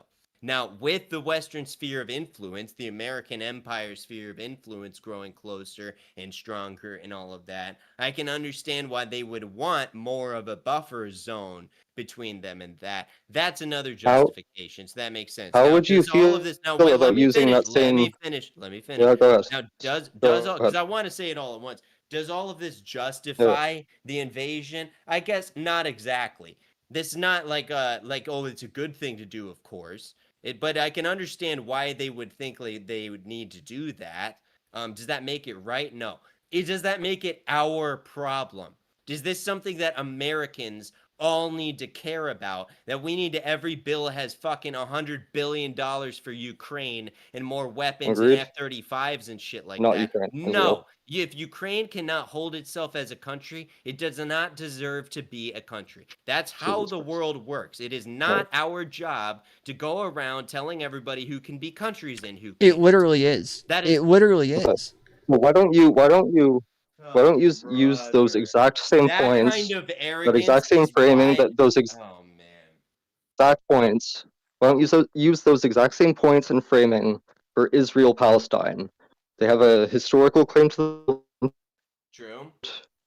They deserve a buffer zone. Why do you not apply all those Now, same what moral did now justifications you and so framing for true. Israel? Now, what did I say? Does that make it morally good? Does that make it the right thing to do? So Well, then why no. aren't you consistent? All I said is we should not be sending billions of dollars in F-35s and making it our fucking problem. On the other hand, it would be like if we're taking Russia's side.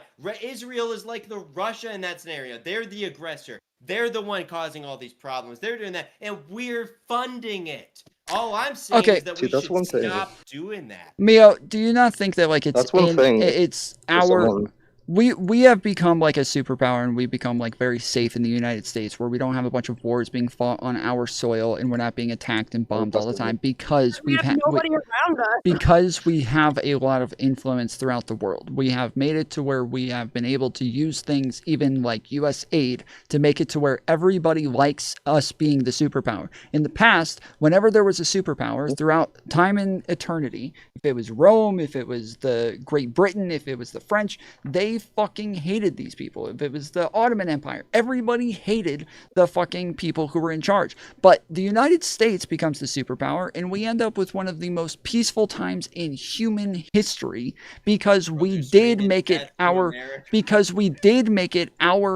business to make sure that borders where they were at after World War II stayed where they were at, and that everybody didn't continue doing the same shit that they had always been doing. That is 100% why. What do you mean? That is 100% why.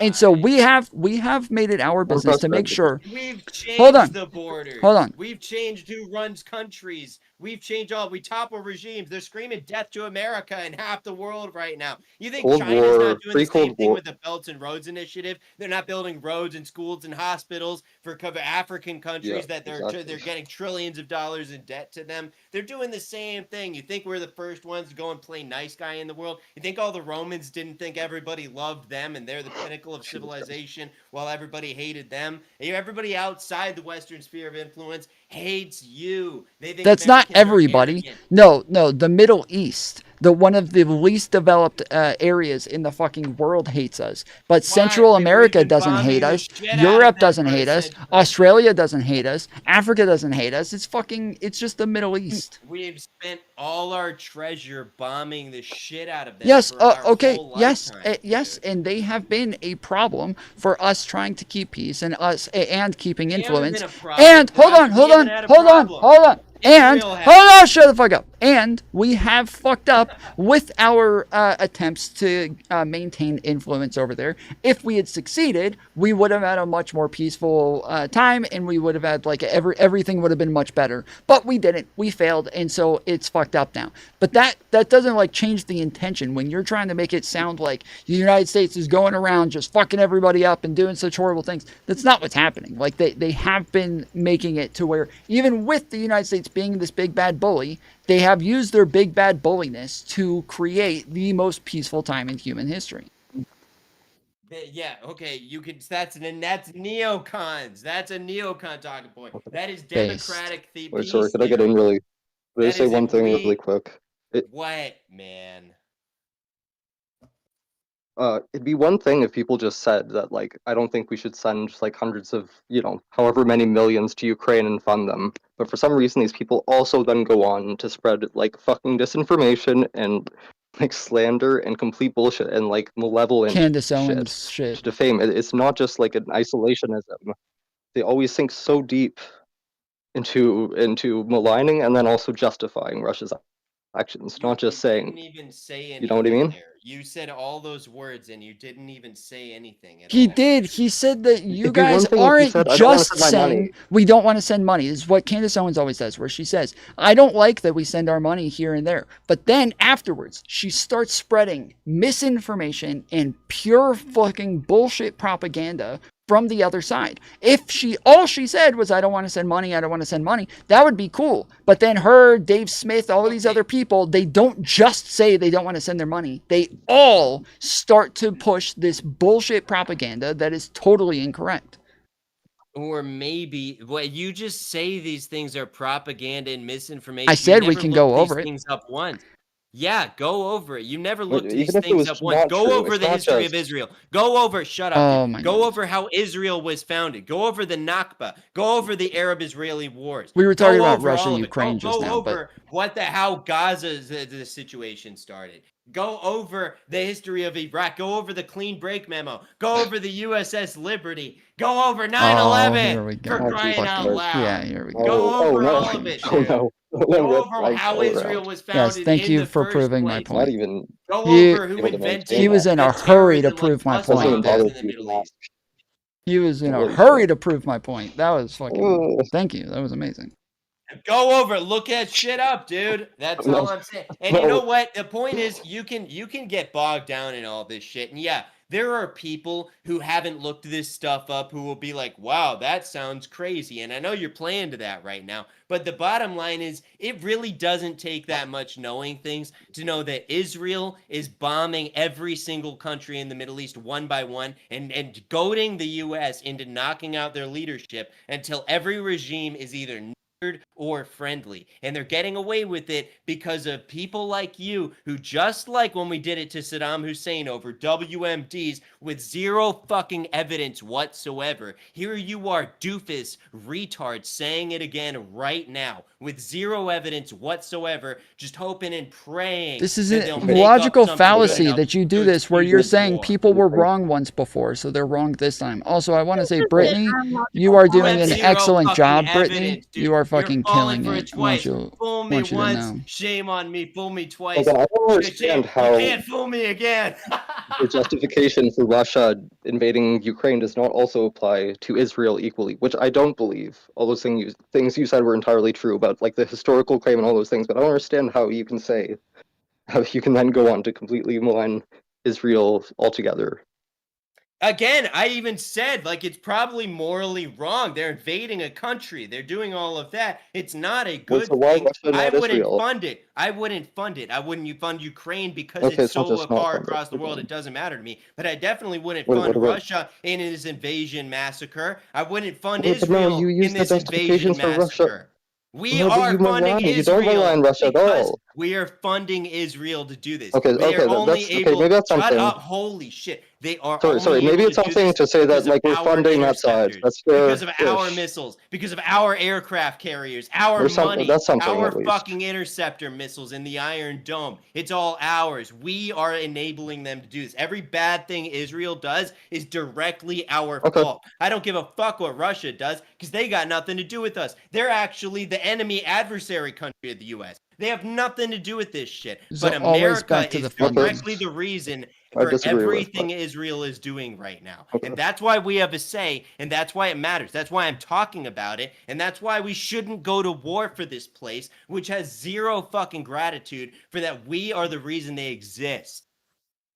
Okay, I think that's fair. I don't think that's the entire reason, but that is a justifiable, and I can understand how, like, emotionally that is different, and morally even that's fair enough. Though I also think not funding something when you have the power to do something and It's prevent our like a fault, morally dude. black and white. You know, and this is, I mean, this is world like destabilization going on here. It's not in our best interest. It's not best for the U.S. It would be best for us to have good relations with the regional powers that be and not get in regime change wars. Like, you have to go and kill them and install a new leadership just to have a friendly relations and trade and stuff like that. We shouldn't have to do this. And we only have to do this because one nation in the Middle East wants all the others weak, so they're the regional power. So they get all the power. It's a really clear-cut motive. What's your ideal policy going forward with Israel-Palestine? What would you like to see in terms of what could actually be done? I think the only thing we could, at this point, now that that this has all happened, and the answer is obvious. We have to decouple from Israel. We have to tell Israel, you want to start fights, you can hash it out on your own. Okay, because so just pulling out. Yeah, we should pull out. That's We fair. should I'd tell agree it with because you know what? not subsidizing Israel. I agree You with know that as well. I what? don't think they Every need it. single other country would drop Oh, their okay. issues with the United States. I'm telling you, the Ayatollah, I'm telling you, Bin Laden, all of them. Look up Bin Laden's letter to America. He wrote his problem with America. I mean, you can read it. It's like something to study. No. Like, what did the bad guy write? Like No, Mein I Kampf, wouldn't right? study it, and it's the same with the Houthis. That's not like the genuine entire motivation, and they use it as political.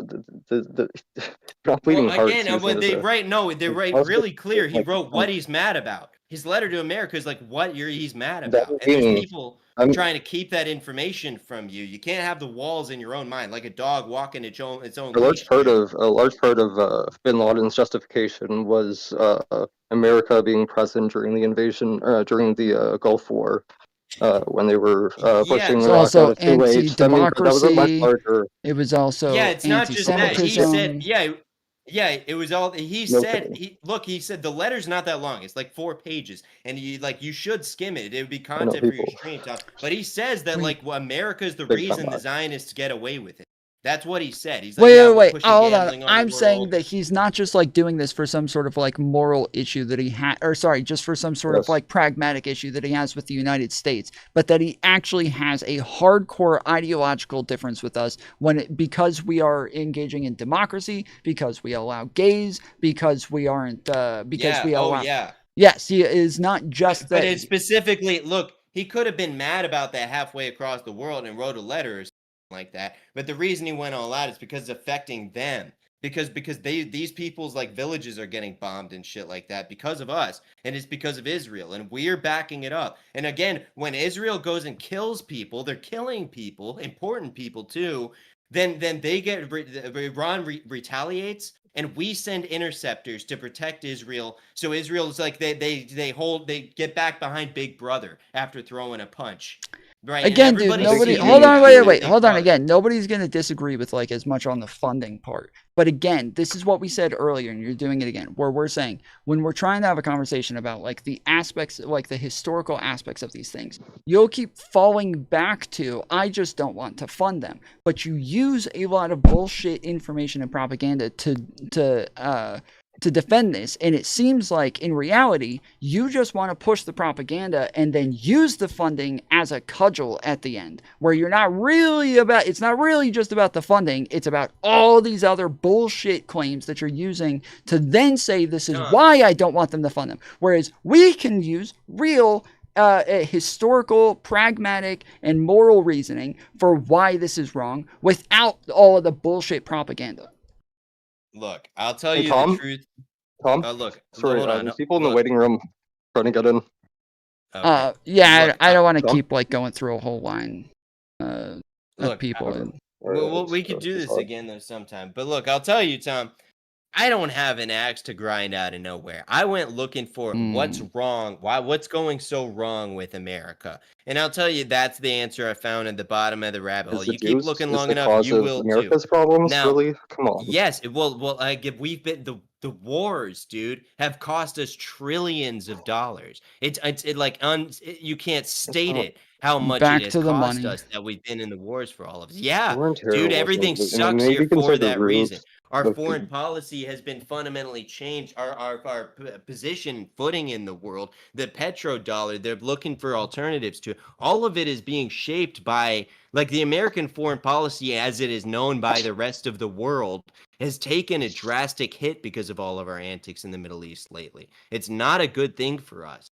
And that's on top of Again, all the money, which is a Mio, we lot. keep I trying think to even say worse that than we want to that, talk that's about the true. antics, and you keep falling back to the money. Like just like So many ignore the people money. have Iraq syndrome.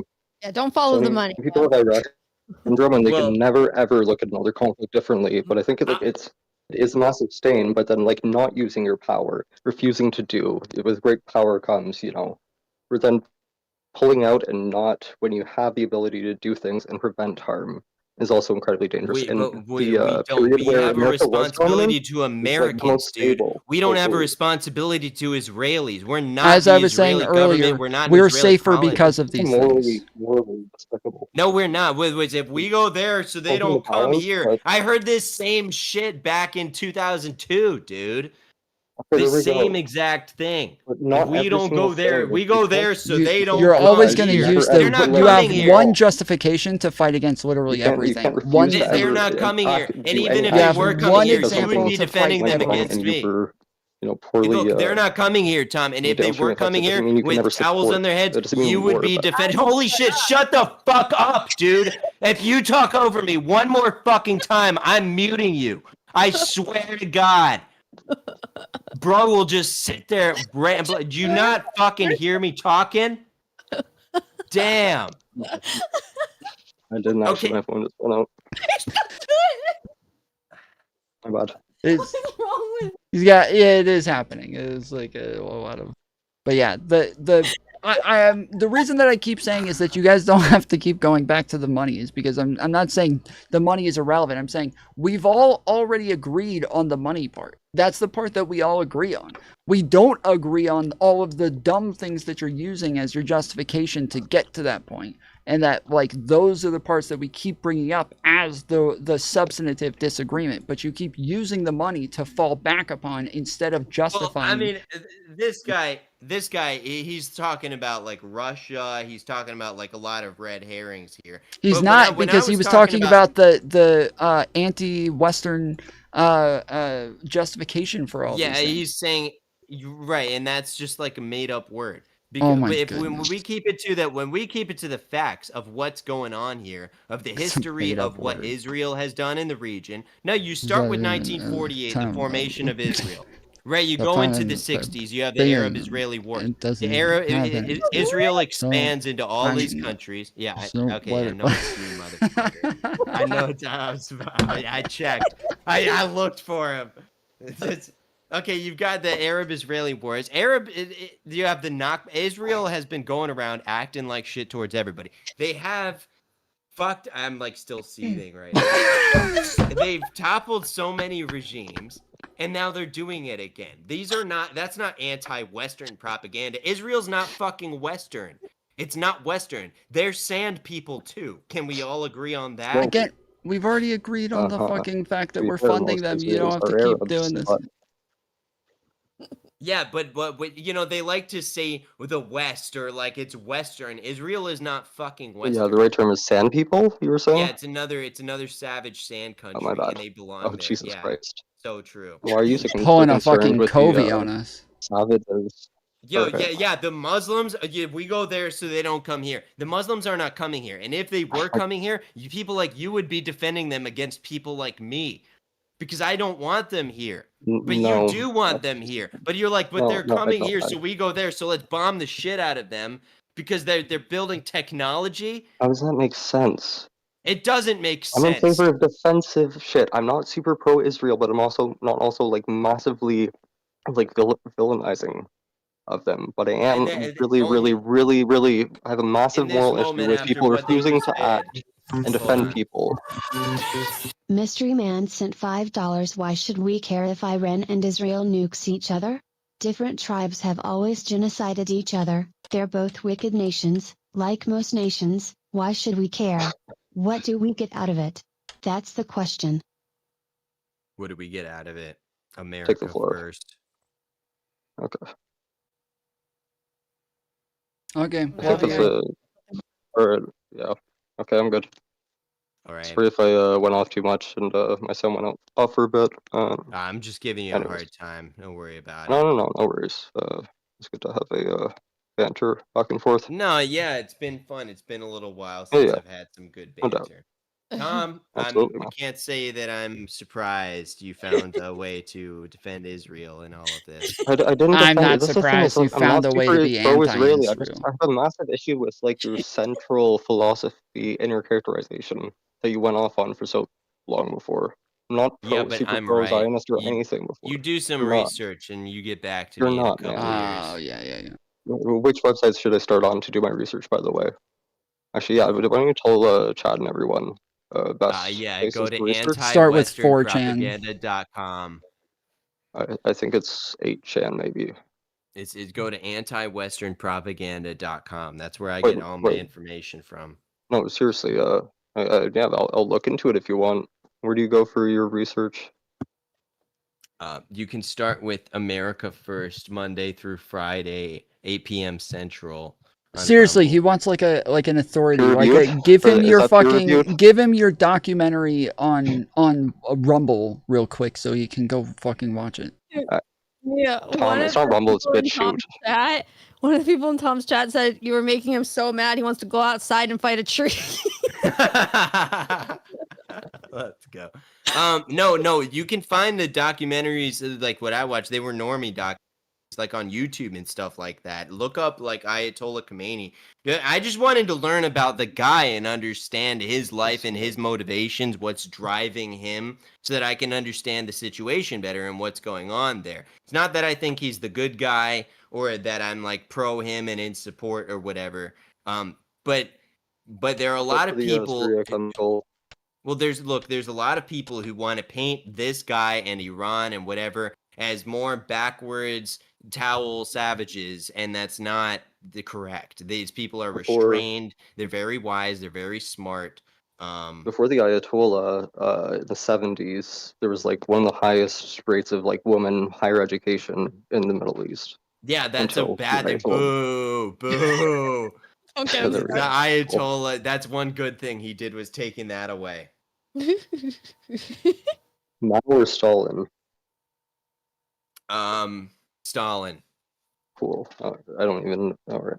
Cool. Yeah. Right. Not too big on slopes. Jesus Christ. Okay.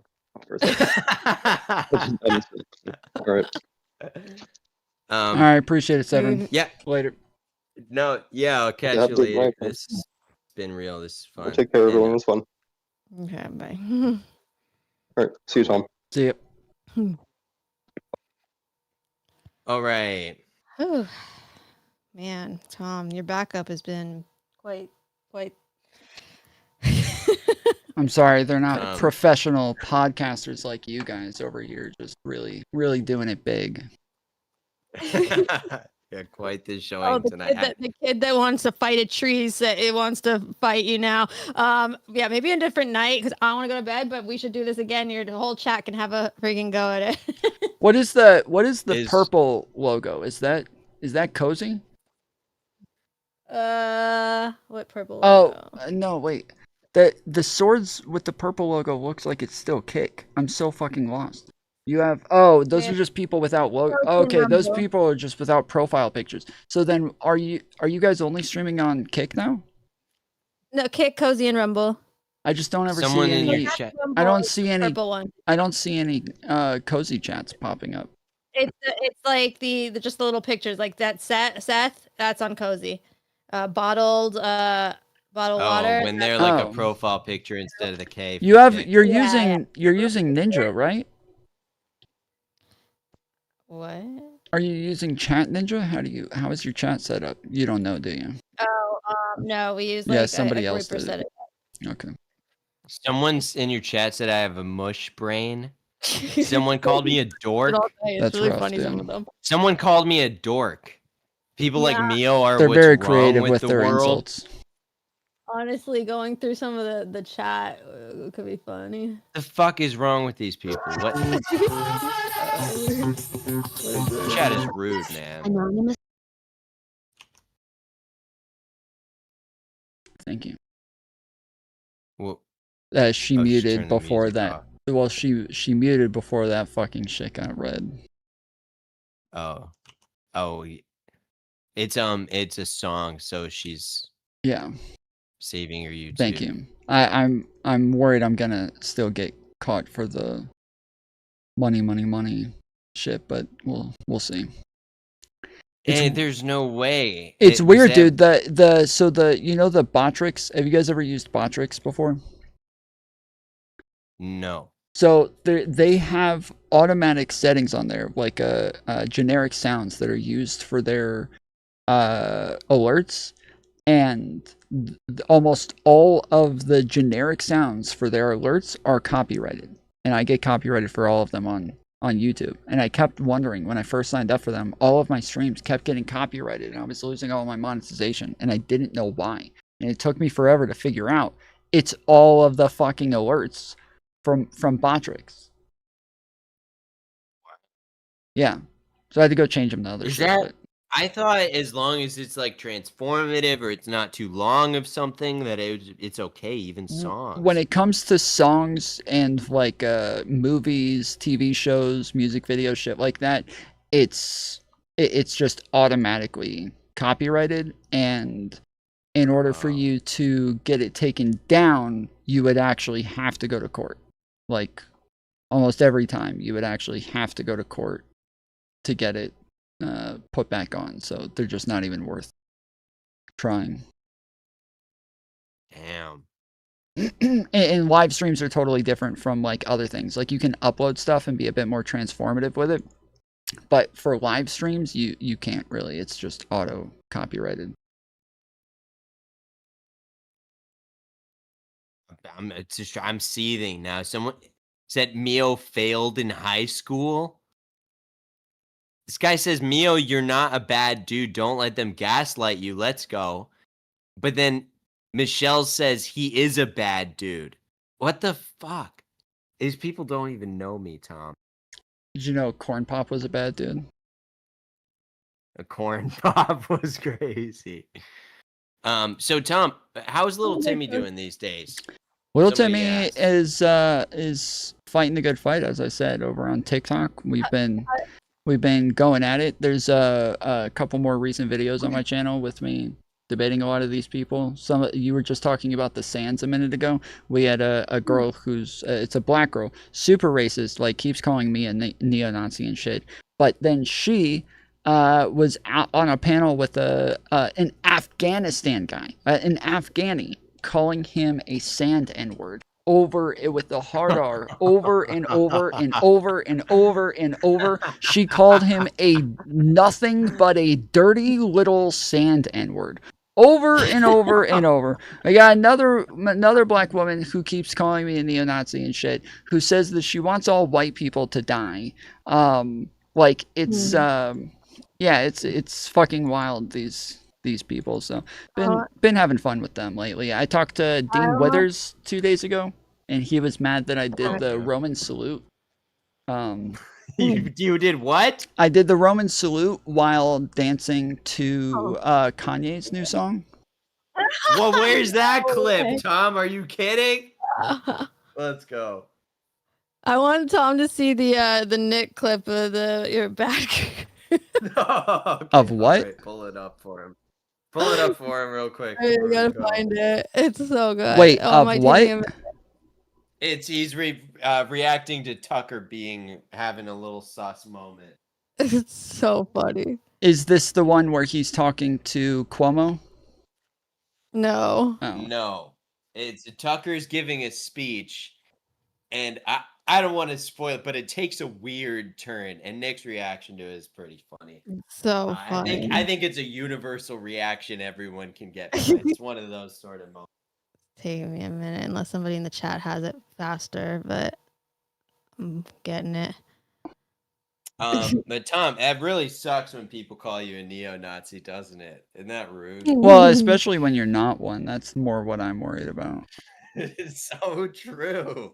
You know, I've been saying it for years. It's when it's inaccurate that I have a problem with, but You throw up one Roman, am I right? there's like a guy with like millions of fucking followers who's like putting out videos of me on Instagram saying that he like, we're gonna Richard Spencer you, I'm coming to your town, I'm gonna find you. I'm like, okay, motherfucker. What the? Yeah. Whoa. His whole like grift online is like challenging MAGA to push-up contests and shit. So he's an internet tough guy. They're not really beating the violent allegations, are they? Yeah. Well, I mean, it's a little strange when like the right keeps saying that the left has all of the fascists and everything on it, but it's only the left who acts like they're fighting against fascists. It's interesting. Only one side actually seems to believe that they're fighting fascism. The Democrats are the real fascists. Don't forget it. I won't. All right, Tom, you ready? You got to show it on your screen. I'm so ready. All right. Let's go. Dad comes home. Based. And he's pissed. Based. Dad is pissed. He's not vengeful, disobedient as they may be. He loves them. Because they're his children. They live in his house. You gotta pull up Tom. And when Dad gets home, you I know what he said? Yeah, I feel like, hold on. How am I going to do this? Hold on. No, do not pull up Tom 2. Just play the fucking video. Tom react. Just play the fucking video. You can go back in my VOD afterwards and watch, okay? We'll just play the fucking video.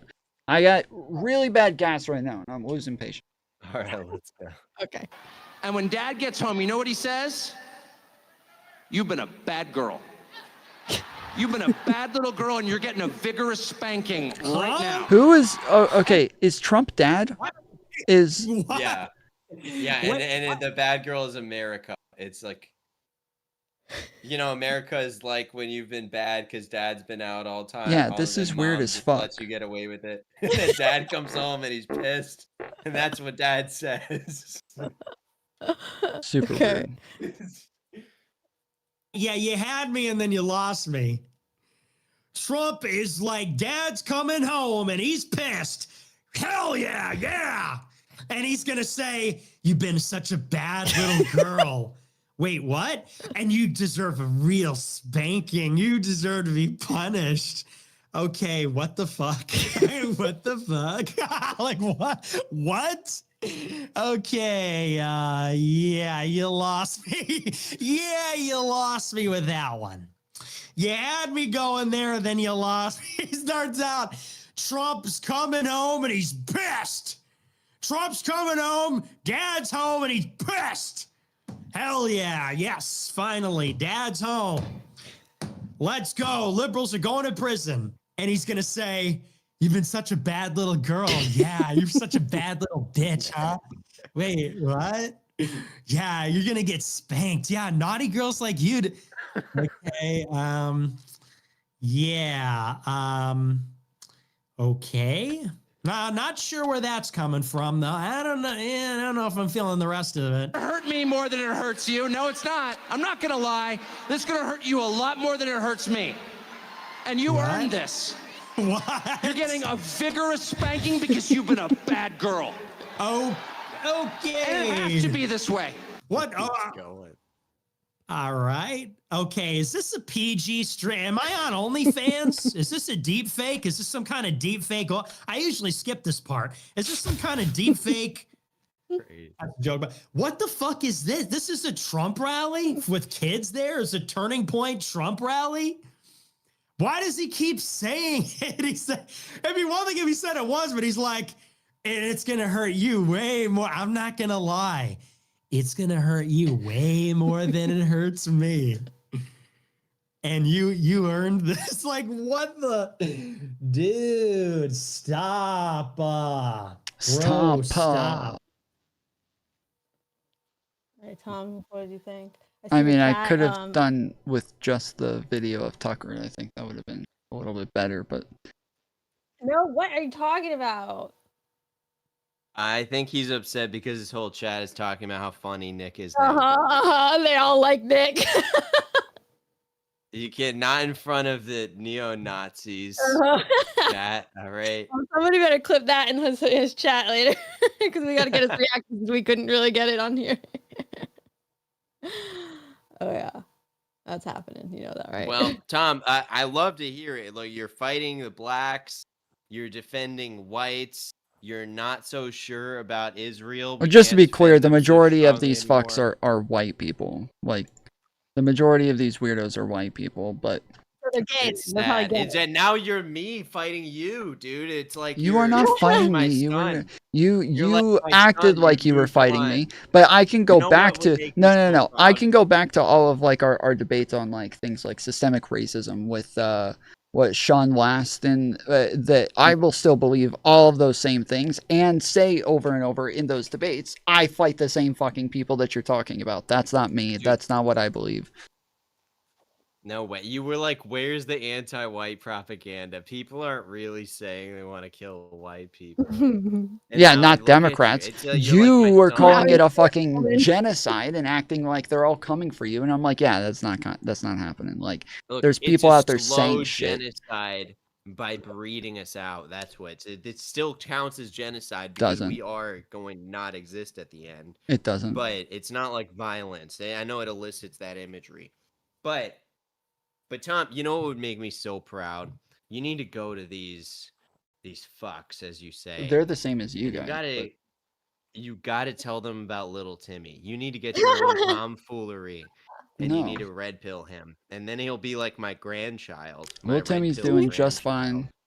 He's he's killing it out here. Spread the word. Let's go. Well, I love to see it, Tom. I want to check out some of your anti-white debates. Yeah, send us some so maybe we'll react to it on stream. We'll react to your pro-white debates, Tom. That would be so fun. Yeah, just again, those people to us are the same as you guys. Like, it's just very illiberal, identity politics. We're gonna go we back keep calling and them watch your old groypers and shit. We're gonna go back and we're gonna watch my old debates with you, and we're gonna see how far Tom has come defending whites now against the brown hordes of the earth. As when he was arguing against us, he was arguing in favor of our replacement, and now he's the great white hope. Anyways, I think we're gonna probably call it. So Tom, it's been fun. Send us some stuff that we'll check out. Yeah, I'll totally do that. All right, later, Gators. Good seeing you. Love you. It was fun, Tom. Till next time. Later, fools.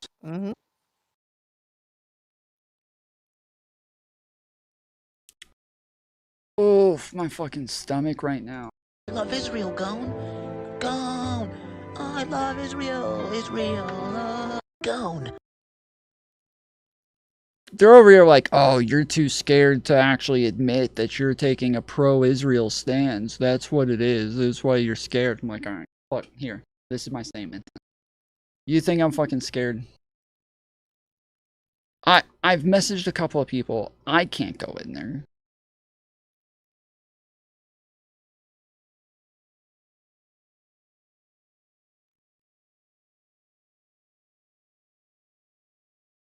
I don't know.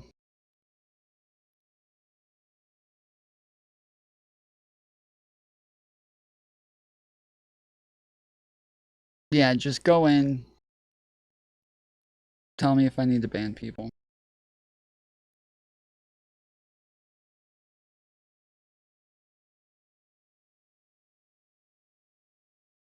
Oh, these two just fucking joined the fucking server. Oh, there's Zach. Okay. Gemini didn't. Andrew just joined though. I don't know.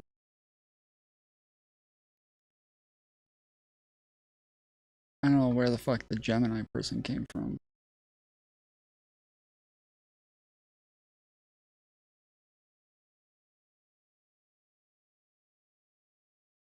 Oh, they've been part of my server for like 6 months. Weird.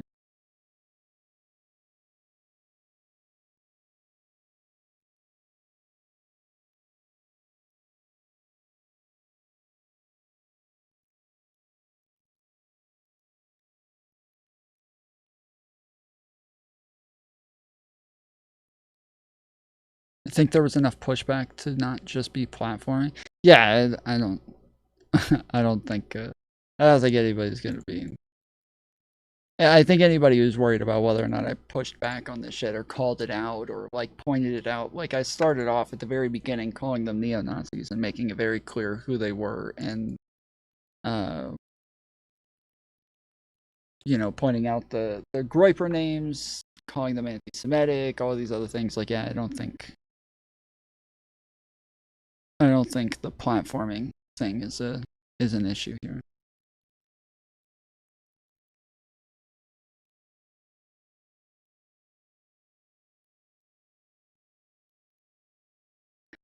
I have been ripping some super loud farts, dude. It is, my stomach is fucking killing me right now. Like I throughout that conversation, I was thinking I might have to like transfer another fucking hour over to tomorrow because I am not feeling it. A housing emergency which could help you build 500,000 homes. I don't know if I'm going to take another conversation. I'll have to wait a bit and see. And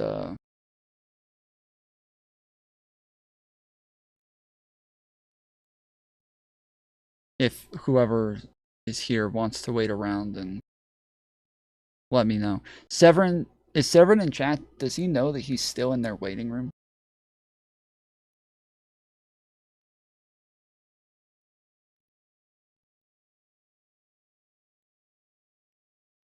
Bro, that was fucking hilarious. I could not stop laughing when I was trying to mumble over Mio. I am totally clipping that. That was too fucking funny. I am totally clipping that. That was too fucking funny. I am totally. Damn, my latency is killer today. I think I'm right, but I don't care about that. Great Britain, if it was the French, they fuck. No. Go over how Israel goes and kills people. But again, they want to push the using. Looking long enough, you will America's too. problems, Now, really? Come on. Yes, we've been the wars in the Middle East lately. Severin did just keep mumbling over. Saying it was kind of funny. We're safer because of these. Coming here, and even if they were coming here, you would be defending them against me. They're not coming here, Tom. And if they were coming here with towels on their heads, you would be defending. Holy shit! Shut the fuck up, dude. If you talk over me one more fucking time, I'm muting you. I swear to God. Bro will just sit there. Do you not fucking hear me talking? It fucking hurts. Damn. I didn't actually. My phone just went out. My bad. He's got he really is just fucking like talking the whole time, but you can't hear a fucking word that he's saying. Always gonna use the. And even if they were coming here, you would be defending them against me. Even while like I'm talking, like doesn't matter who's talking, he's still just talking. You're always going to use the. You have one justification to fight against literally everything. One. They're not coming here, and even if they were coming here, you would be defending them against me. They're not coming here, Tom. And if they were coming here with towels on their heads, you would be defending. Holy shit! Shut the fuck up, dude. If you talk over me one more fucking time, I'm muting you. I swear to God. Bro will just. Oh, it was too fucking good, dude.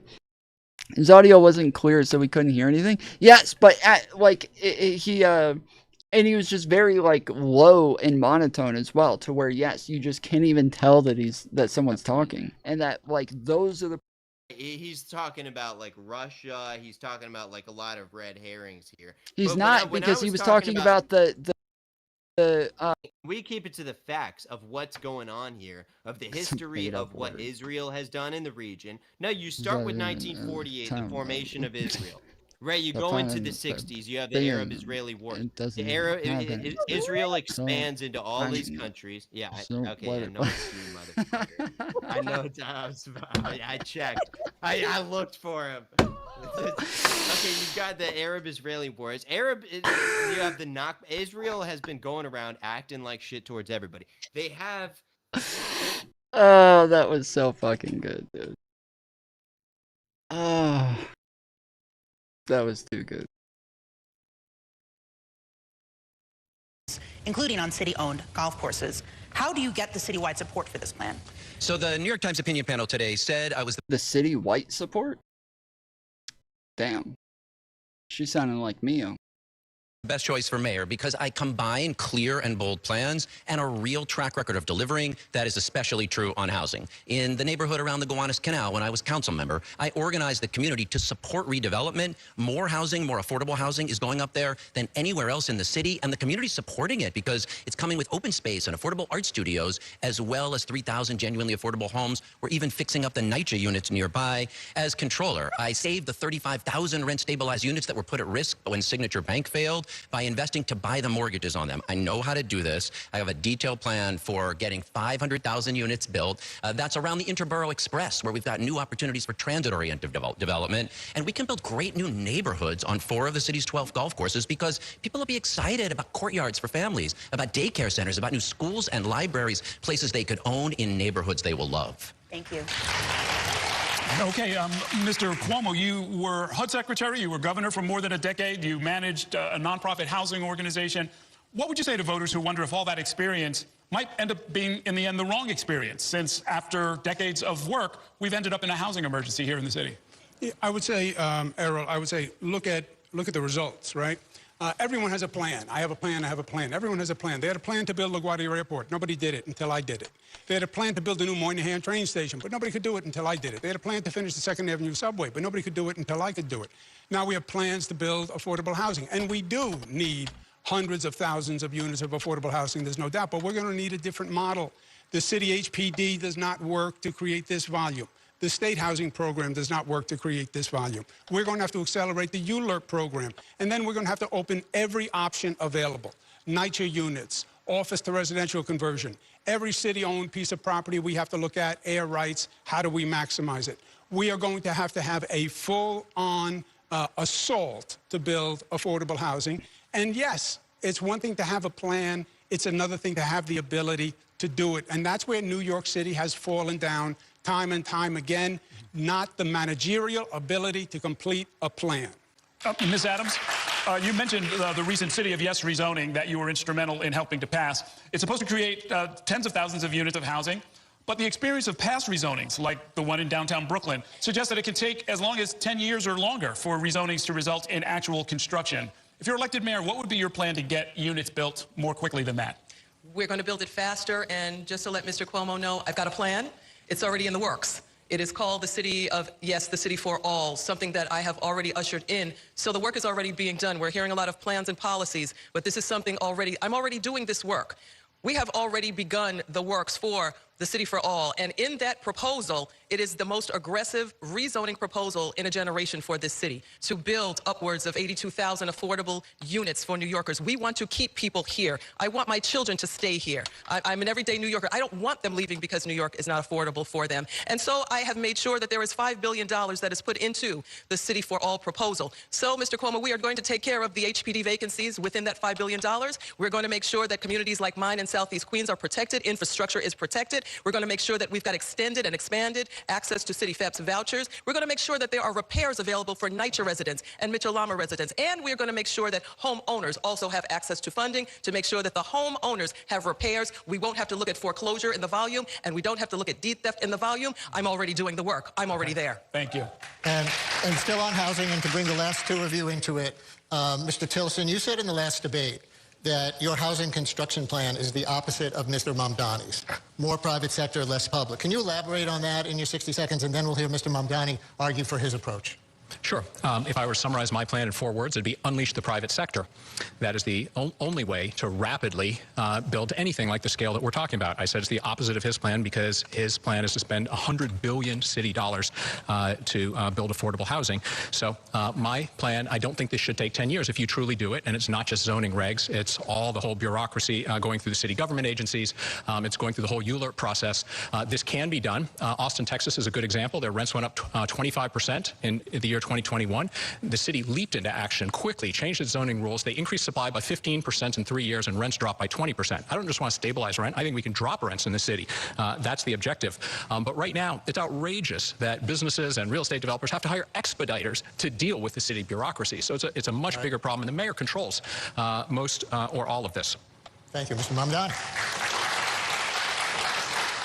I met a grandmother in a senior center in Brownsville, and she came up to me and told me that she'd been on a waiting list for 7 years for senior housing, and that she wasn't sure if she was going to be able to stay in the city any longer. The reason that my campaign is committing to building 200,000 truly affordable homes is because... what's his name still here?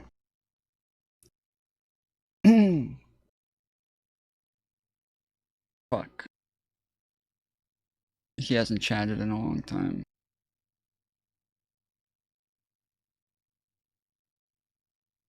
Don Dota. Is Don Dota still here?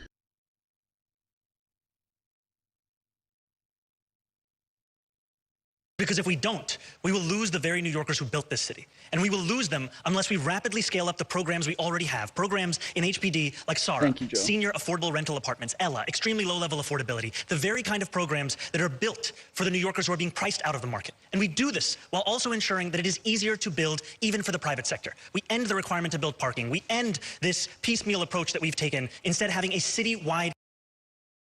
Hold on.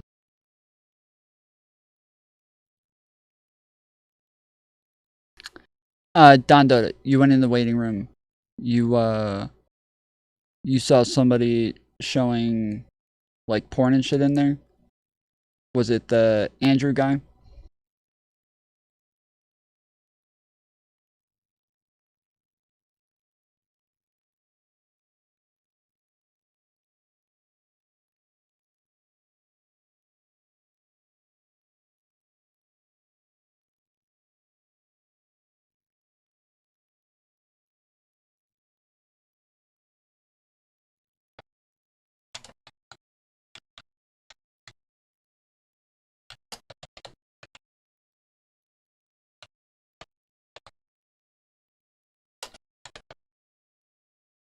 comprehensive planning approach. These are the kinds of ways in which we can actually ensure that we start to build more than 4 houses per 1,000 people, that we actually start to get up to Jersey City and Tokyo and build the housing that's necessary in the city. To finish this round, by a show of hands, I will translate for the radio audience, how many of you would support a rent-stabilized rent freeze this year? Hands up if you do. Okay, the ones whose hands are up are Stringer, Myrie, Mamdani, and Lander. Not up. State the question, please. Would you support your donors who gave you $2.5 million to freeze the rent? In the rent stabilization system this year, rent freeze this year? Yes or no, Mr. Cuomo? Would I vote for a rent freeze this year? Yes. I'd leave it to the Rent Guidelines Board. Who controls them? The mayor. We appoint them. The law controls them. You should read it once in a while. The law didn't control you, did it? You should read it. Ms. Adams, your hand was not up. Want me to go back in the chat trying to get y'all in there? Andrew, no, I was not showing no weird shit. Okay, well, numerous people said that you were, so. Was it? Why not? Oh, it was There has raised. to be a balance there, So though, only between the Mr. homeowners as well, Tilson's though. hand was not up. Okay, that was a yes or no. And finally, also on a show of hands, on rent freeze or no, a listener to my show asks, would you be open to tying rent increases to landlord rates of return, their profits, rather than simply on 1 year's costs? Yes or no if you're open to tying the increases to profits rather than 1 year's cost increase? Who would say yes to that change or that proposal? I don't see any hands. Brian, it is part of the formula already. It's part of the formula. It is part of the formula. Now you look at a variety of factors, including net operating income relative to cost, as it should be. Mr. Lander's right. That is the law. You look at the costs that the landlord is incurring, and that's how you set the rent increase if you do. But also the profits. The Yes, profit margins. Yeah, they do an economic analysis. Yeah. That's what the Rent Okay. Guidelines Board does. Thank you. And this question is for Mr. Cuomo because it did come up earlier. Many voters are grappling with how to disqualify you or not after the sexual harassment findings that led to your resignation as governor. How do you argue people should consider that factor? And we'll let the other candidates give their take. Yeah, I would ask them to look at the facts and not the political rhetoric that you hear on the stage. I said when the report was issued, it was all political. That's what I said. And I said nothing was going to come of it. 4 years later, we've had 5 district attorneys, Democrat, Republicans, upstate, downstate. They've all looked at them. Nothing has come of them whatsoever. There has been one civil case that's been resolved. I was dropped from the case. So absolutely nothing has come except political fodder for my opponents and political fodder at the time. Do any other candidates want to chime in? Andrew, you admitted at the time that you called a 25-year-old staffer into your office and asked her questions about whether she'd had older partners and whether she was available, and intimated that you were looking for a partner. Everybody here knows that you sexually harassed women, that you created a toxic work environment. We're here with all these puny students, many of them young women. I went to the city college commencement. The valedictorian is going to come work at the Department of Homeless Services. I don't want to have to tell her, don't go work at City Hall because the mayor is a sexual harasser. Sexual harasser. Those are just bold-faced lies. You admitted and you know it at the time. And it's frightening that you can look at a camera and lie right now, that looking easily. At you admitted it at the time. I never said that. I never said that. And by the way, that has been totally disproven by every court that has looked at it, every courts don't legal disprove proceeding. Things. Everyone knows. Yes, they do, sir. A report was... No, they don't. Courts don't disprove things. But yeah, he shouldn't have said that they've disproven it, but he should say that he's been found innocent. That is what he should have said, but yeah. Issued, the DAs looked at it, they all disagree with you. I was dropped from the case. So those are the facts. The Biden Justice Department and the Attorney General of the state of New York, and again, it was reported that you admitted at the time that it was a mistake to call that 25-year-old into your office. Folks can check the record. And the Attorney folks General, know if he worked for you, you would fire him. Hang on. The Attorney General's, the Attorney General's report was determined by a court to be hearsay and not a finding at all. I understand Mr. Lander is just appalled. The women who accused you of sexual harassment, that's what you're calling hearsay. The district attorneys looked at all those complaints, and not a single case was We're going in circles. We're going to move on. Maybe you know better than the facts. Obvious that this is disqualifying. The man resigned. Should be obvious. The problem is we do not get to address the issues that New Yorkers care about. Yeah, that's just what we're going to do. That's just what we're going to do. Just hang on. We are done with this topic. We're going to move on to the next one, candidates. Let's talk about quality of life, concerns about disorder and public safety. The number of complaints about disorderly conduct in New York City have nearly tripled compared to the pre-pandemic year of 2018. Arrests for disorderly conduct have risen significantly, but New Yorkers still say they are less satisfied about their quality of life than in the past. So we're going to start with you, Mr. Lander. Do you want the NYPD to address quality of life violations, or is there some other way to do it? And how would you address concerns about quality of life without violating constitutional rights or opening the door to accusations of illegal profiling? As mayor, my #1 priority will be to end street homelessness for people with serious mental illness. When I talk to people about what's influencing their quality of life, what would they like changed? They would like to be able to get on the subway and feel safer. Last week I talked about a friend whose middle school student was pushed to the ground by a mentally ill homeless person. But we don't have to be a city where a couple thousand of our mentally ill neighbors sleep on subway platforms and the sidewalks and stoops of our buildings. And yes, of course, NYPD have a role to play in keeping neighborhoods safe, getting guns off the street, but no amount of policing is going to connect a homeless mentally ill person to the housing and services that they actually need. The plan that will is called Housing First. It's working in Houston and Denver and Salt Lake City. We used it here to end street homelessness for veterans, and I will use it to end street homelessness for people with serious mental illness, and that'll be a city with a dramatically better quality of life for everyone. Okay. Mr. Stringer. Let me try to answer your direct question, which is the issue of quality of life. And to me, as someone who has spent his entire life here, who's raising kids here, people do not want to live with trash. They don't want to live with broken sidewalks. They don't want a 311 system that can't resolve the basic day-to-day issues that New Yorkers face. We've gotten away from that kind of work. You know, swagger, to me, is different than swagger at City Hall today. Swagger means I feel satisfied when we help somebody get the services we need. How I'm going to do it specifically? We've got to have a deputy mayor for quality of life and institute what I call quality stat, meaning there's a lot of agencies apart from the police that actually are responsible for the day-to-day running of the city and resolving complaints and issues. We need to measure that. We need to look at the data at 311. We need to do the follow-ups. I'm going to be the mayor in Ed Koch mode that comes to town hall meetings and communities just like Ed did as controller, roll my sleeves up, go in front of hundreds of people and say, let me have it. What do you want? What's going on? And I will resolve a complaint in 24 hours. That's the kind of mayor that we need in this city to keep people here and to make sure that we become the beacon of the greatest city in the world. Okay. Mr. Mamdani. You know, when I speak to New Yorkers across the 5 boroughs, what I hear time and time again are these very kinds of complaints. Complaints around the cleanliness of our streets, complaints around whether the parks that they love can actually be maintained. And so many of them come back to a mayoral administration that has underfunded city agencies time and time again, literally requesting to take garbage cans off of sidewalks. That's what we have had for the last 4 years. I'm proud to have been endorsed by DC 37, the single largest labor union representing municipal workers in this city. The people who run this city trust me to lead this city. And what I will do is fully fund each one of those agencies to ensure that we are not just providing public service, we're providing public excellence so that each and every New Yorker is finally receiving the quality of life that they deserve living in the city. Okay. And so, Mr. Myrie, really in a lot of ways what I'm getting at is that the city government and a lot of voters, frankly, will reflexively reach for the NYPD as the best tool to handle what they perceive as disorder, which some people say is kind of a stepping stone towards crime or in some ways a precursor to it. What's your take on that and how would you handle it? Yeah, let me first say, Scott, you got a little bit of swagger. You got some sneakers on today, so I don't want you to discount yourself. All right, I got it from you. All right, very good.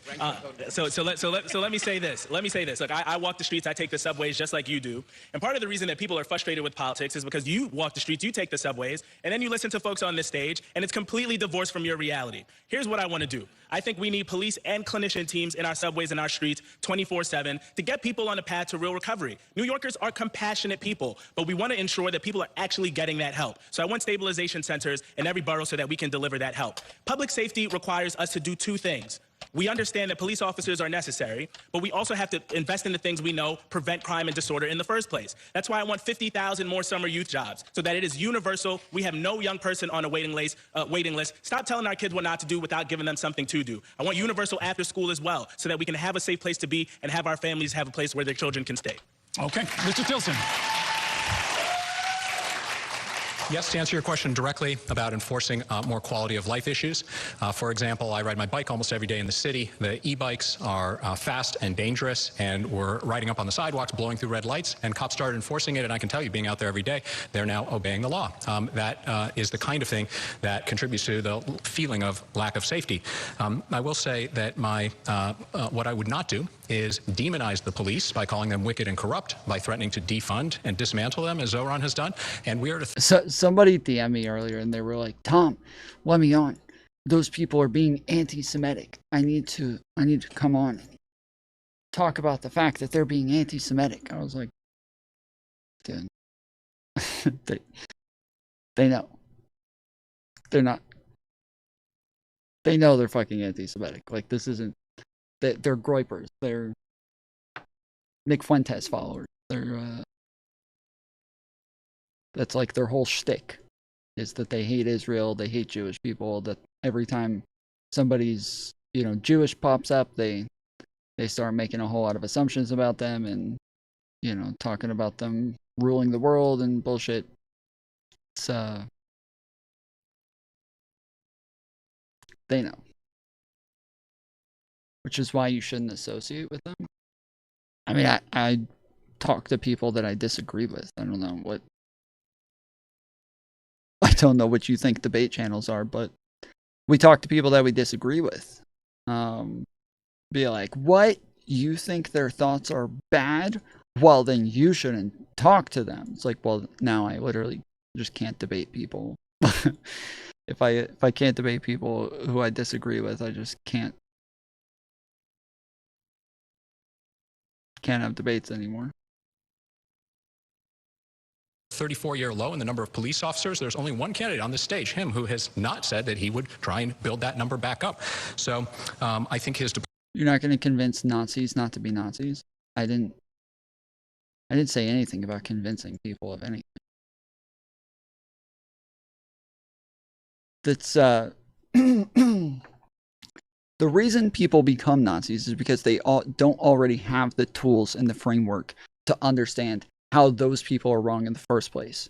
So, especially when they're young, they're more susceptible. It's easier to run into these crowds. It's a lot easier to kind of buy into the rhetorical tricks that they play, because when Mio's making those arguments, he's not making them dishonestly. He's not lying when he says them. He's just been tricked into buying a bunch of bullshit propaganda that's not logical. So what instead you do is, when people are there and around liberal creators, you engage with those folks so that you're actually dismantling those thought processes in real time, so that if they do run into them, they're not susceptible to them in the same way that somebody else who has never heard from them or engaged with them would be.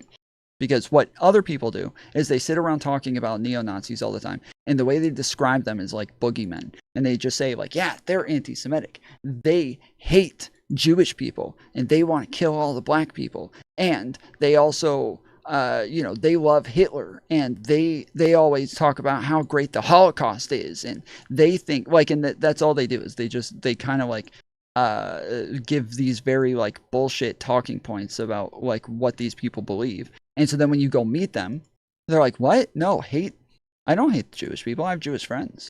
How could I hate Jewish people? No, I love Jewish people. I'm wanting to help them. You actually, what it is that like none of these people show you this, and they start pulling things up out of context and say, these are the people that do this and that do that, and you're dumber than I thought. Well, I am dumber than you thought. I used to be one of those people. That's how I know how this works. I was dumb enough to kind of fall into a lot of these rabbit holes, and it was because I didn't have this is how all of these people were always strawman to me. And so then when you go and you actually meet them, and they're like, what? Hate black people? No, I don't hate black people. I have black friends. I love black people. Like, it becomes very easy to think like, oh, wow, these people have always been kind of strawmanned. And then they show you things. You're like, oh, whoa. Yeah, I've never seen that before. So like the mainstream media is like just hiding this from us. That's fucking crazy. And you start to see just the little bits of out of context propaganda that they show you that makes it seem very legitimate and very convincing. And yeah, if you don't already have the tools to engage with these people or to understand what it is that they believe or why they're wrong or the rhetorical tricks that they're playing or any of these things, then yeah, you just become way more susceptible. And this, we do know, this is the thing that actually helps people not fall into these holes, because just not talking to them makes it easier to, when you do run into them, you're not as prepared and you don't know what it is that they're doing or the games that they're playing. When you talk about them and make them sound like these evil boogeymen instead of like real people who actually believe just really dumb things, then yeah, it's kind of jarring when you actually engage with them and you're like, oh wait, they sound really genuine. This is weird. I thought that they were always these like psychopathic crazy fucks, but they're not. This is odd. These people have family, they have friends, they go to school, they're not dumb, they're actually quite intelligent and well spoken, and this is not the fucking crazy KKK hood wearing skinhead that I was always taught about. And so yeah, it is that kind of keeping them behind the veil is how people end up getting pulled into these groups.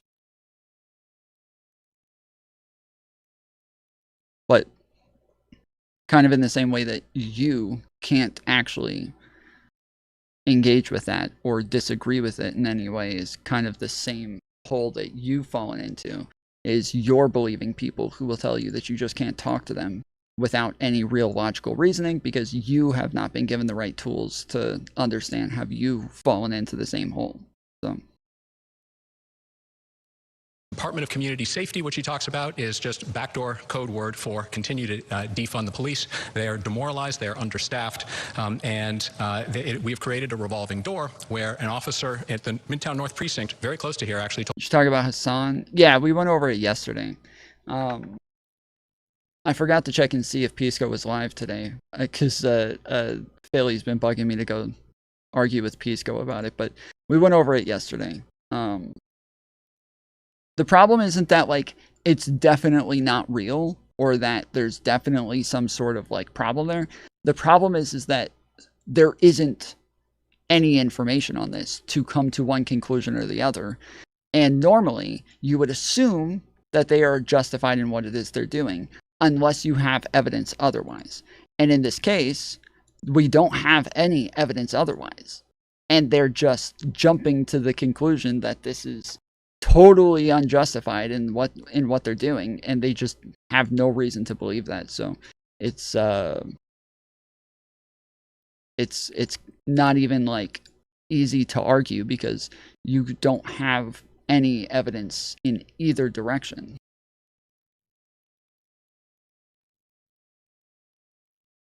But instead you're making yourself a loca. Do you know that that's all you said? There was nothing before that. You said all you're doing is normalizing the Groyper perspective. That you think... Okay, I don't think you know what normalizing means. I would bet just about anything you have no fucking idea what normalizing means. But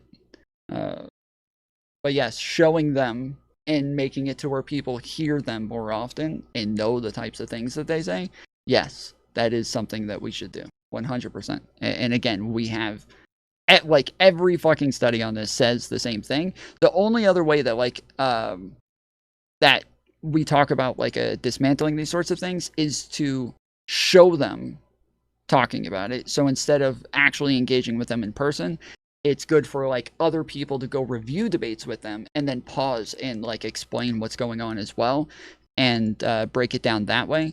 But when all you do is talk about somebody and you don't actually, like, give them a way to respond, and you don't steelman them in any way, you just strawman the fuck out of them to just make them sound like a big bad boogeyman, yes, you make it more likely that those people are going to fall into that hole if they ever end up running into these people. Like, you are the one who is creating these fuckers. So, yeah, it's very laughable how stupid you are. We'll hop on. We'll go over any study that you want that talks about how people fall into these extremist groups, and we'll get into it. You just hop on. We'll get into it right now. You think I'm stupid. You think I'm wrong. You think I don't know what I'm talking about. Let's get into it now.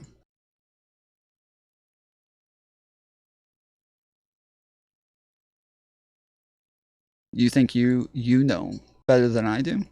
Let's hear it. I'm happy to hear it.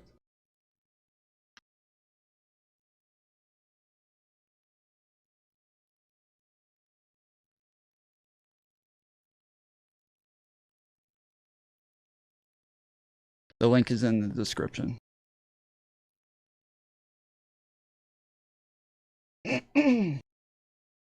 Told me she is still filling out the paperwork for most of her arrests, and the criminal is back out onto the street before she's finished. Did you want to respond? I want to say it very clearly, because both Mr. Tilson and Andrew Cuomo's Republican billionaire donors have been lying about me on our television screens and right now. I will not defund the police. I will work with the police because I believe the police have a critical role to play in creating public service, public safety. And fundamentally, when I put together our proposal for the Department of Community Safety, it was built upon the many conversations I had with rank and file officers who had told me that they signed up to join the department to take on serious crimes. And yet what they were being asked to do is play the roles of mental health professionals and social workers. And that is part of the reason why 65% of crimes in the first quarter of this year are still not solved. We need to ensure police can focus on those crimes, and we have mental health professionals and social workers to address and tackle and resolve the mental health crisis and homelessness. I just want to clarify, Whitney, did you not talk about my police retention plan, or you didn't? Come on, Scott. Ms. Adams, I want to bring you in the conversation because you were at City Hall when the funding question came up that has been interpreted by some as defund the police. What was happening then in that particular session with that particular proposal? And if you're elected, what would you do about this question of where and when and if the police get involved in quality of life policing? Thank you for asking the clarifying question, Errol, very much. The FY 2021 budget season was a very, very tough season for the New York City Council and quite frankly for the mayoral administration as well. We were still masked up in the pandemic and New York City was very, very underfunded as a city. We were looking towards going in the hole, if you will. So several city agencies had to take a haircut. The NYPD was one of those agencies, as were many, many city agencies. Heck, the New York City Council, we had to take a haircut. So there was funding reallocation that happened across the board for New York City because of the pandemic. So, I mean, services were cut. Many folks out there realized that some of park services were cut and other services were cut as well, unfortunately. So that was a climate that we were in, quite frankly, during the pandemic season. As mayor, though, I know that New York City is fiscally sound. Our issue right now is going to be Trump-proofing the New York City, Trump-proofing. So yeah, this is, I guess somebody posted this in my server just a little bit ago. This is some like dumb conservative bullshit. I'm sure you guys have all seen this before, but it's just a bunch of newscasters reading the same script. Treasure Valley communities, the El Paso, Las Cruces communities, Eastern Iowa communities, Mid-Michigan communities.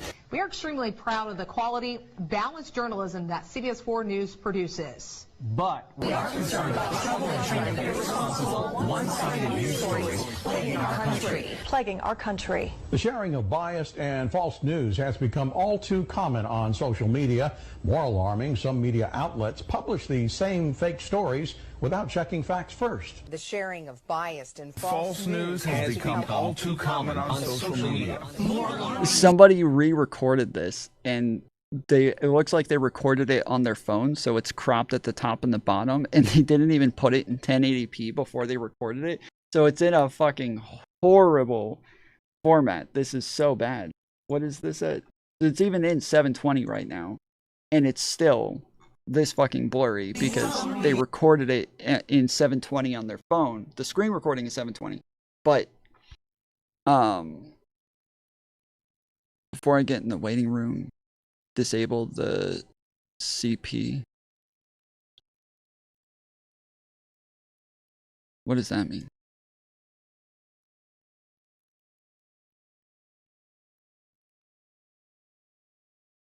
Hello?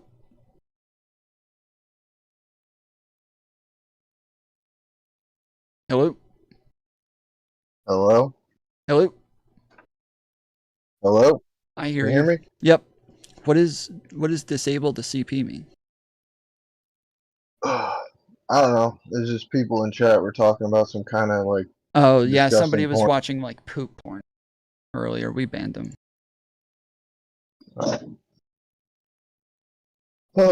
So yeah. So what would you call like responsible platforming? Like what do you think like that idea is about? Well, in terms of responsible platforming of white supremacists or neo-Nazis, right?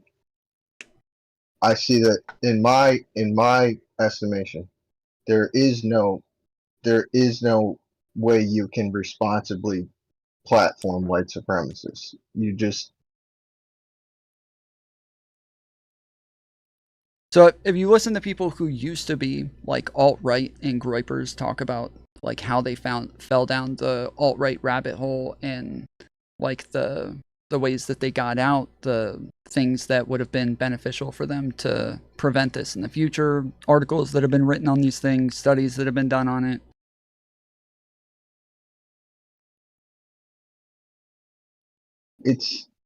How did Nick Fuentes become a prominent figure of what people nowadays call the alt-right?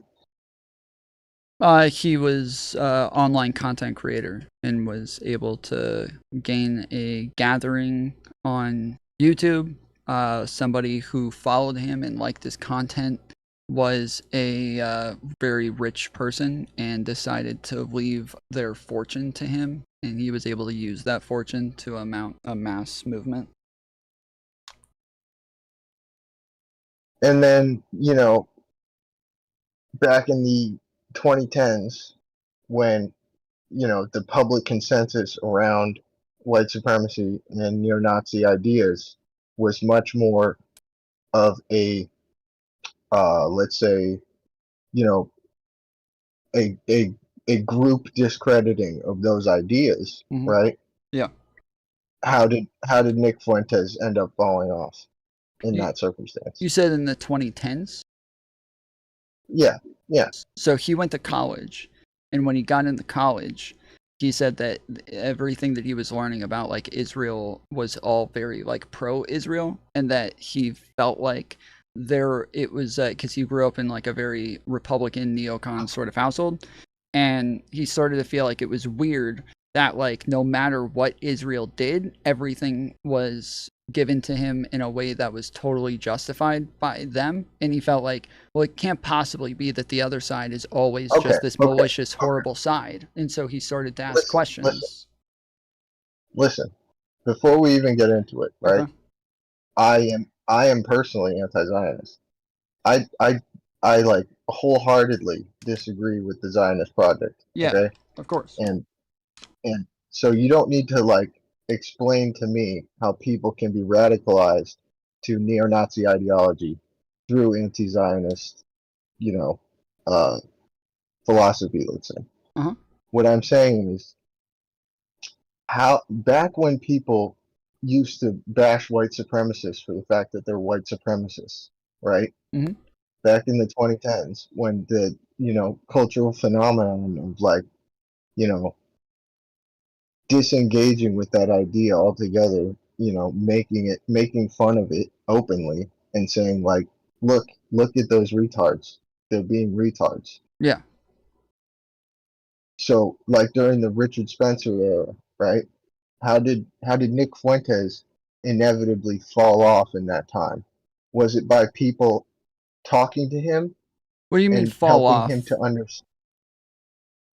I mean, he was, you know, deplatformed by like I don't remember which platform he was on. It might have been YouTube. It might have been, Yeah, you but know, he's a much larger and more famous person today than he was back then. I'm getting to that. I'm getting to that. Okay. Okay. So he, you know, tied his boat to Richard Spencer, and he was on whatever right wing, you know, broadcast network they had at the time, right? And Yeah. he's, you know, he grew in prominence from that, right? And then, you know, culturally, we as a society denounced white supremacy enough to get those people taken off the internet. And, you know, obviously, like Richard Spencer also, he was just too hot on the gun about coming out about being an open white supremacist, right? And people immediately went, wow, this guy is a total loser. Like, we should stop listening to him. Yeah. We should just completely cut him off from mainstream media altogether and never let this guy back on the internet. Yeah. Like, anytime he posts something, let's laugh at it and make fun of him and make him feel like shit for his ideas. You see what I'm saying? Yeah. So all of that happened, right? People weren't like engaging with him, you know, showing him an air of charitability. They weren't like, you know, trying to teach him the way, trying to help him to be a better person, right? Making him a sympathetic figure. People were treating him like shit for the way that he was behaving, because the way that he was behaving, right, is evil. Correct. It's wrong. It's immoral. So that's what I'm saying is like, and then obviously with Nick Fuentes, right? How did he come back from that? Well, I just want to be clear that the people treated Richard Spencer that way from the very beginning. That didn't stop the alt-right from growing and becoming like a very prominent movement within the United States. So we were already doing those things before Richard Spencer came around. That didn't stop people from like Richard Spencer from being able to rebrand the anti-Semitism that existed as like a skinhead neo-Nazi sort of thing and make it a more polished and representable sort of ideology that people were able to buy into because it didn't look all that scary like they had always been told it was.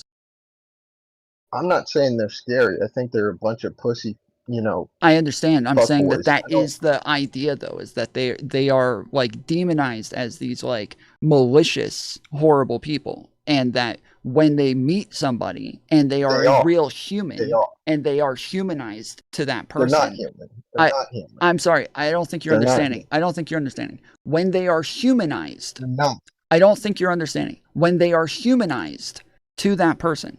So when they see that that person has like friends and family, they have people. Okay, it doesn't. I don't think you understand what it means to be humanized to a person. I'm not asking you what you think about them. I'm telling you, when they are humanized to the person, that is when they start to like totally question everything that they've been taught about these people. No, they don't, dude. They use you as a means of. They use you as a means of furthering their ideology and agenda. So can you give me like a story from anybody where they said that they like watched content creators debate neo-Nazis and then thought, damn, they're so smart? No, because people don't go to the internet for, understanding and, psychological evolution. People go to school for that, okay?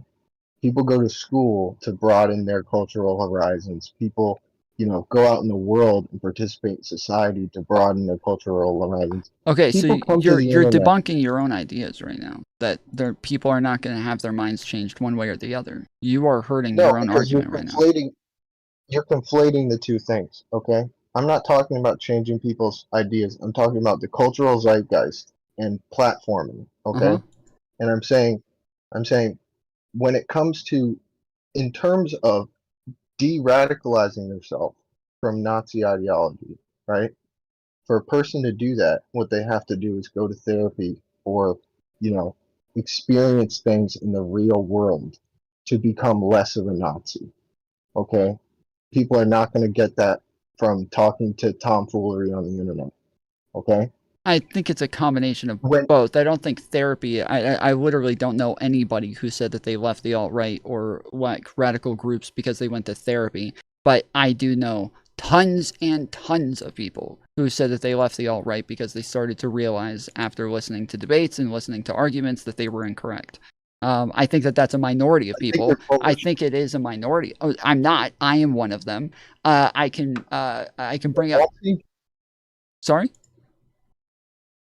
You're a Nazi? No, I was far right though. I was like on my way down the alt-right rabbit hole. Do you know who Faraday Speaks is?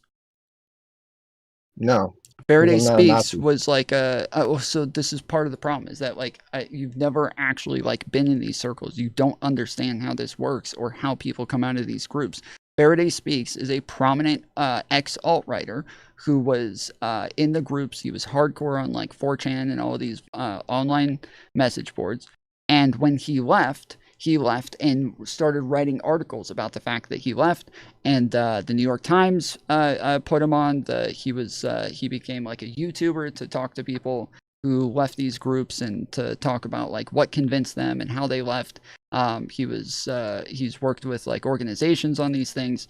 I've done interviews with him. He is just one person that we can point to that was convinced. He points to Destiny and says that Destiny was one of the like main people that got him to start questioning his thought processes. I would also point to Destiny and say Destiny and Bosch were two people that made me start questioning the things that I believed in at the time and made me do more research afterwards.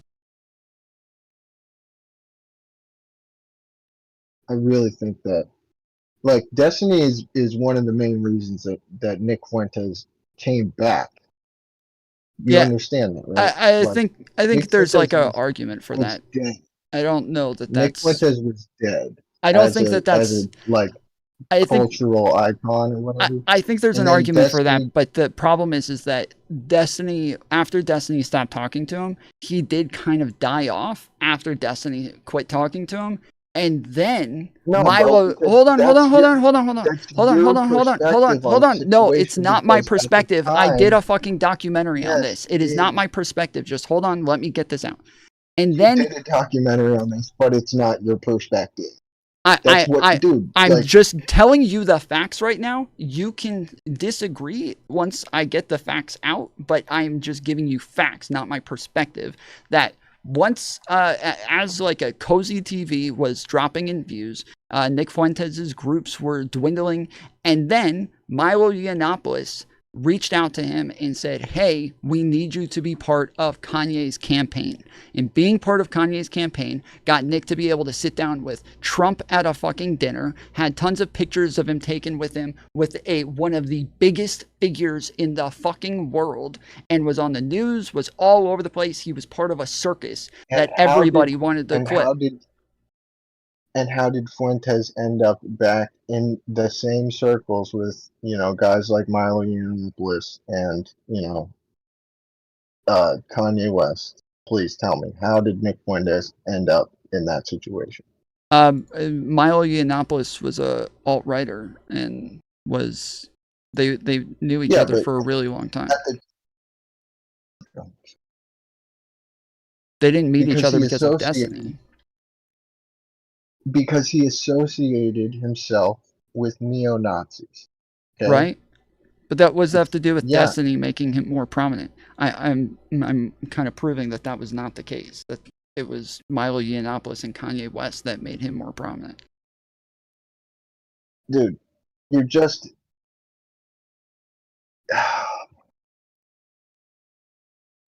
The whole point, right, of trying to de-radicalize people, as you're claiming, is, again, I'm not arguing that I'm de-radicalizing people. Again, I am not arguing that is anything that I'm even like remotely attempting to do. I'm saying, because you're not doing that. You're platforming people. I'm giving preventative measures. As I said, I'm giving preventative measures to people becoming radicalized in the first place. No, dude, you're introducing people who wouldn't define themselves as neo-Nazi workers to people who would define themselves as neo-Nazi workers. Okay? Correct. You're sympathizing with you're associating these neo-Nazi workers with normies. And then you're telling the normies, see, don't be like them. Well, the neo-Nazi workers are making fun of you to your face. And then the normies are watching this whole thing transpire, and they're going, lol, tomfoolery, kind of cringe, lol, because their brains are also fun. Okay? And then you're just making the neo-Nazi workers seem more cool by comparison. You understand that? Yeah, I'm sure it's me that looks cringe in this scenario. Totally. You look hella cringe either way, bro. Like, I hate to tell you that, but like, even if it's me telling you that, it's better than, because I care about you as a person. Not necessarily that I care about, like, what you believe in, because I'm sure we still agree on, maybe some fundamental levels, but we probably disagree on other very important, aspects of sociology or what have you. Mm-hmm. But the thing is, at the end of the day, you can't associate yourself with these people. Like, we as a society have to move on from these people. I'm sorry, I think you are the ones who are making more of these people. To make them, like, you saying that they're not human, that they're not people, like those sorts of things make the boogeyman that I'm talking about. You create the boogeyman, and then when people meet them and they're like, oh wow, they're just like a real human, this is very different than what it is that you paint the picture to be. Because I say that they're losers and virgins and that they should all die. You said like 5 times, they're not humans, they're not people. You said it over and over. Dude. Yes, that's what I'm talking about. That is what I'm combating. I am combating the radicalization that you are pushing people towards. I'm pushing people towards neo-Nazis by saying, yeah, stop talking to neo-Nazis. Yeah, I'm sorry. I you know what? You're so right. I forgot that if we had just told people don't be rapists, don't be murderers, don't do drugs, they would just not do it. I forgot like that. I forgot. That's always worked. for Rob, everything. You're so right. introduce people to more rapists and murderers so that We they, should talk you know, about decide yes, on their own. yes. We should talk about consent. We should talk about like what happens. The fact that like normal Right. people can Yeah, find we should themselves in examine the situations in college where they think that they're just having fun and doing Okay. the right thing, and then they're in prison Okay. for So you want to 10 talk years. you want to talk about theory, right? You're saying we should introduce people to concepts of consent to prevent them from becoming rapists, right? We should introduce people to, you know, morality principles that would steer someone away from murdering somebody, right? So let's talk about fascism, okay? Let's talk about the rise of fascism, how fascism operates.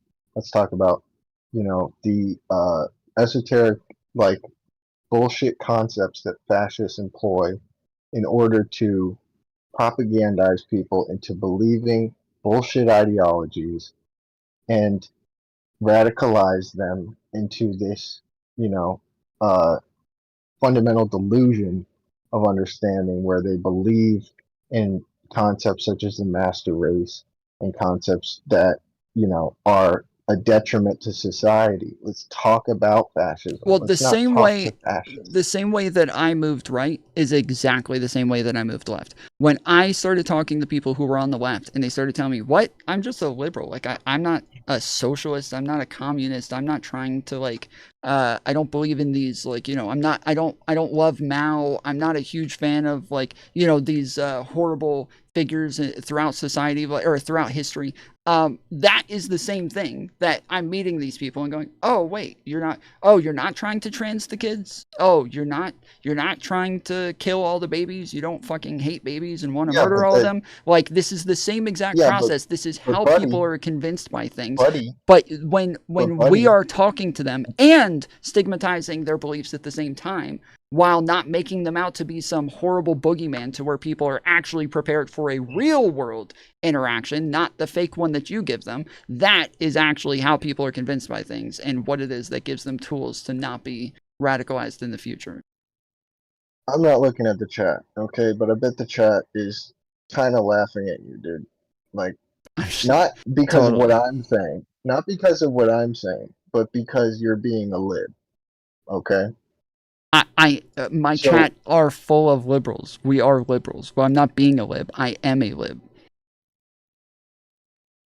And, you know, as much as I hate to say it, like, when the chips are down, you know, liberals do tend to side with fascists. You mean like when Hitler made a co-op with the liberals and then they helped him get elected? Oh no, that was the socialists. No, sorry. Wait, Mussolini. Mussolini worked with the no, the fuck. That was socialists too.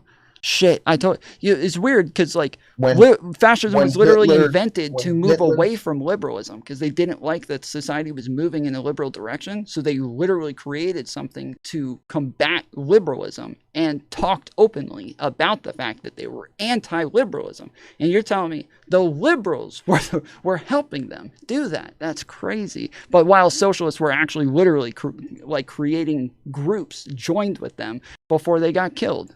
That's nuts.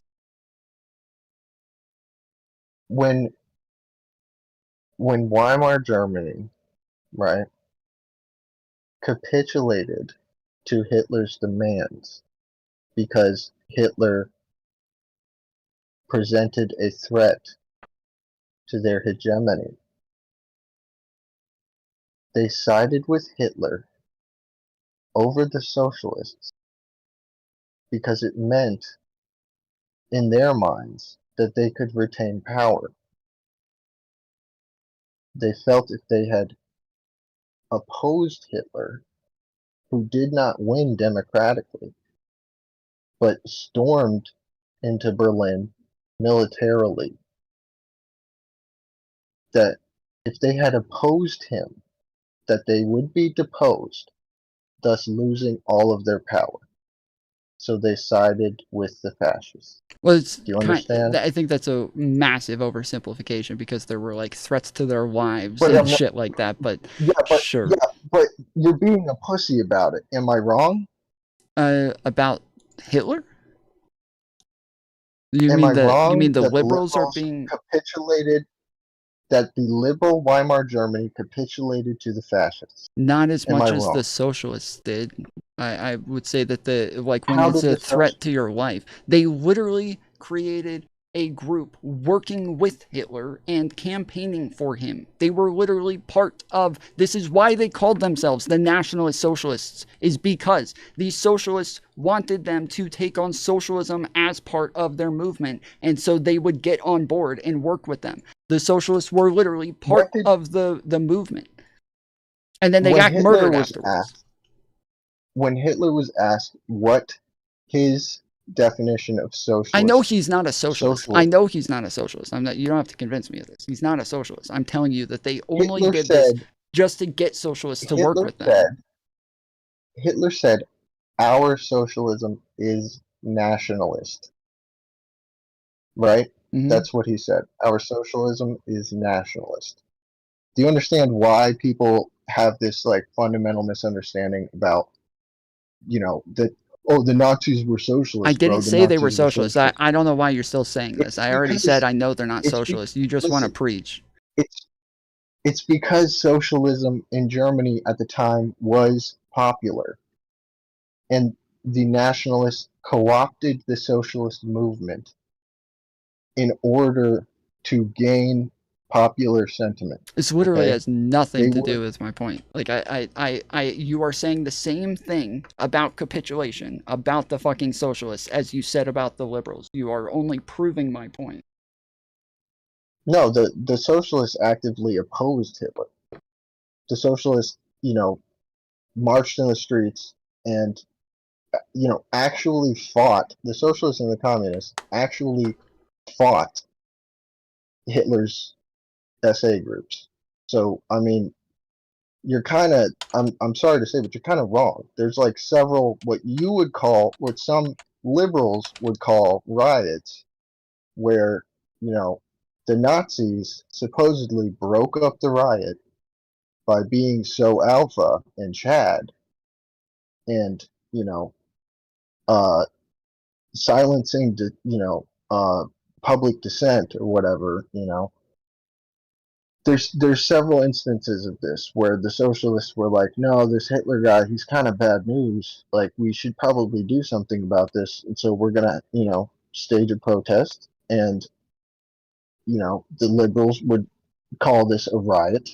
And then the socialists, you know, being that they actually were socialists, would, you know, try to take over a government building or you know, do a little bit of shenanigans.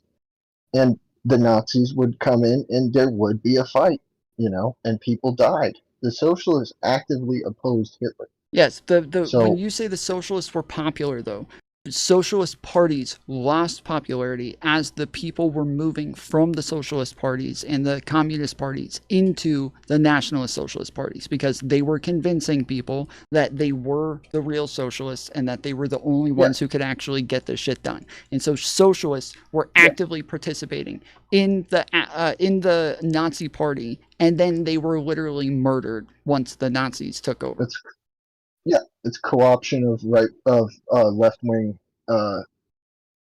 vocabulary, and not that in no way the you know, collaboration of the two completely separate ideologies.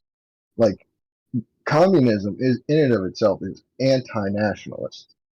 You understand that, right? Like, communism is as far from nationalist as you can get.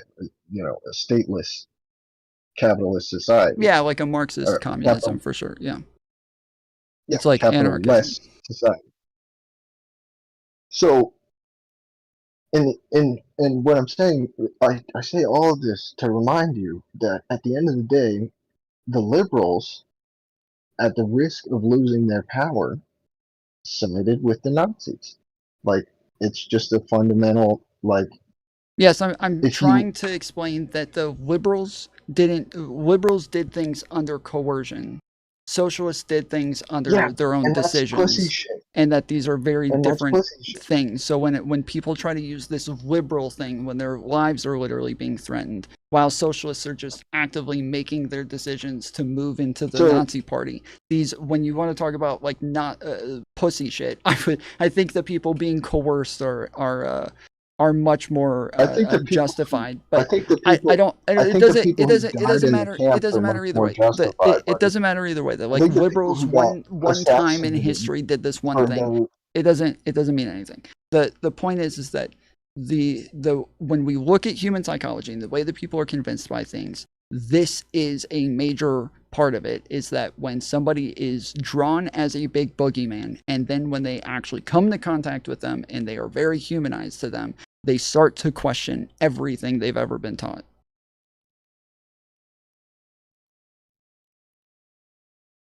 No. No, I think it's just you. Like, were you taught You know, socialists and you have communists it- were bad when you were younger?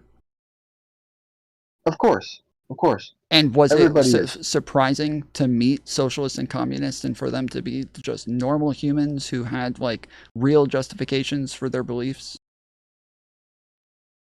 No, it really wasn't, because, once you understand the theory aspect, it's pretty clear to see that, like, So equality. you understood the theory um, before ever meeting a communist or a socialist.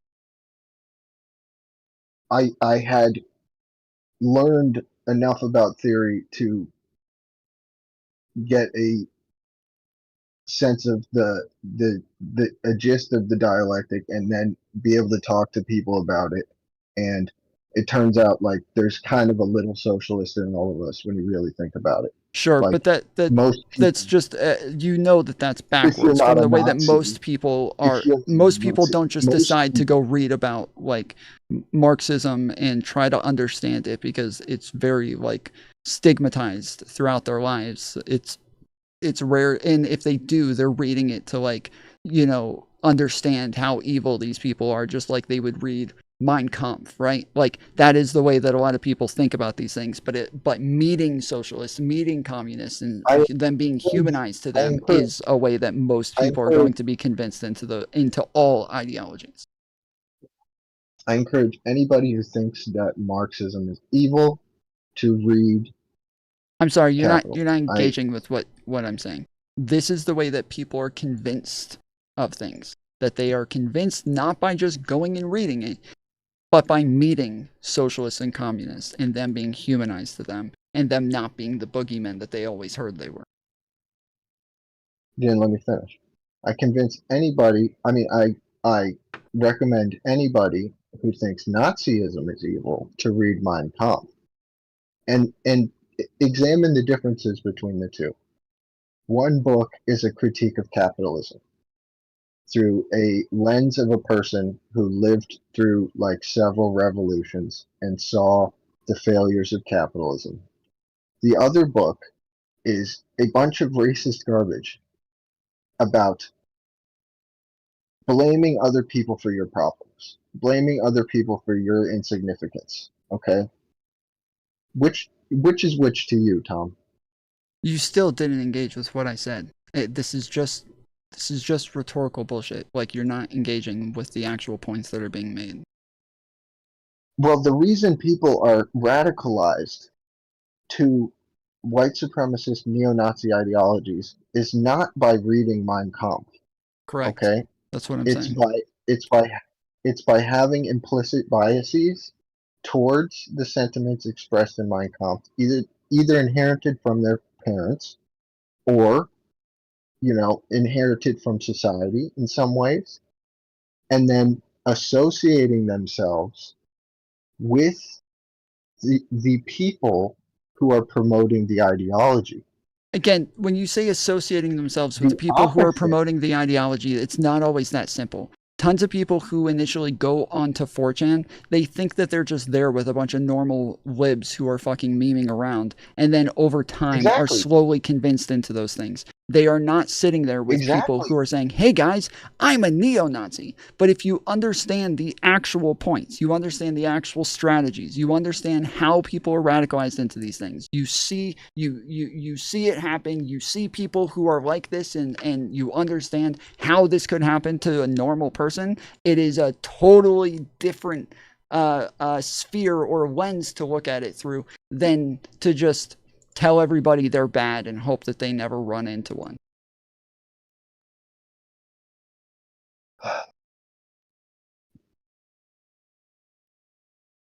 The only way that people end up in these circles is because there's a prevalence of this belief. Okay? Mm-hmm.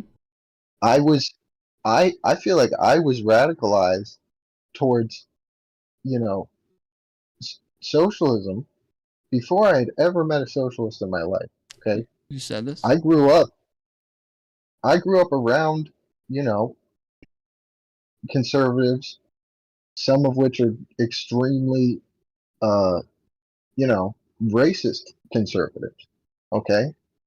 And if I hadn't been, you know, a little bit smart and a little bit, you know, more understanding of implicit bigotry in society and white supremacist,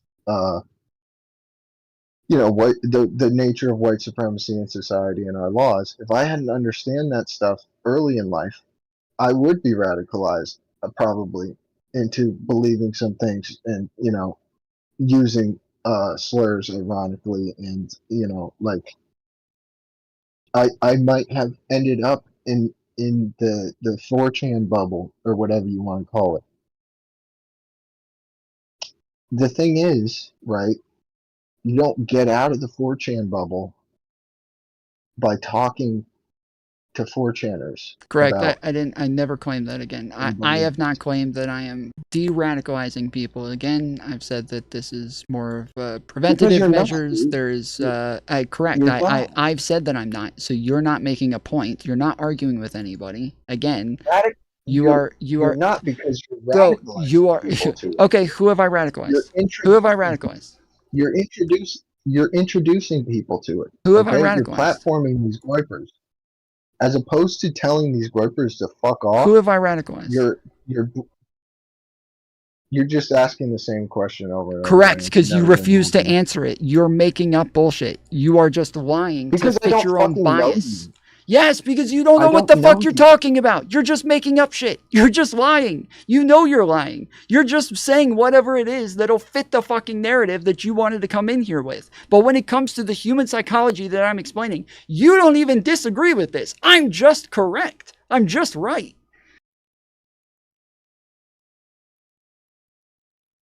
So, like I was saying, right? You're not de-radicalizing people from this ideology by introducing them to the people who are purveying this ideology. You're presenting the ideology on a larger platform, okay? You're bringing people who are no-name neo-Nazi shit-ins and putting them on a plate in front of normies and saying, oh yeah, these are bad people. They believe dumb things, yada, yada, yada. And then the neo-Nazis sit there and make fun of you. Wow. Because you're going along with the joke, even though you don't realize it, even though in your head you think, oh, I'm smarter than they are and I'm making them look bad. You're not doing that. That's not the fucking thing. But I can promise you one thing. By you engaging with me, you have definitely convinced more people to go with my strategy rather than yours. I think that you should take your own advice and not talk to people you disagree with, because you are definitely making your ideas look worse. I don't care, dude. You do. That's your entire point. Your entire point is that you care. You asked me to come up here, Tom. Correct. You were in my chat already making these comments. Unprompted. You were in chat already talking about these things first. So...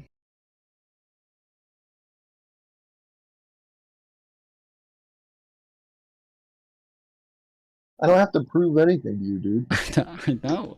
I don't think you could if you tried. Yeah, because you're stubborn.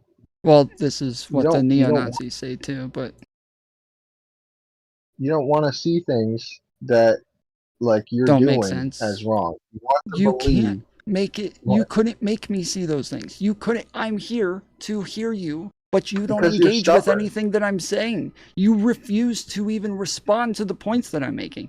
every single fucking time. You refuse to respond to it, and then you go down some fucking rhetorical soliloquy that is completely off topic and off the subject of what, like, the way that people are convinced by things in reality. And then you just make up shit saying that I'm radicalizing people, and then admit right after that you have no idea what I'm doing or whether or not I'm doing that. It's ridiculous. You're radicalizing people, Tom. Okay. You're presenting the ideologies, and like, I already know that the people in your chat aren't going to agree with me. I don't care. Okay, you can't present my ideas as, you know, favorable to them because they're also shitlibs just like you. So anytime they hear me talk, it's not going to change any of their minds anyway, because I'm cringe. You know, we don't care I'm about cringe. We care about right and wrong. leftist. We care about actually making logical, coherent points that, like, can make sense and engage with what it is the other person's saying. Like, that's what we care about, but you just won't do that. And this is the same problem with neo-Nazis, is they don't want to engage. They don't want to have honest conversations because that's not how they're convinced by things. It's all rhetorical for all of you. Brother, listen to me. The problem with neo-Nazis is they're racists. Okay? That's not what we're talking. See, you're misunderstanding the point again. We're talking about how people are convinced by things, but you're over and over just going back to the fucking boogeyman instead of actually understanding and talking about it.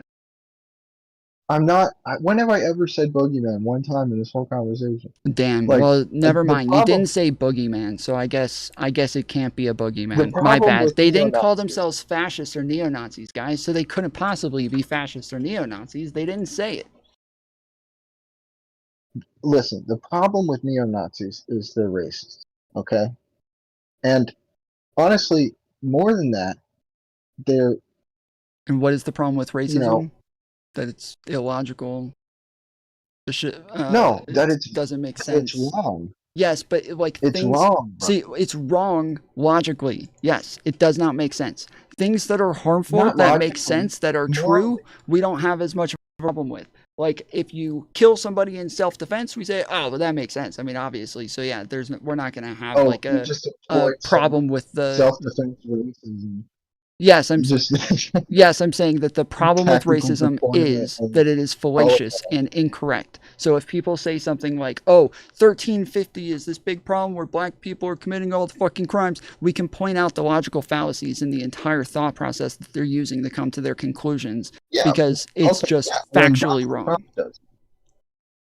When Donald Trump says that, then it's advantageous to point it out and say, like, yeah, that's factually wrong because here, this, and that.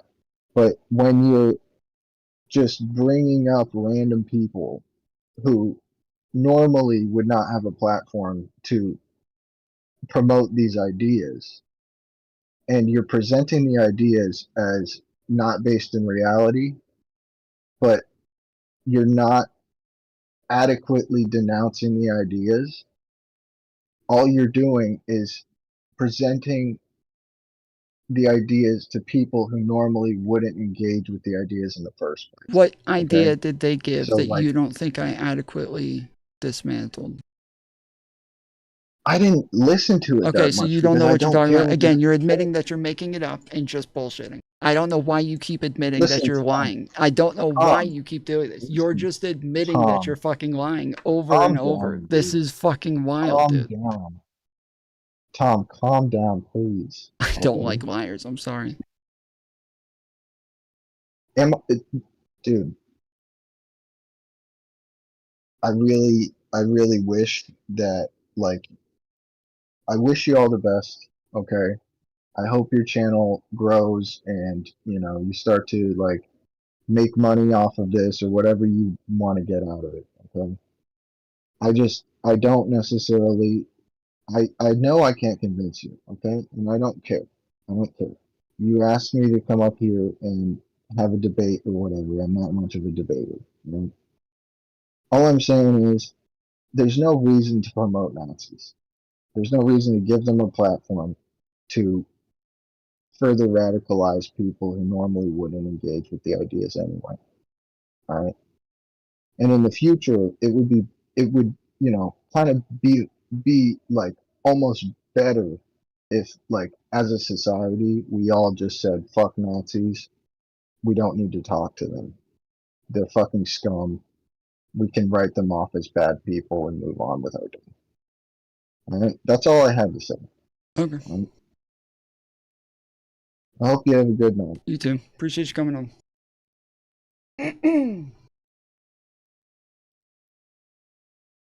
I don't know why people say, like, I'm not gonna be able to convince you of this. No, duh. If you refuse to engage with anything that I'm saying, then yes, you're not going to be able to convince me of it. It's like when I'm talking to Mio, every time I make a point, he just immediately pivots off to something totally irrelevant to what it is that I just said. He'll make a point, I directly contradict his point, and then he just moves to something else. And it's over and over and over and over and over and over with this guy. It's the same exact fucking thing, where every time he makes a point, I'm like, yeah, but that's not true because of this. And then he's moving on to something totally different. And it is all rhetorical, right? Like, even the fucking points that he makes about, like, well, this is what liberals do. Liberals are, you know, help the Nazis, cut a liberal and a fascist bleeds, the blah, blah, blah. Those are just rhetorical points. There isn't, like, an actual point that's being made where this is an ideological problem with liberalism that makes fascism grow. He even admits they were just coerced into doing these things. They were threatened and coerced into it to where they didn't have much of a choice. And but yes, he'll still, even when he admits that he knows that they're coerced and that they didn't have much of a choice, he'll still make the point anyways, as though it's a logical point, as though it's like a real point that actually makes sense. This is, when I say, I want to be clear, because people keep, like, mixing this up. When I say that they're the same as, like, MAGA, or they're the same as groypers, or these things, I'm not saying they're the same as in they have the same amount of harm, they have the same ideology, that they're the same exact people. I'm saying they are convinced into these things in the same exact process. It's the same process that convinces both of them. It is the same illogical thought process that is all just rhetoric that makes them believe these things. And it's it is the same problem both directions, is that people are just being convinced by things that sound good. And then when you go argue with them, they make arguments that are just things that sound good. Like when he says, well, obviously, I believed the Mein Kampf, or I believed in a Marxism over Mein Kampf because Mein Kampf is just a bunch of racist bullcrap, whereas socialism and Marxism, that's actually trying to help people. And it's like, okay, you're still just making, like, rhetorical points here. You're not actually making, like, real points that are meaningful. If you just put the label racism on it, you can just say whatever you want about it now. But if you actually talk about, like, real betterment and real harm, real differences within societies and statistics and data and studies and shit, like, you could actually make the point.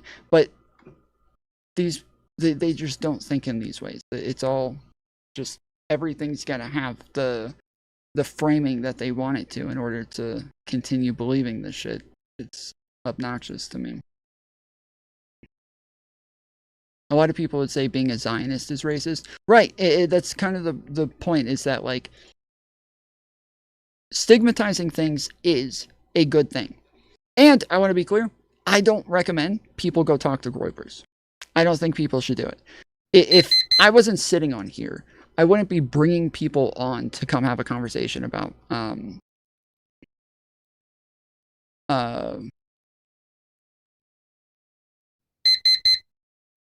I did bring up Mao first on Venus. I did do that, but yes, I wouldn't just bring people up to go talk to them casually if I was just going to be like, all right, later guys, and then just hop off. But generally, yes, I don't think that people should do it. I didn't do it when I first started seeing groypers around and hearing their talking points, I didn't just go and start talking to them. I don't think that it's like a smart thing for people to just go have conversations with them, especially not publicly.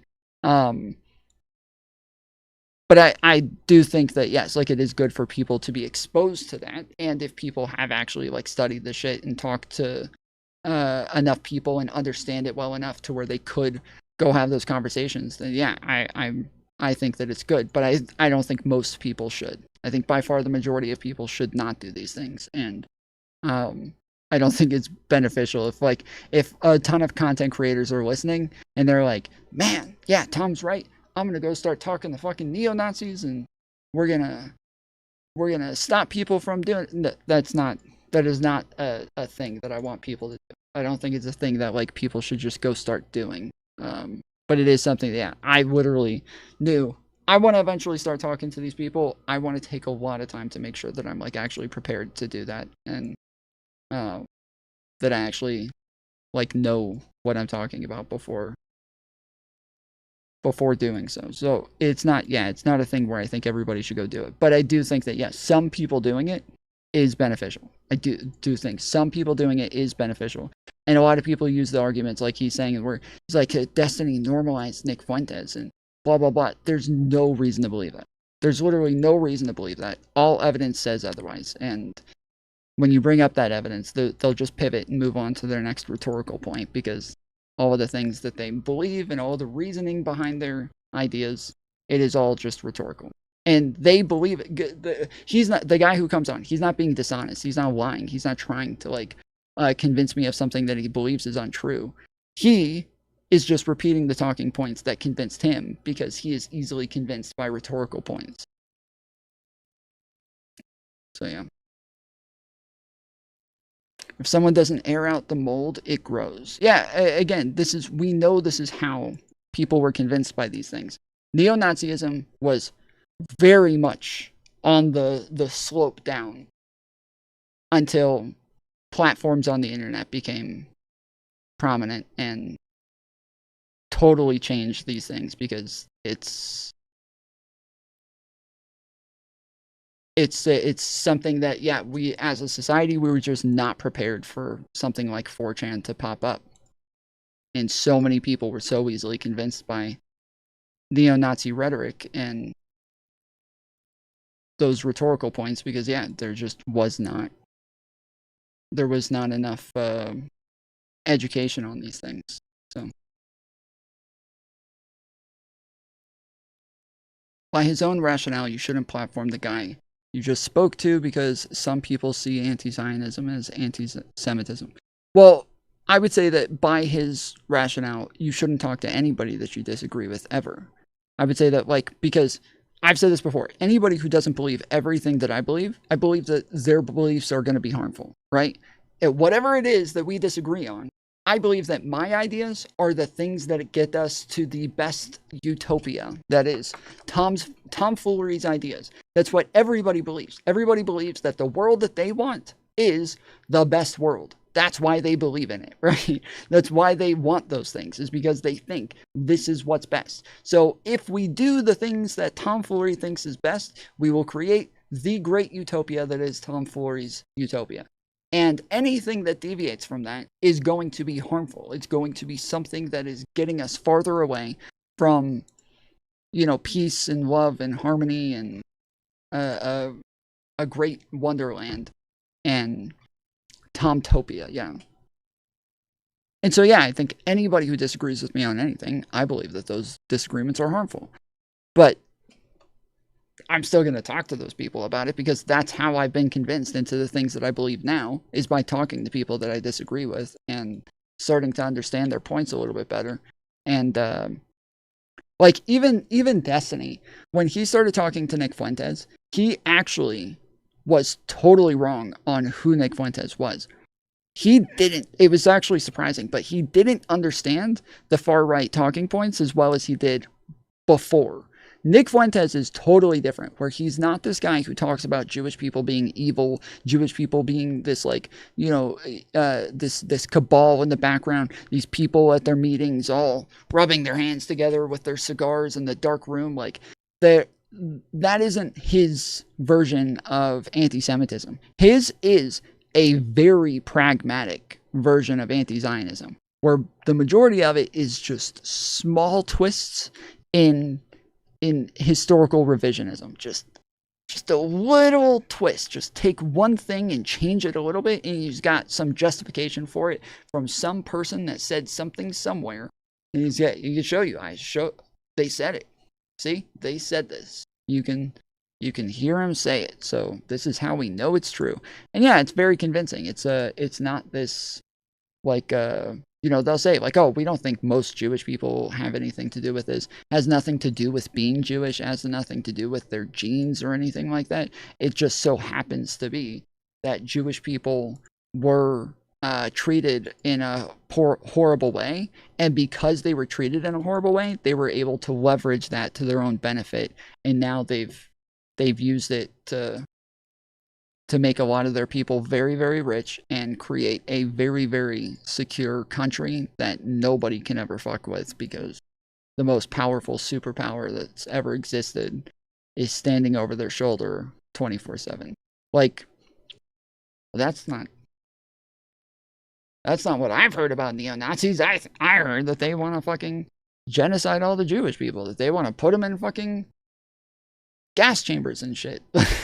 I heard that they're trying to burn crosses in their yards. Tom Green definitely wasn't ready for 410. But look at him now. Oh, 4chan? I didn't know. What did Tom Green? Did he fuck around with 4chan? The fringes can be amazing contribution as much as incrementalists, moderates, when we recognize our role. Idea cloistering will keep us losing elections. I mean,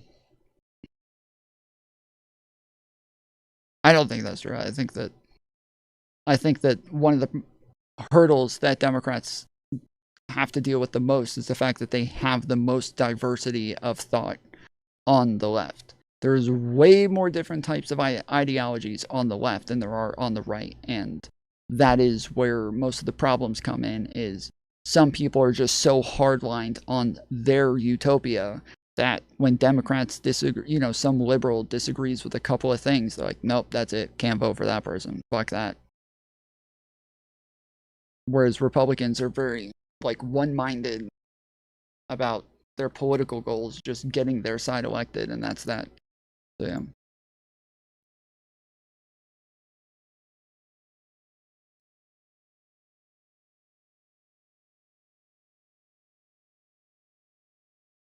I mean, we just spent a couple of weeks speaking with anti-white black supremacists. Yeah.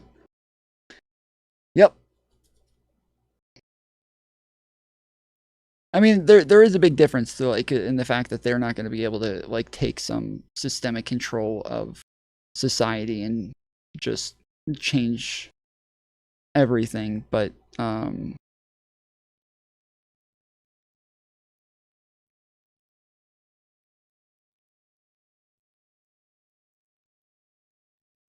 yeah,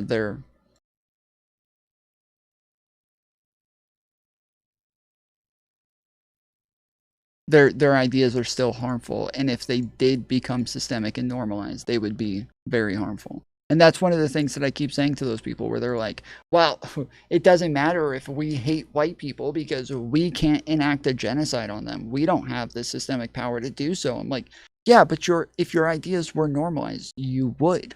And white people are not going to be the majority forever. So I don't think that this is a great argument. The reason that these things become a problem in the first place is because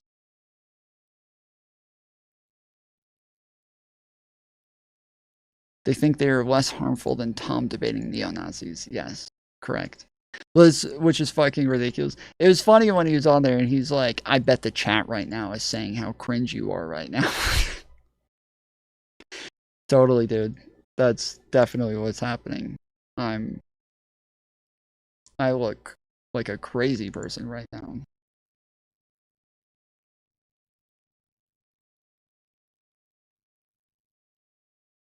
But yeah, anyway, so this is a clip of just all of these reporters repeating the same lines over and over. Our greatest responsibility is to serve our Treasure Valley communities, the El Paso, Las Cruces communities, Eastern Iowa communities, Mid-Michigan communities. We are extremely proud of the quality, balanced journalism that CBS 4 News produces. But we are concerned about troubling and irresponsible, one-sided news stories plaguing our country. The sharing of biased and false news has become all too common on social media. More alarming, some media outlets publish these same fake stories without checking facts first. The sharing of biased and False news has become all too common on social media. More alarming, some media outlets publish these same fake stories without checking facts first. Unfortunately, some members of the media use their platforms to push their own personal bias and agenda to control exactly what people think, and this is extremely dangerous to our democracy. So yeah, I forget the name of the company that did this, but it was called like Simon something. But it was just one company that's like a conglomerate that owns tons of news networks. And this is just an ad to make them look better than everybody else. To make them look like they're not the ones putting out the misinformation. We have a high standard. We're very Sinclair, that's what it is. Yeah. So Sinclair, they just gave all of their people a script and they said, read this, and it's just them saying, hey guys, we're the good ones. We don't do the misinformation, so listen to us. There's a lot of misinformation out there, but we're proud of the standards that we hold, so you should listen to us. But the right-wingers take this clip and they show them all using these same lines, and they go, look, this is how brainwashing is done. This is how they brainwash the population.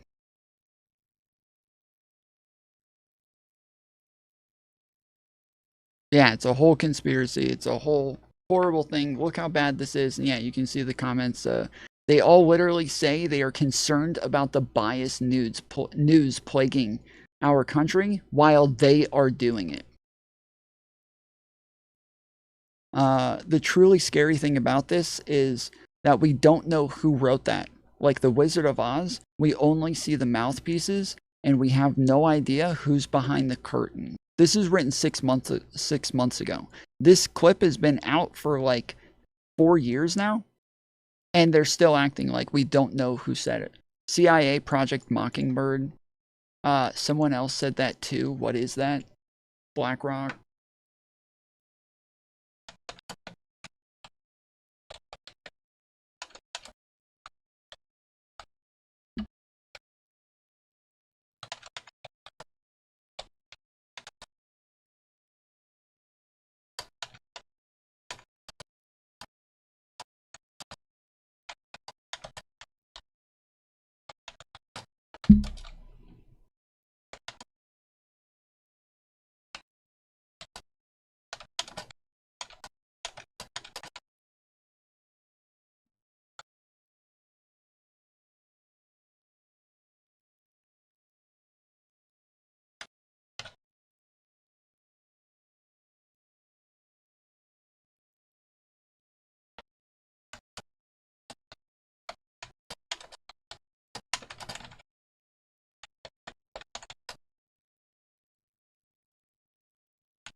I'm telling them who wrote it, but they still will go around commenting on shit saying we still don't know who did it.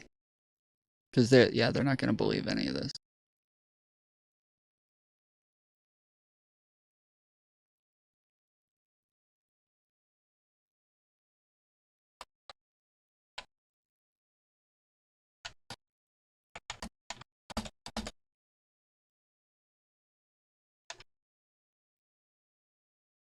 So I just Googled. All I Googled is misinformation script read by tons of newscasters. Fuck. That's all I typed in. First thing comes up. Sinclair made dozens of local news anchors recite this in 2018. Sinclair Broadcast Group, a large owner of local television stations, required nearly 200 of its anchors to read a promotional script warning viewers about fake news. The script, which was part of a promotional campaign addressed the troubling trend of irresponsible, one-sided news stories plaguing our country, and specifically called out some members of the media who use their platforms to push their own biases. This action by Sinclair sparked significant criticism and controversy. Media analysts and critics saw this as a way for the company to push a conservative agenda and undermine trust in other news organizations, particularly those with different viewpoints. The use of local news anchors to deliver this message was seen as a strategic move to leverage the perceived credibility of local news outlets to disseminate Sinclair's message. The script essentially warned viewers about a biased and false news circulating social media within some media outlets. It encouraged viewers to engage with their local station if they felt coverage was unfair. Critics argue that Sinclair was using this campaign to promote a specific political narrative rather than genuinely addressing the issue of misinformation. The forced repetition of the script by numerous anchors eroded public trust in local news and raised concerns about the potential for manipulation and biased reporting. So it's fucking hilarious that they wrote this script to talk about biased reporting and misinformation, and instead everybody saw that and took it in the exact opposite direction. And we're like, oh, okay. Yeah, if they're going to tell us that there's biased news out there, that means they're biased.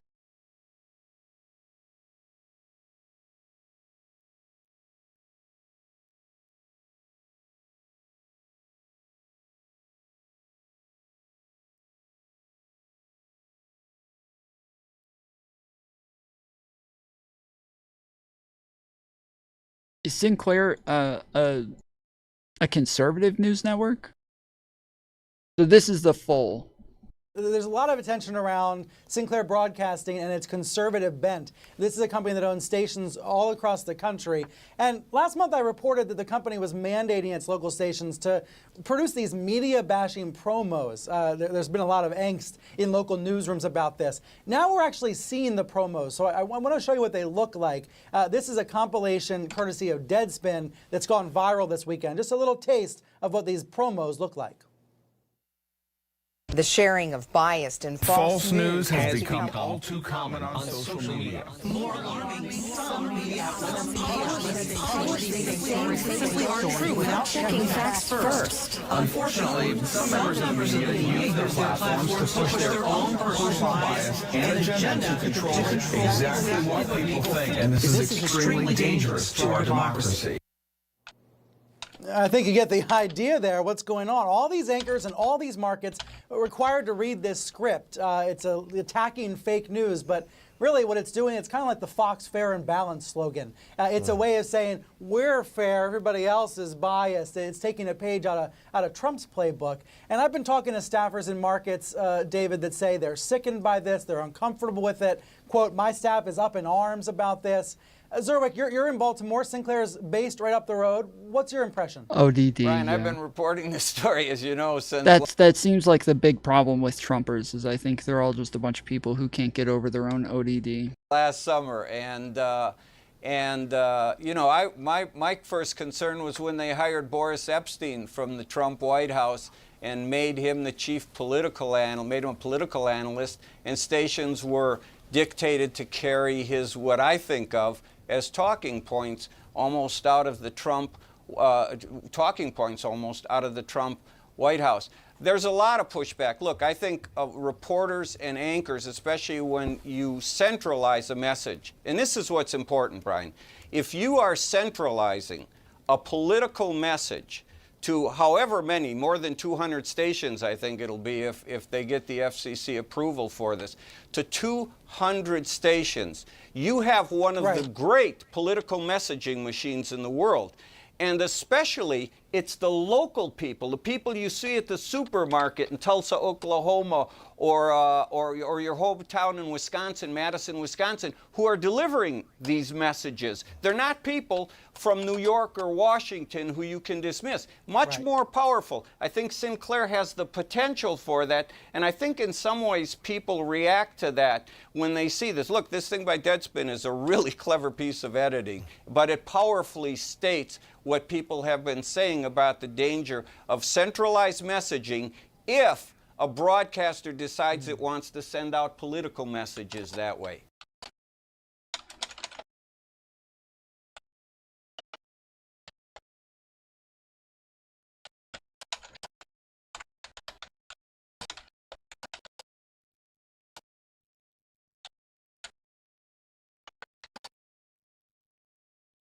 Okay. I gotta head to bed. Make sure you guys go out and protest tomorrow. Or if not, make sure you find a good channel that's gonna cover it. I should be back on tomorrow. Till then. Yeah, I'm probably gonna go cover the protest. I normally don't say if I'm going to, but I guess it's not too far out to where. But yeah. I'm probably gonna be there, so I will I'll try to be there bright and early and get you guys some good coverage. So till then, appreciate you, love you, and I'll see you next time. Later, fools. Later, fools. Education. And it just I'm made me really think, sorry. like, I'm so sorry. One 'cause I already second, I had a gotta little run. education. And it just I'm made me really think, sorry. like, I'm so sorry. One 'cause I already second, I had a gotta little run. theory in Hold my on. mind about I'm why really this sorry. is Hold on. happening. One second. And now that I get a picture sort of like what the age demographic is, it kind of makes sense. Because to me, I'm thinking will usually just be chasing. Hello? Zeke? What's with that?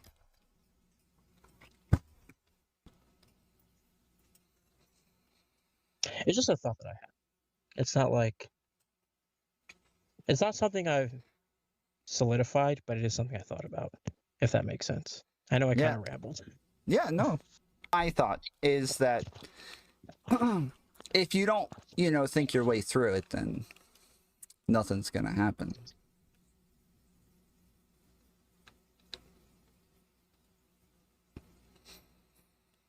Wait, what?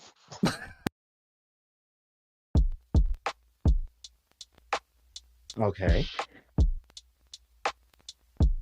So you're okay with me making it to where black people can't sit at the front of the bus? I mean, are the spaces like the same type of quality and number of seats? Oh my God, man. Wait, hold on. I'm just engaging. Hold on, wait. I'm not being like you guys that just don't want to engage with the topic, okay? He made it hypothetical, all right? I'm just working. What do you mean? I'm working on. Wait, Glitch, hold on.